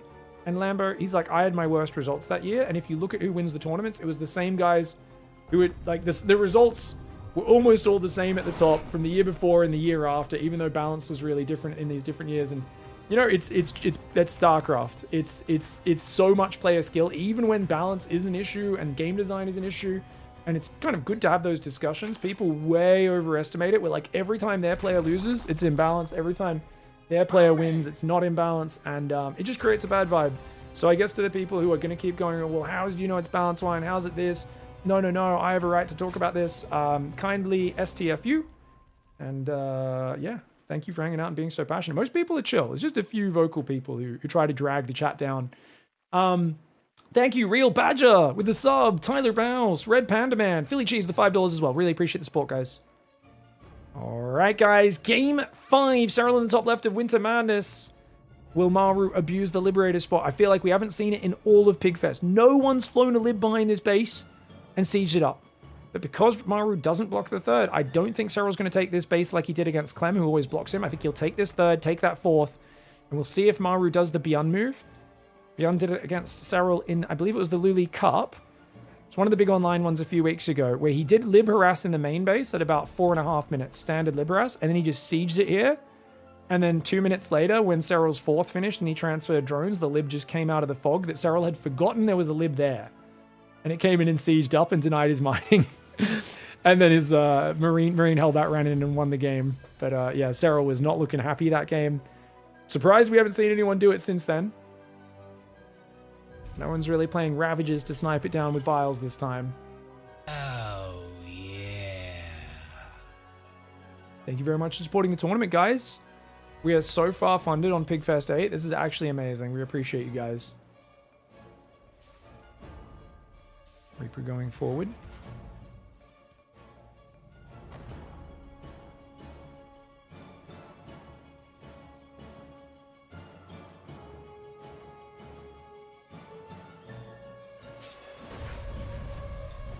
Just taking a breather, guys. These games are absolutely hectic. Oh!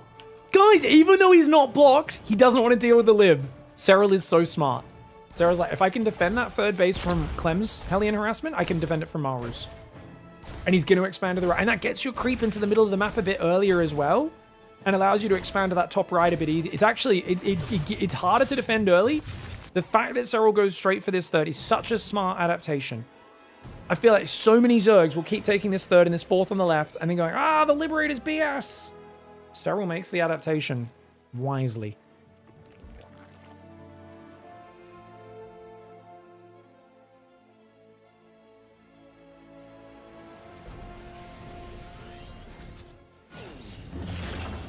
Pig is such a Serral fanboy. 100%.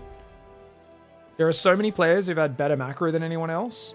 And then their late game advantage got removed or whatever. Serral's case, the Broodlords used to have a trick where they shot further. He was so good in 2018, 2019, nigh untouchable.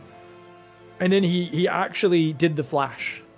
The flash is when you've got such a target on your back as clearly the best player in the world that you actually evolve and you learn how to play like 50 different play styles. I mean, Serral evolved into being a timing attack master. He has the best cheeses in the book. He doesn't do them that often. But when he does them, his win percentage with timing attacks and cheeses is insanely high. I mean, we found out, we did a 2-hour interview with him a few years ago, and he said, I think it was start of 2024, right? And I was like, hey, what about this build? I saw you do once. I think there's like some cool variations. And he's like, oh, you remember that? And he's like, yeah, I have a new version of that I've been sitting on. I wanted to use it in Katowice. Actually, he said, oh, I've been wanting to use it since the last Katowice, which was over a year before, but I haven't had the right moment. And I was like, are you telling me you've been sitting on a cheese for over a year? Most players, you just pick a map that it's good for and you see if it works in the tournament. Serral's out there like, no. I know the optimal build order for my opponent to do it against, and I wait for that to trigger my cheese. And you're just like, I'm just squinting at him like, no one else plans to this level and saves their builds like this. Like, a lot of people just do builds and hope it works, but Serral's on another level, man. Of course, I've got great respect for Maru as well, and the reason I'm so giddy watching this series is that the fact that Maru's put so many question marks up. Like, this is not over by any means. Maru has looked like a friggin' brick wall in front of every Zerg in this tournament up to now, including Serral, the previous time they played. Serral got massive advantages before and just couldn't finish the game off, and Maru made crazy comebacks. This time he's going to do a Ravager Ling off the front base. Clever play here. The 1-1 upgrades are always way too quick. Maru's been really weak to this all tournament long, because remember, he's always playing double eBay or double armory before extra production buildings. And he didn't build a Banshee either. So the Lings are going to get in. They're going to surround Alien. The Roaches and Ravagers are about to move across the map. He needs to build bunkers right now or he's screwed. He misplaced the depot, rebuilds it. Maru has no idea this is happening. The Ravager's going to get to his base before he realizes. I think this might just be a game victory. Maru has had this weakness the entire tournament long, every ZVT series, double upgrades before extra production.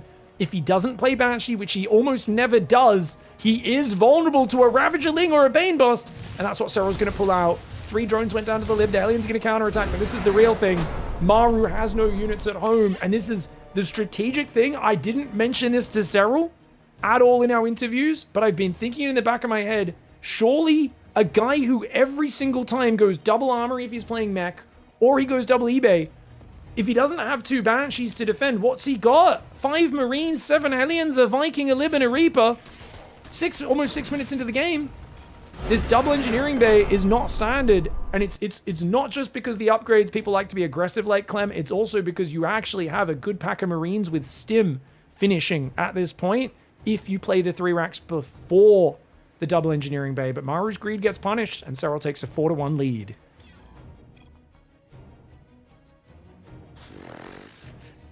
You know what's funny, guys? Zergs forgot Ravager Ling as a build because it hasn't worked against Clem and against a lot of the top Terrans beyond Cure Maru for so long. But Maru's been doing this crazy greedy build so much over the last few weeks. Because even when he played Mech, remember? Double Armory. Double Armory before second and third Factory. Usually when he plays Mech, he has Banshees out, so he's still a bit safer there. But when he plays Bio, he's almost always going double eBay, like no Starport, and then the Starport comes down later. Or like in that case, he went Viking Lib. You remember RSL series? I cheesed him 4 games in a row. That's true, Maru. You did cheese like a mother trucker. That was very well played. Good to see Rainer in the chat. You got to punish. You got to punish. Yeah, you got to punish, man. Predictability gets punished. Serral's been punished in the past for being predictable. Maru now as well. I think we're just going to go straight into it, guys. It's match point. Thank you very much for filling the sub goal. Thank you, Dirty Swede, for the prime. Thank you, Strutinov, for the $5 towards the things. Bit goals almost finished as well. We appreciate you guys so much for helping us out.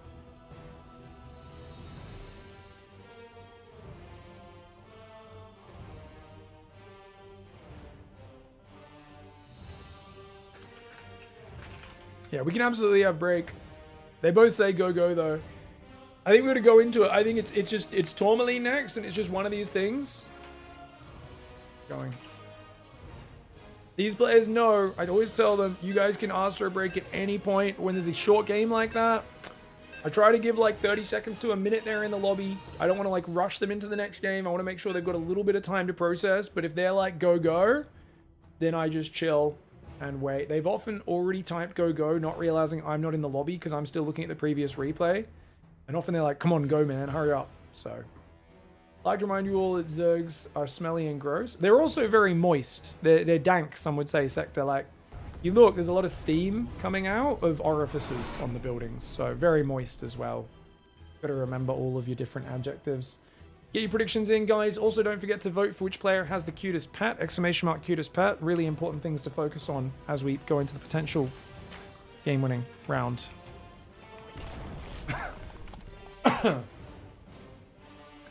All right, guys. Serral in the bottom left side of the map. He's up 4-1. Maru in the top right side.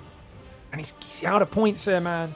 He loves that double eBay build. Rainer's pointed out, it's not just Serral that cheeses him. Rainer's like, mate, do you remember my series against Maru and RSL? I cheesed him 4 games in a row. Maru is one of the few guys who still dies to the old Ravager Ling attacks and stuff like that. And I was like, that is true. That is true. There was some cheesy games in that series in RSL. Fun series, that one. Serral, unlikely to pull out a build like that 2 times in a row, guys. Is Maru a mad lad and goes double eBay, no Banshee again? I think he might play a Banshee this time for safety, but we'll see what he can do. I do feel that when you play Hellion Banshee against Serral as Maru, he doesn't fear that build. Quick spawning pool, guys. This is the spawning pool before gas. So he goes spawning pool, builds another drone, then a gas, and then another drone. So 17 pool, I believe, right? After the... Yeah, 17 pool. After that hatchery. 15 hatch after Overlord. Solid opening. Halfway between the standard 16 hatch, 18 gas, 17 pool, and the 15-15. Appreciate everyone in chat early on in the tournament who was telling me about that in the group stage. Because I was like, what is this build? Yeah, let's just get those queens a little bit earlier. It's much safer against proxy barracks. You can defend the Reaper a bit easier. Zergling's a little bit faster. Why doesn't Serral build spores against the Medevac Bio in the early game? Oh, so because Maru's like best Terran of all time, he sees spore crawlers and he usually just flies around it. You need to kill a drone each one you build. So the thing is, static defense is really good if Serral's maxed on resources. If he's got to defend other things, he might have spores left over. But problem with the spores is even though like there are certain positions where just throwing one spore here or there can be very nice. Like I think on White Rabbit on that bottom right base would have been good because that base is really annoying with the drop kept going back and forth. A spore crawler there would have been amazing. But he could have just split his queens a bit better and had more Zerglings and stuff. And it's more important to have more Zerglings because like the kind of general thinking most people is like, oh, but he's just going to harass there everywhere and what, you know, you got to have defense. And it's like, well, yeah, but sometimes the Terran grabs their whole army and pushes the front, and then you have like 4 spore crawlers in all these random spots that do nothing. Whereas the Lings, extra queens, they can always pull to the front. So it's always about mobile, combat-ready army. That's the priority. And the spores and the spines and the static defense in general comes in as like a little bonus point you'll add in very specific situations. Usually you only build spores before the 8-minute mark against Banshees, Libs. Battle cruisers. Third base at the front is ballsy. Gets you creep far forward. I think this is to scare Maru because a Roach Shove could come off this. Or another Ravager Ling could hit so scarily. And Maru's going to go 2-on-1 here, guys. So 3cc, 2-on-1. So Maru has been kind of pressured into being a bit afraid here. He says, okay, I'll go early stim. Go for the 16 Marines. Serral does go for a Roach Horn after Ling speed. Ooh, I mean, it doesn't mean he's committing by any means. I don't think he is. I think he's just going to macro. But interesting that he's opening Zerglings and then into Roaches straight away. Guess he's worried about tanks pushing across through the middle. Wants to be able to buy all those later on. Just have a handful of Ravagers. I kind of like it if you don't go Roach speed. You just get like a bunch of Roaches, turn a few of them into Ravagers later on. Be good. Zergling does see everything, which is fantastic here for for Serral. Not great for Maru. The Ling run by is ready for Overlord's building. That looks like he's going for a big attack, but the drones are still coming in. It's just a bit of a naughty supply block, and Serral's Overlord goes walkabout. Sloppy here for Serral. But hold on, he sees the Hellions have left. Ooh, he's going to get the surround on some, but actually, good Marine micro. Oh, those are greasy Marines, aren't they, guys? Oh, good micro by Maru. What did he lose?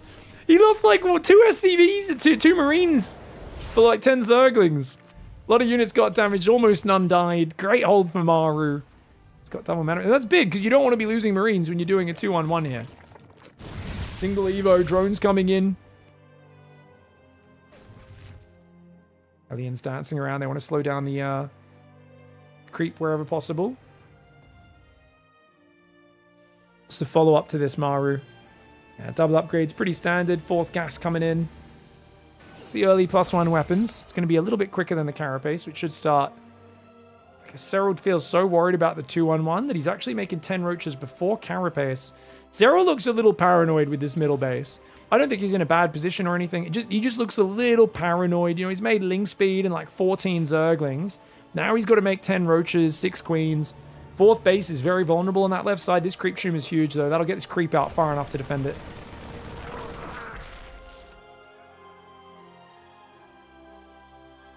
Carapace has now finally started. Not too far behind the upgrades of Terran. The Roaches are there. Maru just going to back away. He doesn't want to fight 10 Roaches head-to-head. Creep spread's really nice in this middle area, though. Might be worth darting in, scanning it, and then running away. Like the way Serral doesn't spread at all. He kind of knows the army's rotating. He spreads behind it. And now as he secures the creep spread, then he spreads it behind the grass. Maru's going tanks, 5 barracks. Infestation pits come down very early behind this for Serral. This is a classic kind of Ravager Ling Bane play, isn't it? He does go Roach speed. Which, like I said, I'm not the biggest fan of, but I can see why he does it. He's already got 10 Roaches out. Might have to build a bunch more. 78 workers is great. Serral's in a good spot. Maru kind of just chilling. Oh, he's gone 2 tech labs early, guys. So he's already going to start beefing up his Marauder production. He drops a very fast 4th. Well, not that fast, but a well-timed 4th. It is still 5 barracks before. It's not quite an Oliveira 4th, where Oliveira would go for the 4th base off 3 barracks.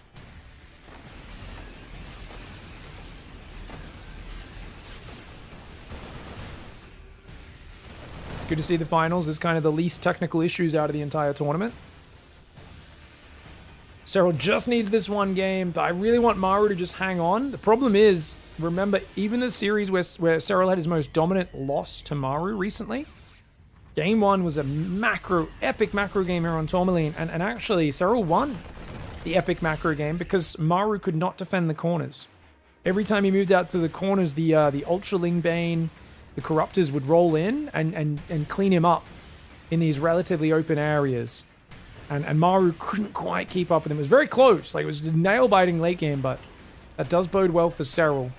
Because the rest of that series, Maru looked on another level. But on this map specifically, with how far these corner bases are away, looked like it was tricky for Maru to secure a 6th base. 1, 2, 3, 4, 5, 6, or 7th base, I should say. You both get a pretty, you know, you get your 5 base, your 6th base here he was able to get. It's just the corners he struggled with.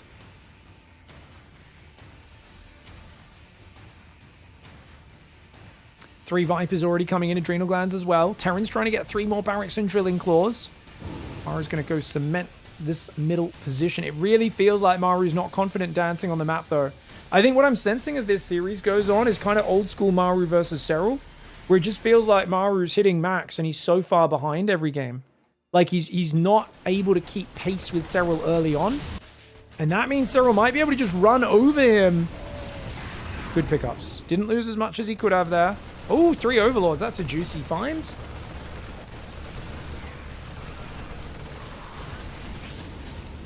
Up, saves the Marines. 27 Banelings are making. Serral wants to go. I think he wants to bust this base. I'd like to see half of his army come from this ramp. I think if he comes from that ramp as well as the front, it's going to be much easier. Whereas if he comes through here, his units are going to clump up like crazy in this area. Of course, he might just want to blow the command center up and run. Also, Vipers, if they come from the south, is good, but the sensor tower vision might scare him off from that. Double drop goes in the south. Queen's there. Oh, drop. Going a bit crazy mode. Maru just flying through the middle like a mad lad. Blinding Cloud goes in.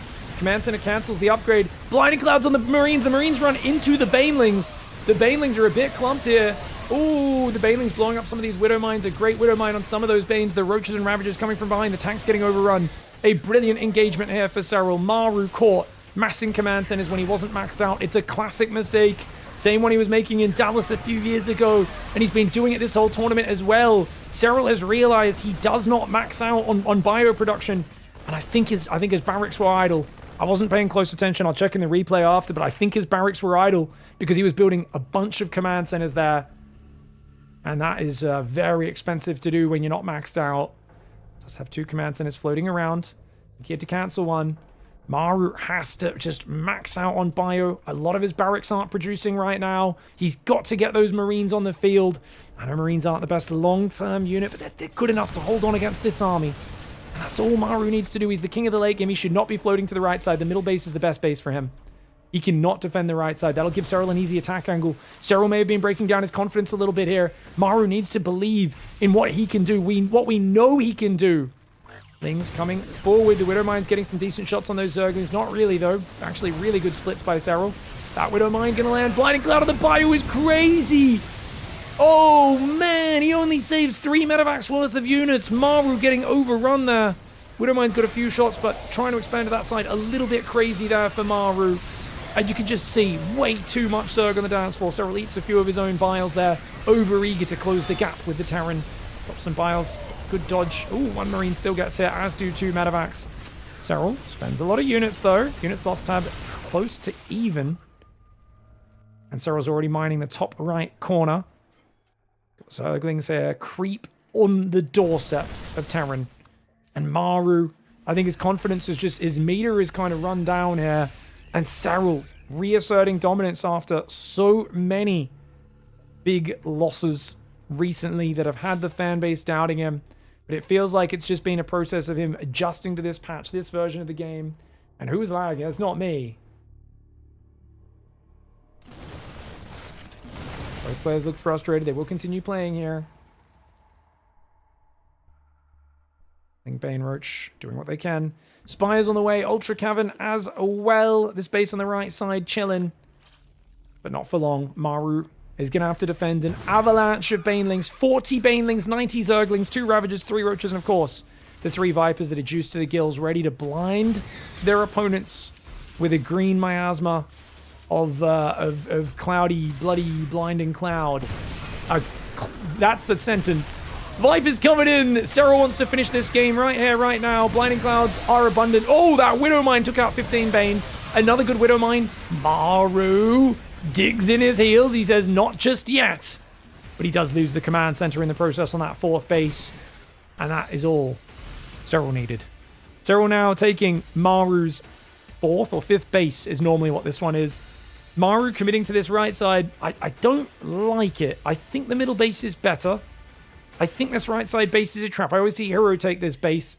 I also see Hero lose a lot of PVZs on this map trying to defend this base. I don't know why players always go for this one when they lose the base in the middle once. But I guess I can understand. He lost the middle so decisively. Here we go. Another wave for Serral. He wants to finish off this grand finals. A dominant victory it would be. Maru had a fantastic game 2 games ago, but Serral immediately answered with that Ravagerling all in. Took away some of Maru's confidence with it.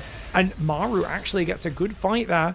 He is ahead now, 2,500 in the trading. Serral's bank is empty. Maru has 4 bases. He has no room for error. One good Ling counter will rip his economy apart. His third's open, his production's open, but he's got one big scary army, an 8 army supply lead.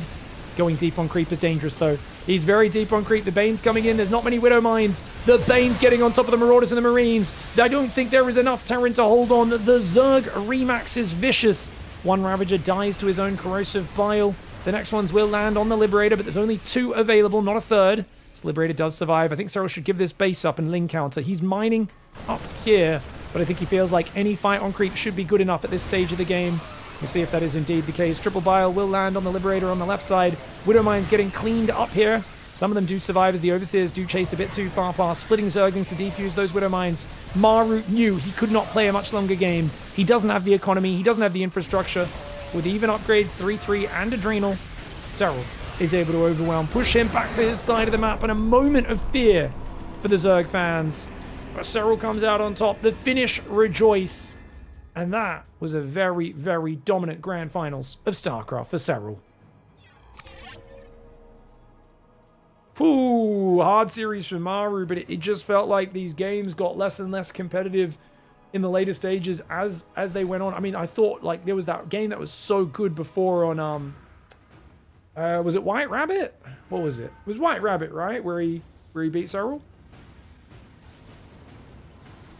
The cheeky Ravager Ling on Winter Madness, absolute insanity. And this was just, he was just too far. Look at the supply difference. 8 minutes in, he's up 30 supply. He's got creep on your friggin' doorstep. It felt like Maru just looked a bit too afraid the longer this series went. And I just wanted to check one thing before we get out of this replay, guys, which is before the attack comes, was Maru using his barracks? Because I know he wanted to gear up for the late game and be a bit greedy. But I feel like he was a bit down on supply from where he should have been. And I think this is kind of a habit with him where he's like, grab all the command centers, grab all the upgrades, but he's often floating minerals whilst not using his barracks. We do see idling barracks on reactors and tech labs at 180 supply. And that's, yeah, he should be maxed, I think. You can see quite a few units are still rallying out and in production. And I think that really does matter. I also think he just wasn't fully set up in this position. You can see tanks are still rallying in, Widow Mine still rallying in. He just wasn't quite ready for this. He was focused several minutes down the line, not right then, because Serral's so good at the late game as well, and this was a beautiful timing.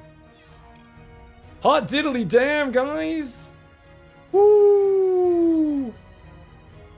Oh my gosh. Giggity, giggity, giggity, Sensios. Another $29 for the PiGFest 8 prize pool. Thank you so much for the love, guys. Let's get Serral in for that interview. What in the world was that? GG, well played. Interview, please. I thought that was going to be at like a 5-3. Whichever way it went.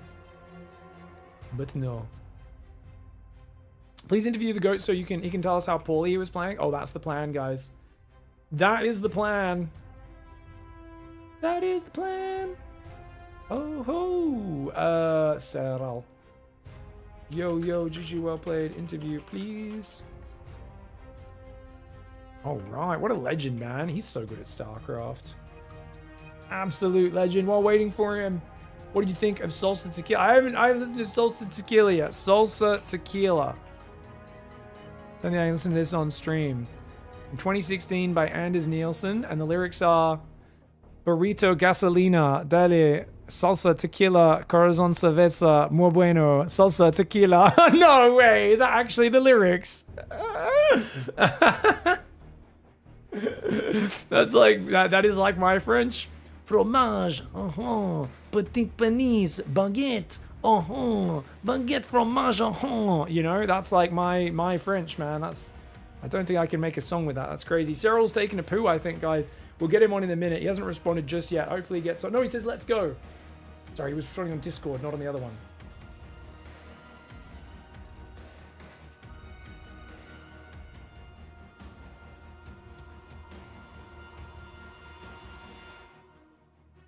Ayo, GG, well played. How you doing, man? Hello, I'm doing good. It was very happy with the games today.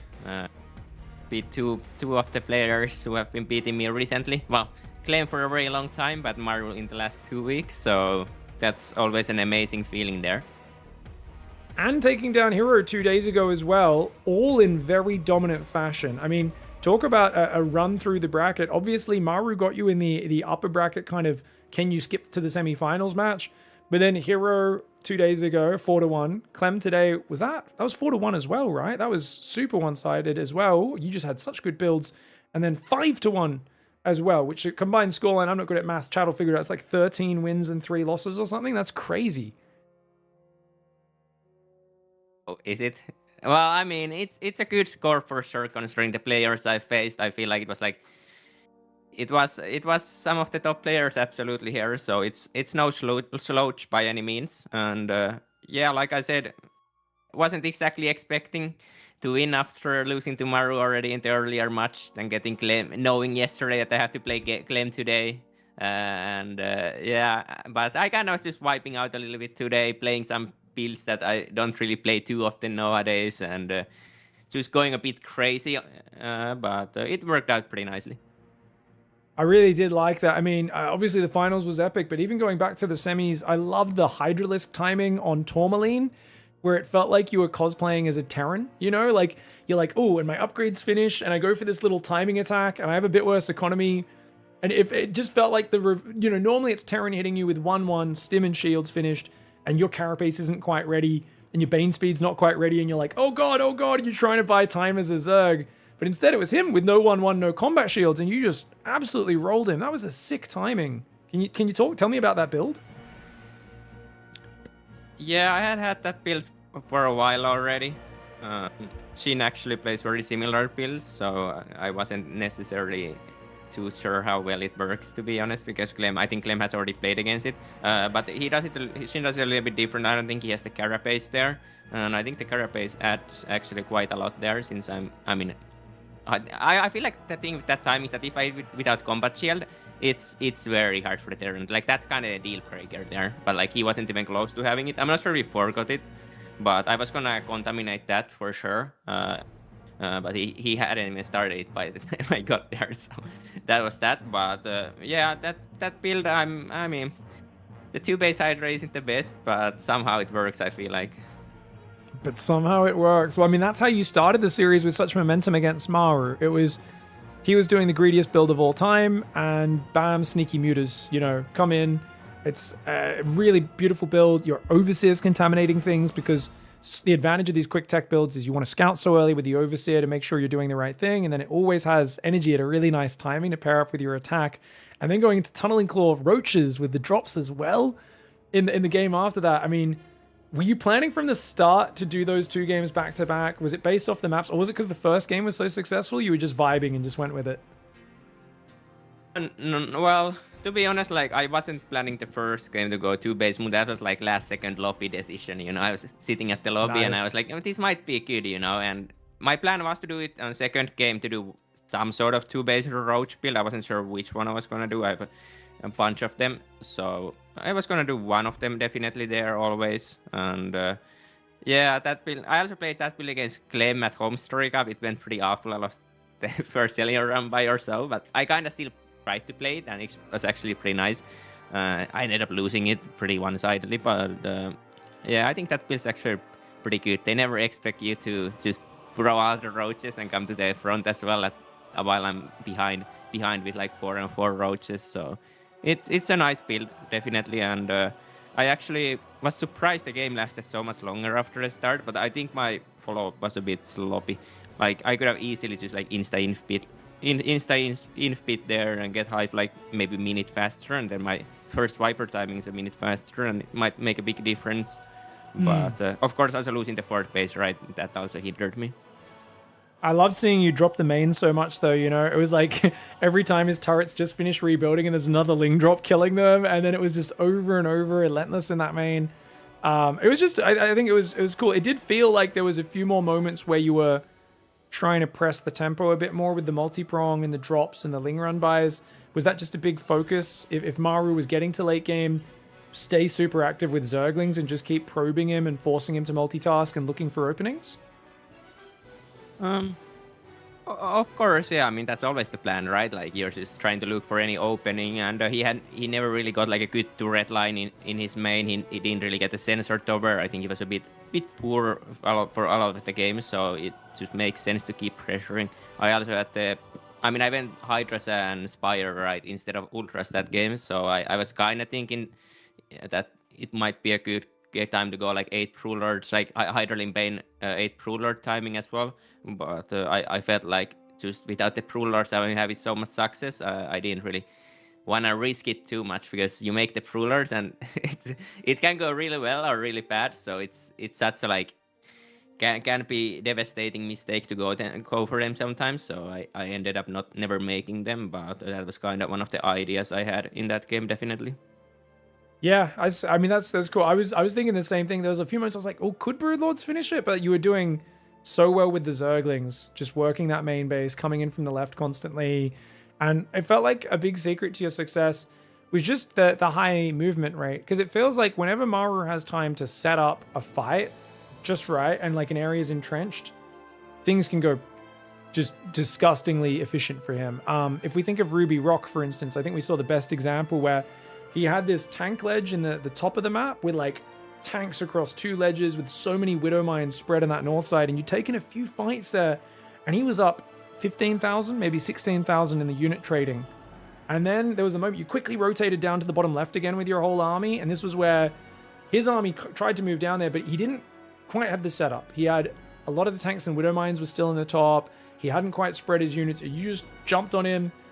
Blinding Cloud made his units dirt forward a little bit. You landed the fungal, and then suddenly you broke that whole position, and you got a bunch of ghosts, and then you just never let him take an expansion from that point. Whereas I was convinced you were pretty much dead at that point because you just didn't have any bank. You were often not maxed, and I was like, it's inevitable he's going to get another base, and he's just out trading you so hard.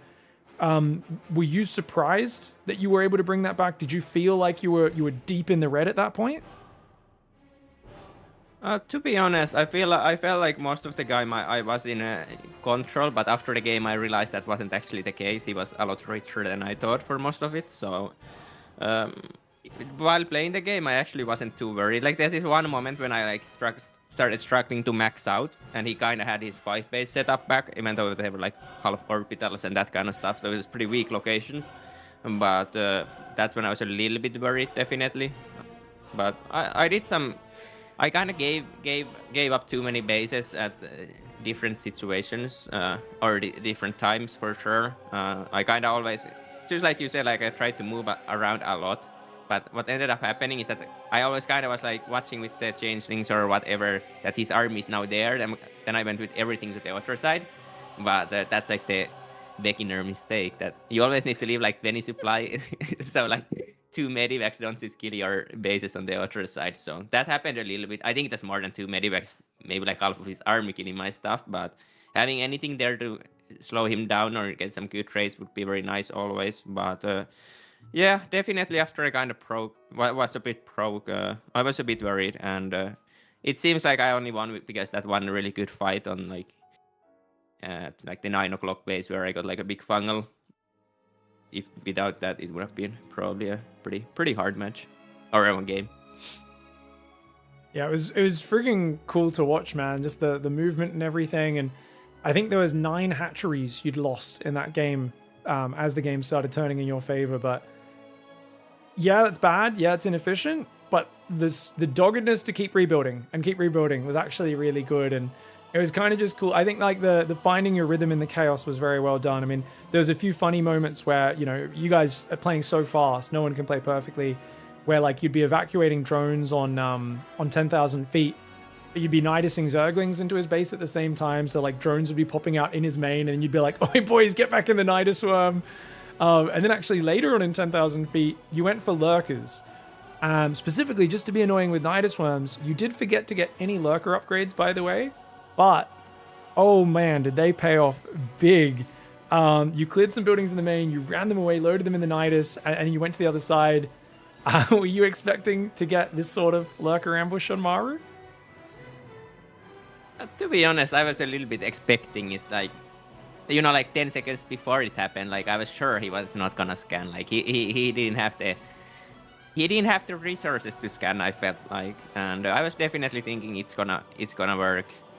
In a usual normal game, right, where he would be I don't know how many orbitals he had, but like if he would have his usual like 12 orbitals or whatever, he would always scan because they can be infestors or whatever, right, everywhere. So, but I kind of felt like he probably wouldn't scan there, and but I was still watching the lurkers all the time. So in case he scans, I can just run away. I wasn't just like completely leaving them there and hoping there's no scan. But yeah, I kind of expected that, and instantly realized that the game's won after all the coast exploded. You know, it's funny because later today, I know you're playing 2v2 tournament with Thermal. And it actually reminded me of a moment maybe 3 years ago when you were playing World Team League 2v2 tournament and you were getting your butt kicked. And it was against Maru and Solar, I want to say. And I believe you hit a bunch of lurkers on hold position in the middle of the map and killed about 120 supply of Maru's army. Did you have a little bit of a flashback to that moment? No, not really. I think that game was very specific back then. It was more explosions for sure, but I feel like this was a pretty usual lurker trap, you know, it wasn't anything special. So, no, I think that one back then, like with an 8 or 10 lurkers maybe even. And that was a game. That was a game-winning lurker trap that time, wasn't it? It was that was like a whole army. This was a good mini ambush in a bigger game. Yeah, but these happen, especially if the terrains are a little bit poorer. It's not a bad idea to go for. Well, overall, this was a fantastic series. It felt like as time went on, you were gaining confidence and he was maybe losing confidence. White Rabbit was a bit of a barn burner, close match. He had a siege tank. The first tank in that push on the left side on White Rabbit, she got 94 kills by the end of that game because he saved her, brought her back, she fought in the middle of the map, then she pushed the left side again in the final push on the left side as well. So she had 94 kills by the end of that game. What are your feelings towards that siege tank pilot? Yeah, I don't know. It was a hard siege tank to defeat, that's for sure. I actually thought I killed it, but maybe he recycled a different tank there at some point. He picked it up because you got on top of it and he unsieged it and saved it when you first broke that position, remember, deep in the red. Yeah. I remember now. Tank spot was very annoying there. I mean, not so much a tank spot, right? It's pretty basic for the most part. But of course, with no bailing speed, it's quite hard to break that location if it has 6 Hellbats on top of it. And since I usually in those situations it's quite good decision to just sack the fort and just do like a full counter attack with everything. I got her 5th base or my 4th base, I guess, so I couldn't really afford to lose that one as well. Otherwise I was at 3 base Zerg, so it was hard. I think the game was pretty hard after the start already because I went for a link flood, 20 link floods, 20 links, and I kind of messed up against the first Reaper right there because he came at a really good timing. I mean, it was probably scouting for that, but I kind of started like panicking, running links everywhere. But I should have for sure shown the 4 links that I always have there. So because I think he just maybe thought that I'm not sure if he saw any of the links, but I think he just thought that there might be like the 4 links on the map, you know, and I might just do a little backstab with them, so he never moved out. I got like the 2 Hellions and a Reaper mid map behind the bushes, but. It felt like that made the game very hard there, definitely already. The follow-up push was so hard to deal with, and yeah, everything was quite hard. It was a very fun game to watch though because of that. The bottom right base also, he had that drop that just bounced between those 2 bases repeatedly. That seems like a really tough one to defend. Do you think it's worth putting a single? This is like there's like a low-level player in chat who's like, why don't pros build more spores after that game? And I was like, explaining the normal fundamental, you can't just put spores everywhere. And then I was like, oh, that one spot on that map, maybe that's worth the spore crawler because that spot's always so annoying with the drops going back and forth. Obviously, you could have just split your queens a bit better or something, but do you think it's worth throwing a spore on that spot on White Rabbit? Oh, that's like on my 3rd base, the line 3rd base, I guess. The bottom right corner, it's like kind of like the 5th base or whatever, or like because it goes between like there and your 3rd or your 4th, yeah. Yeah, he goes between my 3rd and my 5th, right? Yeah. Yeah, definitely. I think making one sport there is very good. I usually if it's like a Banshee and I had 3 sports to spare, I would always put one there definitely. But of course I had no spores that game from the early game, and like I said, I just felt pretty far behind, especially after the tank push. Traded so extremely well that it's always a little bit hard to justify making any sports, but yeah, would have been good in that situation or in that game for sure, because just the angle was quite annoying to deal with, and I was struggling to split properly. Indeed. Well, in Winter Madness, I think was a really good point after that, because I thought he was getting confident. He was like looking a bit more powerful after White Rabbit. He played good tempo on that game. And then I was like, oh, you're taking the right side hatchery, even though he didn't block you, just to avoid getting the lib spot later. I was like, this is really smart from Serral. And then I was like, oh, it's actually a Ravager Ling all in. What prompted you to do that? Was there a reason? Is there a weakness on that map specifically? Or what did you notice that made you do that? Nothing really. I mean, my plan was, I just saw no Banshee, right? I saw he was making a Viking. Or like, I saw no Tekla on the starboard, so that's kind of like, it was my plan to just check for the starboard if it has a add-on, and then just do that reactively if there's no add-on, and there wasn't one, so I just went for it. Yeah, it's very good if there's no Banshee, definitely. It's pretty hard to hold, so that was kind of the thinking there. Going forward base, yeah, I was mainly just so in case it plays out a bit more normal the game, I don't have to deal with the lip spot, because otherwise I would have to play Mutas or Ravagers on that map, and I didn't want to do that specific game, but it simplified it a lot when I saw no Tekla on the starboard, definitely. Yeah, I mean, he's also a bit more vulnerable, right? Because he almost always goes double eBay, or even if he's playing mech, double armory before building any extra production structures. So compared to Clem, where he builds a second and third barracks always before the upgrade structures, do you think that makes a difference, there being like however many Marines different that is in the numbers? Because I think it is like probably like 7-8 Marines difference, right, between the two players? Yeah, definitely. It's way less Marines if you go for the E-base before the Rexes. Well, usually it doesn't even make a difference there. Like if I completely would blindside him there like that, and he would have Rexes before, it doesn't really make a big difference.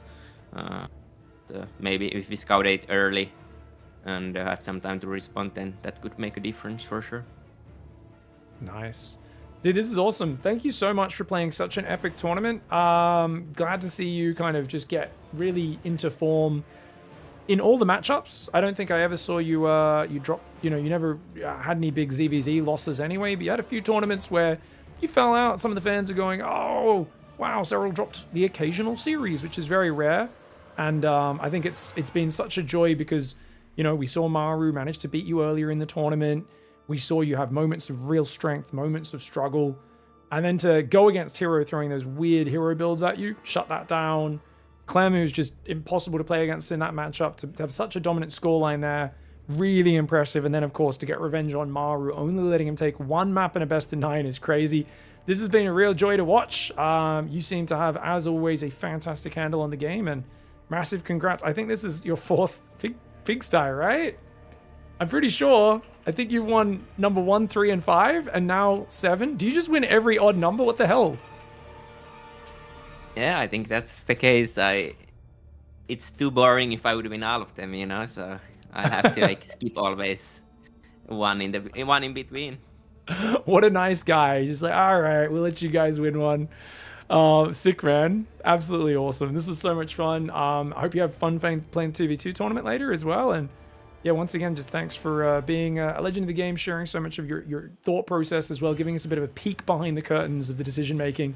And yeah, much love, man. Congrats on the 4-time Pigsty Festival Championships. GG, well played, man. Thank you very much, and thanks to you for organizing it. Events are always nice, and it's a very big thing for us players that you keep doing this. So I'll be looking forward to the next one if there is one. 100%. We've already raised a lot of money for the next one. By the way, my wife is clapping and cheering here for you. You guys can't really hear it.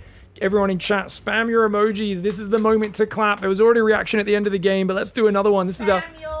Serral's not even looking at Twitch chat, but he's gonna see it anyway. We can all see it. We can hear it. there's a lot of emotes. There's a lot of bacon. There's love hearts. There's clapping. There's bouncing Serral emojis. There's all the good things. But yeah, GG, well played, dude. Thank you so much for being such a legend of the game and putting on another masterclass. Yep. All right, we'll catch you next time, brother. There's some really good new copy pastas for you as well.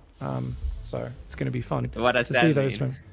I don't know if you've seen this one before. I genuinely feel bad for other players. Imagine waking up every morning with stress, anxiety, doubt. Couldn't be me.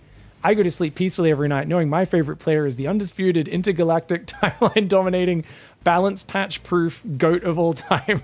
He logs in, farms trophies, and leaves. It's not hope, it's expectation, it's Serral. I don't know who wrote that, but that's hilarious. GG, well played. Good job, guys.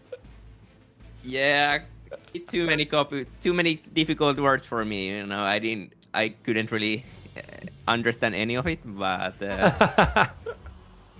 sounds good anyways. Awesome, man. Well, go get some food, have a great night, and enjoy your 2v2 tournament. We'll catch you next time. Yep, thank you. Bye-bye. Laters, brother. Bye-bye. Humble go as always, guys. Try not to embarrass him too much with those sort of quotes, but once in a while you got to do it just to throw him under the bus. All right. What you doing? Just labeling the VODs. What's up, Dot? All right, we've got some housekeeping. Housekeeping. Can we do this shit later? Yep, sure. Yep. Housekeeping. You have to do this stuff. Housekeeping? Yep. Oh. So, first of all, if you need VODs, there they are. Apparently you can save playlist. Did you know this? Show everyone the playlist. You can say, what do you mean by save playlists? Just click on it, click on the link, and then show. There's like a, up here, I think. Save playlist to library. Oh, they let you do that now. We've got the Twitch chat blocking it so no one can see it. Let me fix it. Just give me a sec. Yeah, so you can actually click up here, guys. You can do save to library now. So you can watch in order and not get spoiled as much on the games or whatever. Yes, our thumbnails tend to spoil things. It is what it is. But watch from the chat. Let it autoplay. I mean, if you watch, if you just watch it in order and then close this thing, then you won't see it. Yeah. Let it autoplay so you don't have to get spoiled on game length or anything like that or thumbnails. Yeah. Now, second order of business. Second order of business. Yeah. Everyone who's a sub or a Patreon supporter will get replays after all the VODs are out. So like midway through March or whatever that is. Yep. And then third order of business is who won cutest pet? Ooh-wee. What, do you want to look at read responses or this? What do I look at? Let's read some of the responses, yeah. Oh, people could write comments as well. Yeah, read. Oh my god, there's a lot of responses. What the heck? Actually, should we show who won first? Yeah, let's. Okay. Okay, guys, let's show the pet photo. Yeah. Okay. All right, who did you vote for? All right, guys, we had the cutest pet competition. We're sending out a drop package of pet treats to the pro gamer who sent these in. 8 people sent in pictures of their pets out of the 16 in the tournament. Whose is whose? We're about to reveal it. We're about to reveal. We tried to keep it secret, though. People already know. And you could have voted for either all of them or one of them or 2 of them or whatever, anything like that. So who do you guys think won? Type the number in the chat. Which one you guys think? I know who Oh, there's 2 I love, actually. Oh, there's a few. They're all adorable, but I love number 1. I love number 6 as well. Is also adorable. 2's good. I do like that dog. These kitties do look nice. Number 4 is the ugliest scares. That's the ugliest cat I've ever seen in my life. It's adorable, but like also like, geez, what is it? It's like possessed or something, man. That's hilarious. There's a bunch of people voting for 4. There's something wrong with it, man. A lot of people voted for 4, I've got to say. Why are people trolling by voting for 4? A lot of people voted for 4. Oh my god, that's hilarious. All right, let's read some of the responses. All right, we'll read some of the responses. Okay. Oh wait, that. All right. Individual. No. Yeah. You need to go to summary. But anyway, everyone can see who won now. But. Oh, okay. Well, all right, the winner is 6, followed by 4, and in 3rd place, number 3. Oh, okay. Which one's 6 though? Go back to the photo. All right. 6 is 6 is adorable. Yeah, 6 is one of my I mean, look at that photo as well. So it was 6, 4, and then 3. So number 6, then number 4, and how did? Why is number 4 even in the top 3? What are you guys doing? And then cat people voted for 3 because they're adorable. That makes sense. Beyond's puppy, guys. What the hell? Where did that Beyond's come? puppy is so cute. Why didn't you? Yeah, what the hell? Where did the thing go? Oh, there. Beyond's puppy is number 1. It got 8.9% of the vote. So it came in number 5 or something. 1, 2, 3, 4, 5, 6, 5. It's like number. Oh yeah.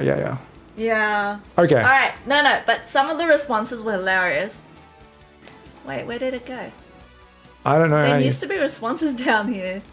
Did you close it or something? Nah. Or you can just look at it in the sheet. What the heck? I told you. Maybe there's too many responses now. I mean, if you go back to the. Now I have to go click this whole thing. How to do? I mean, I can just make it smaller. And maybe it loads better. It's in the sheet. Okay. Yeah, just go look at the sheet. Go. Create. I mean, it's just going to be a few random comments, isn't it? No void cats. I'm disappointed. That sussy cat is bonkers. We're going to reveal who the things are. Then we can read them, yeah? No, just read some of them out and then we'll review. Number 7, it's my favorite doggo, but I love all kitties. Which one was number 7? Yeah, that's a cute. Oh, he is cute, actually. Pretty adorable.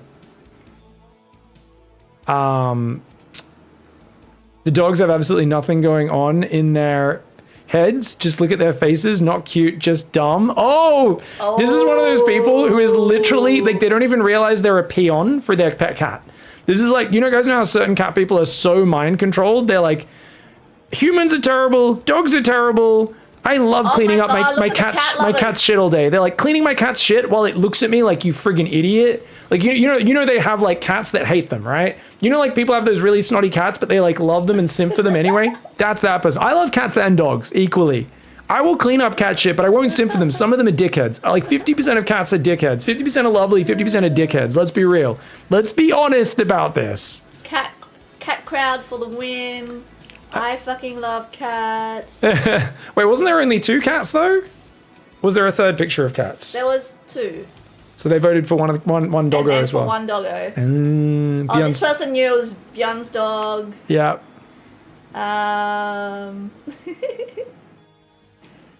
Oh, Rob Dong. Rob Dong. Nice. They're all adorable, but how could you not go for the teddy bear haircut toy pom? Oh. And that's who won. Is the prize pool for first place? No, it's all in the Wikipedia. You can see the split. We split the prize pool pretty nicely. What's like last place getting this tournament? Like 400 bucks? 200. 200 bucks. So you do get 200 bucks just for like qualifying. I flattened the prize pool out compared to earlier PiGFest. Oh, for this one? In the last few. Yeah, I thought we did it a few ago. Yeah. It's like what, 2,500 first place? 2.4? It's like 2.4 first place. Compared to before. We try to spread it out because so that I think a lot of players are so top heavy just to try to spread it a little bit more.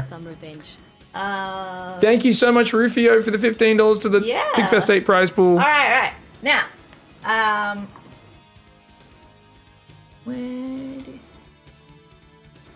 because I, can't fucking remember. We'll just look through all these. Oh, you can't remember whose is whose? Yeah. So. Okay, I can. All right. Which one did you use? Okay. All right, so that's obviously Beyond's puppy. We know Beyond's puppy. We've got emotes of Beyond's puppy. Did you put the hand drawn, the one that I drew? Yeah. Guys, we have art. I did a drawing of Beyond's puppy a few years ago. It is actual art. That's the emote. It's iPig Beyond 3, I think. Yes. Jan is number 1. I drew his puppy based off of a photo of it in paint, and it's actual art. If you guys look, I know it doesn't show up good there. Let's enhance. Now, if you, oh my god, Where I got it? it gets bigger if you hover over it as well. Yeah. Look at that. That is actual art right there, guys. Look at that. Look at that. That's actual art. I can't believe you guys didn't vote for this friggin' beautiful. Funny thing is, it's not like cockeyed or anything, but that is actual art. I am an artist. I am so good with paint. Look at that friggin' beautiful art of Beyond's puppy. That was amazing. Yeah, beautiful. All right, back to the photos. So we're gonna ban Dynamiter. No, I was just misclicking. Alright, where are these photos here? Alright, then we go to the next one. There's a few of Beyond's puppy there. Cutie cute. Hey. Okay, so Now this guy is Cure. This is Cure. His name is Monksil, guys. This is Cure's puppy. Bloody cutie. That's number 2. Oh, it's a cute little guy. Oh, we got a video. This is Hero's puppy. I love the hero's getting it to bark as well. He's talking to it. He's like, bark, bark, boy. He loves chaos. I can't remember what number this was.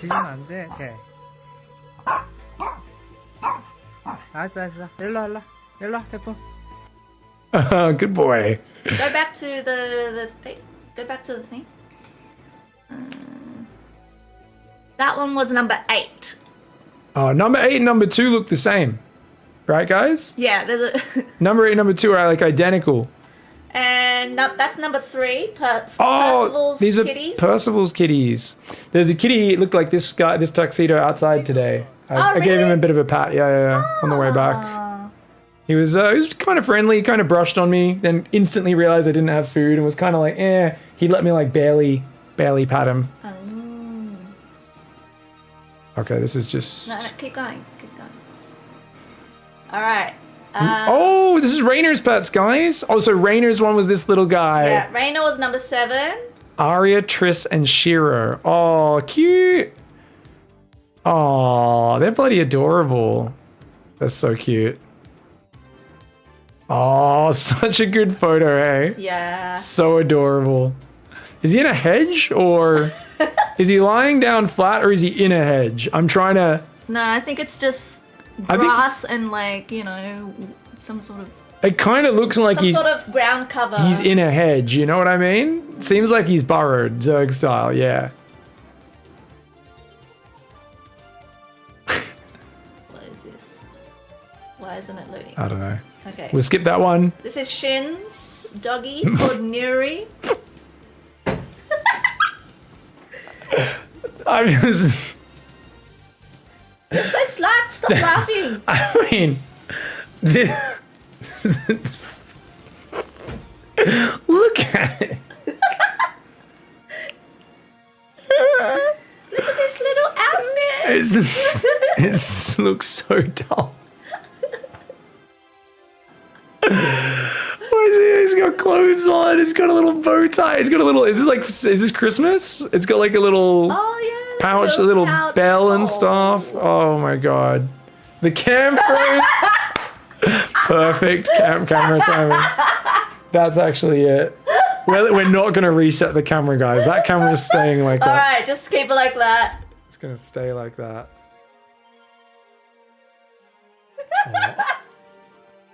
And then this one is Solar's, guys. Peanut. This is Peanut.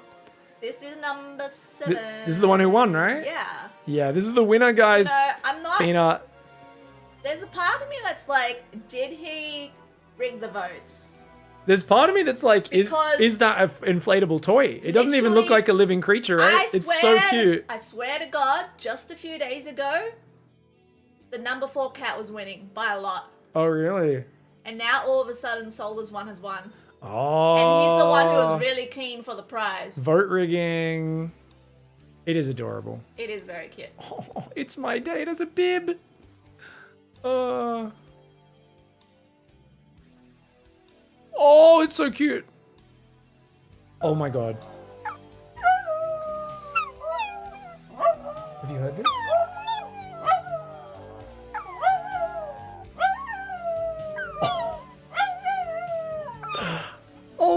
it's just so cute.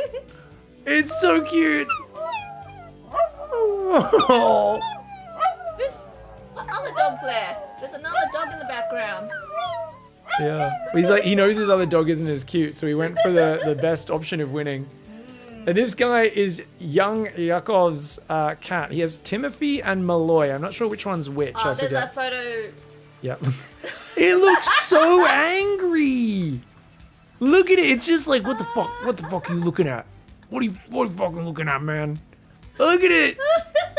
Oh my lord. It's majestic and it wants to murder. Like, Yes. it absolutely is like, why are you playing video games? Play with me. Let me out. Let me hunt.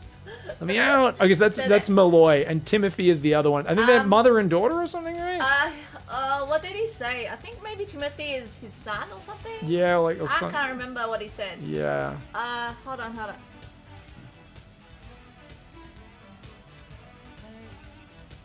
You type young. That's him. Oh my god. Oh, I didn't even find. Oh. Oh, he found a different photo where the Malloy one is like standing up with its paws out. It looks really derpy, guys. Okay, but he said. What did he say? Here, you can read that out. Yeah, Malloy means small because Timothy is Malloy's father. So Timothy's the bigger cat and Malloy is the small cat, essentially. Okay, so the one on the floor there is the dad. Yeah. Who won? I'm sorry, guys. The camera did freeze. We're not fixing it because it's a funny frame. Is that it? Or is there another one? That one. I don't know what this. Okay, that's Malloy. Oh my gosh. Sleeping so funny. Oh my gosh. It just reminds me of when we were in the UK and I went for that walk and I came across a sheep that was sleeping on its back with its legs in the air and I was convinced it was dead. I was like, this thing is clearly dead. And then I was like, oh no. But then I made a noise and it like spasmed, it looked at me, and then it immediately went back to sleep in the exact same position. And I was like, oh, you're not dead, you just like sleeping like that, okay. That's a great freeze frame. Can we make an emote of this? Could that be like a new This will be a lull? I'm using this for thumbnails. Yeah, save it, Dot, get in there. Print screen. Click on this monitor. I'll just. There we go. Beautiful. Beautiful. I can copy that into Photo P or whatever. Anyway, yeah. Do you have anything else to say? Okay. Can you get it? Can you get it back? You gotta get out of the way. I have to unplug it and plug it back in. All right.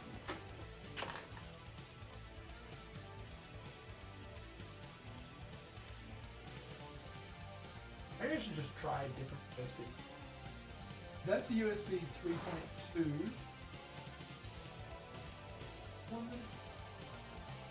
I don't know. USB 3.2 is the best port I have. But yeah, thank you so much for such a crazy tournament, guys. It's a shame that the matches were a bit more one-sided at some points in terms of scorelines, but I don't think it really matters because there were still close matches, good storylines. I think the only real bummer was for Rainer not being able to play on his setup. His computer dying really sucked for him and it was a bit lame. My energy yesterday wasn't great that day either, but other than that, I think it was pretty successful. I feel like we've been extremely lucky in all 6 PiGFests before. Yeah. Because we had so many amazing close series. And this is the first time where we've had it a bit more one-sided. Yeah, this is the most one-sided PiGFest by far. Basically, this has been the tournament where up till now, we've somehow had 6 tournaments, where I think 6 was probably the most one-sided before that, in that we had like a few 4-1s and 4-0s here.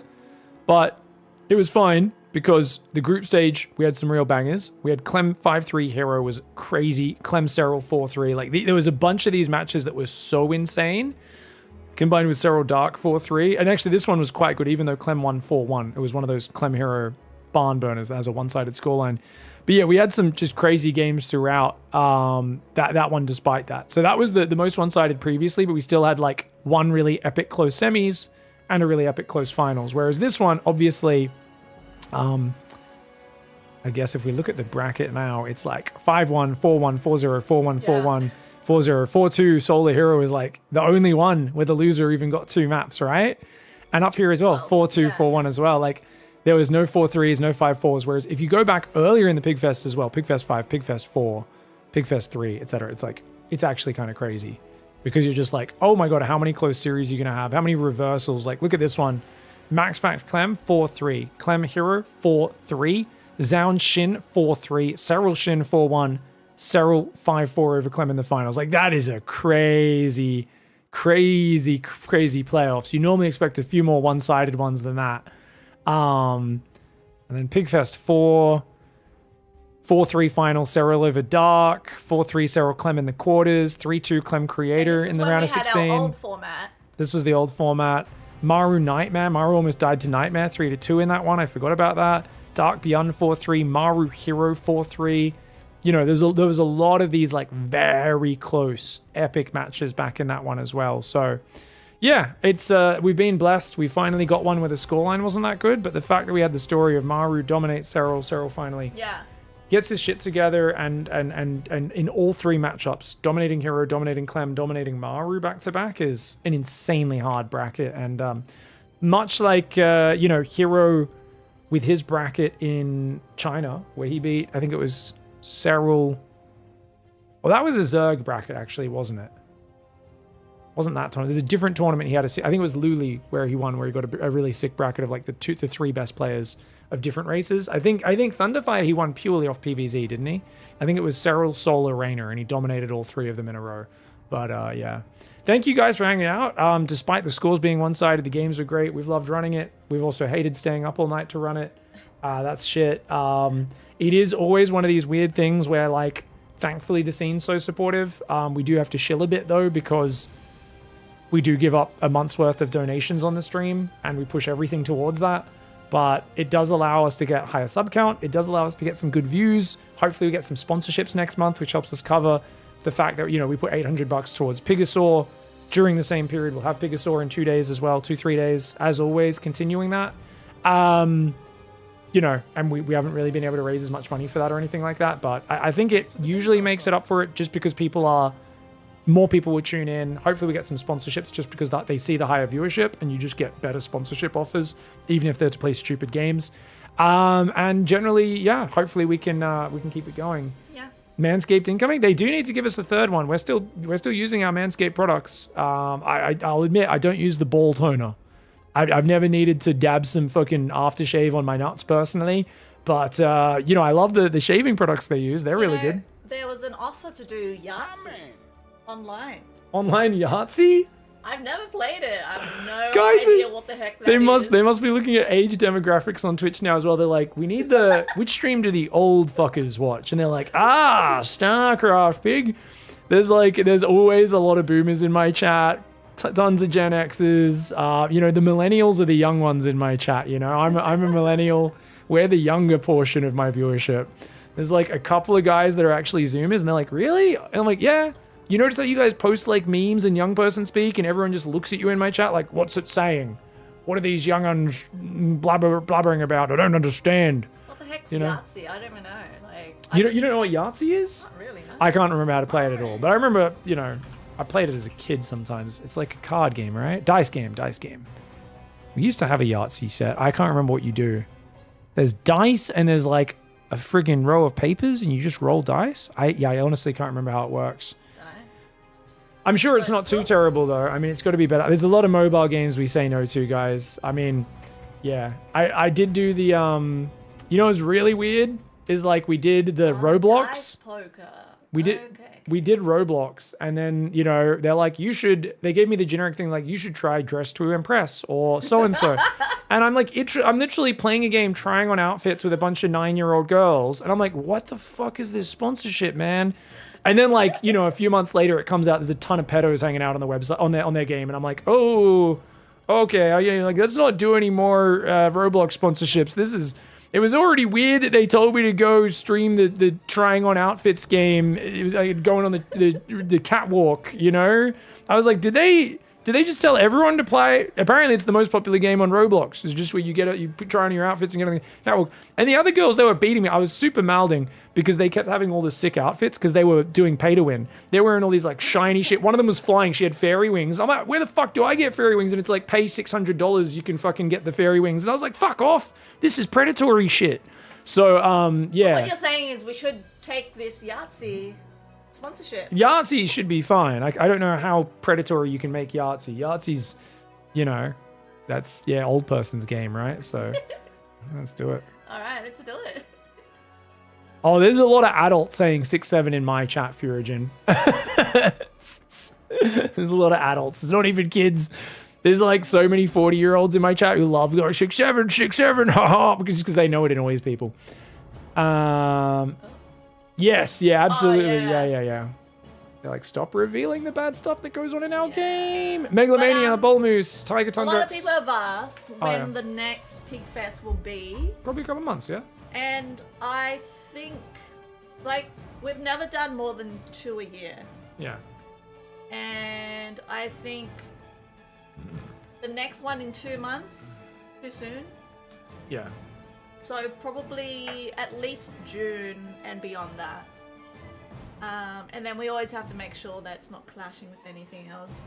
Yeah, So, we'll see how we go. I mean, we can maybe do late May or something. We're into like winter time at that point, but probably June's usually good.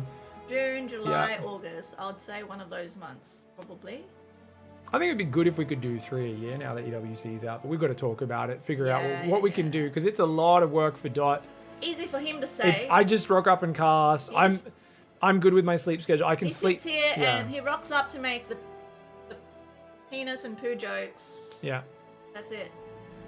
No, I've been a bit more like feminist recently. I've been making some vagina and booby jokes as well. Okay, good. I'm branching out. We need those too. Yes. By the way, do you like how I've already included the clip for the Bezos? Thanks for the Bezos box. Oh, we got. Oh, I didn't realize that was the Bezos. Oh, that's awesome. Oh, that's great. Yeah. So now you guys can hear me talk about petite penis and how small my petite penis is to try and chill for the Prime subs. That's awesome. Well done. Well done, Dot. On the money. Liquid Enemy, thank you for the Prime sub. Appreciate you guys. Yeah, no, thanks a lot. I think it would be good if we could do 3 PiGFests a year, even though it is a lot of work, because there is less other stuff clashing and stuff. And I think it's good to have a thing going forward. We also want to make it special. We don't want it to just be a thing we just do and we just throw money at an event and we half-ass it and we don't have the best players and the games are kind of meh. It's a lot of work this time because I haven't done it in a while. And I'm kind of getting back into work after the shit show that was last year. But it should be easier next time, basically. Yeah, and I think you've handled the sleep pretty well, the weird hours, right? It was okay. Because I can sleep whenever, guys. Like, I could sleep whenever, whatever. And to be fair, it was affecting me yesterday. My energy was shit from the weird sleep hours. Curse me, not knowing how to set an alarm. Oh, so stupid. What the hell? I woke myself up at 9 a.m. after sleeping at like 5 or 6 there. Woke us both up, and I was like, what the fuck? And I was like, this is meant to be for next week, this alarm. Oh, for a doctor's appointment, but I'm a dum-dum. I appreciate you guys for hanging out. Anyway. YouTube, Twitch, everywhere. We're going to raid someone up and finish the stream. Serral was streaming, so... No, he's not. Oh, he was. Better get on it. We were joking with him in the group stage, because Eon Blue said Pig, when... he said, in the interview, I was like, asked questions. He was like, when's your next stream, Serral? And Serral said, oh, well, it's on the 1st of March or whatever. And I was like, no, you're winning PiGFest on the 1st of March. And he's like, oh, no, isn't it like the day? I was like, don't worry, you can make the stream title. And he's had this stream title like 3 times in the past for his stream. Oh, that's so funny. Like 1 to 3 days after he wins PiGFest. And it's Pigsty 7 champion. And I'm just like, friggin' legend, man. I love it. We love Serral so much. So we're going to send him a raid now, guys. It is just Serral, isn't it? Yeah. Serral, Jonna Sotalla. Alright, bye everyone. Who is the easiest player to work with, Dot? Beyond, probably. Like Beyond's pretty amazing. Most of them are really easy. Yeah. Probably the hardest thing is like getting them to do the micro challenge. Yeah. Hero didn't bother. Yeah, we didn't get to see Heroes Marine splitting, guys. Because he did not bother. He was too lazy. He was like, "Oh, I gave you a video for the pet thing. He Do thought I it- have to do both?" Yeah, he thought it was optional. He's like, I sent you a picture of my pet. Like, it was A or B, right? Like, it's not multiple choice. You meant to do both. That's what everyone else did, mate. But Anyway, thanks. Watch the VODs.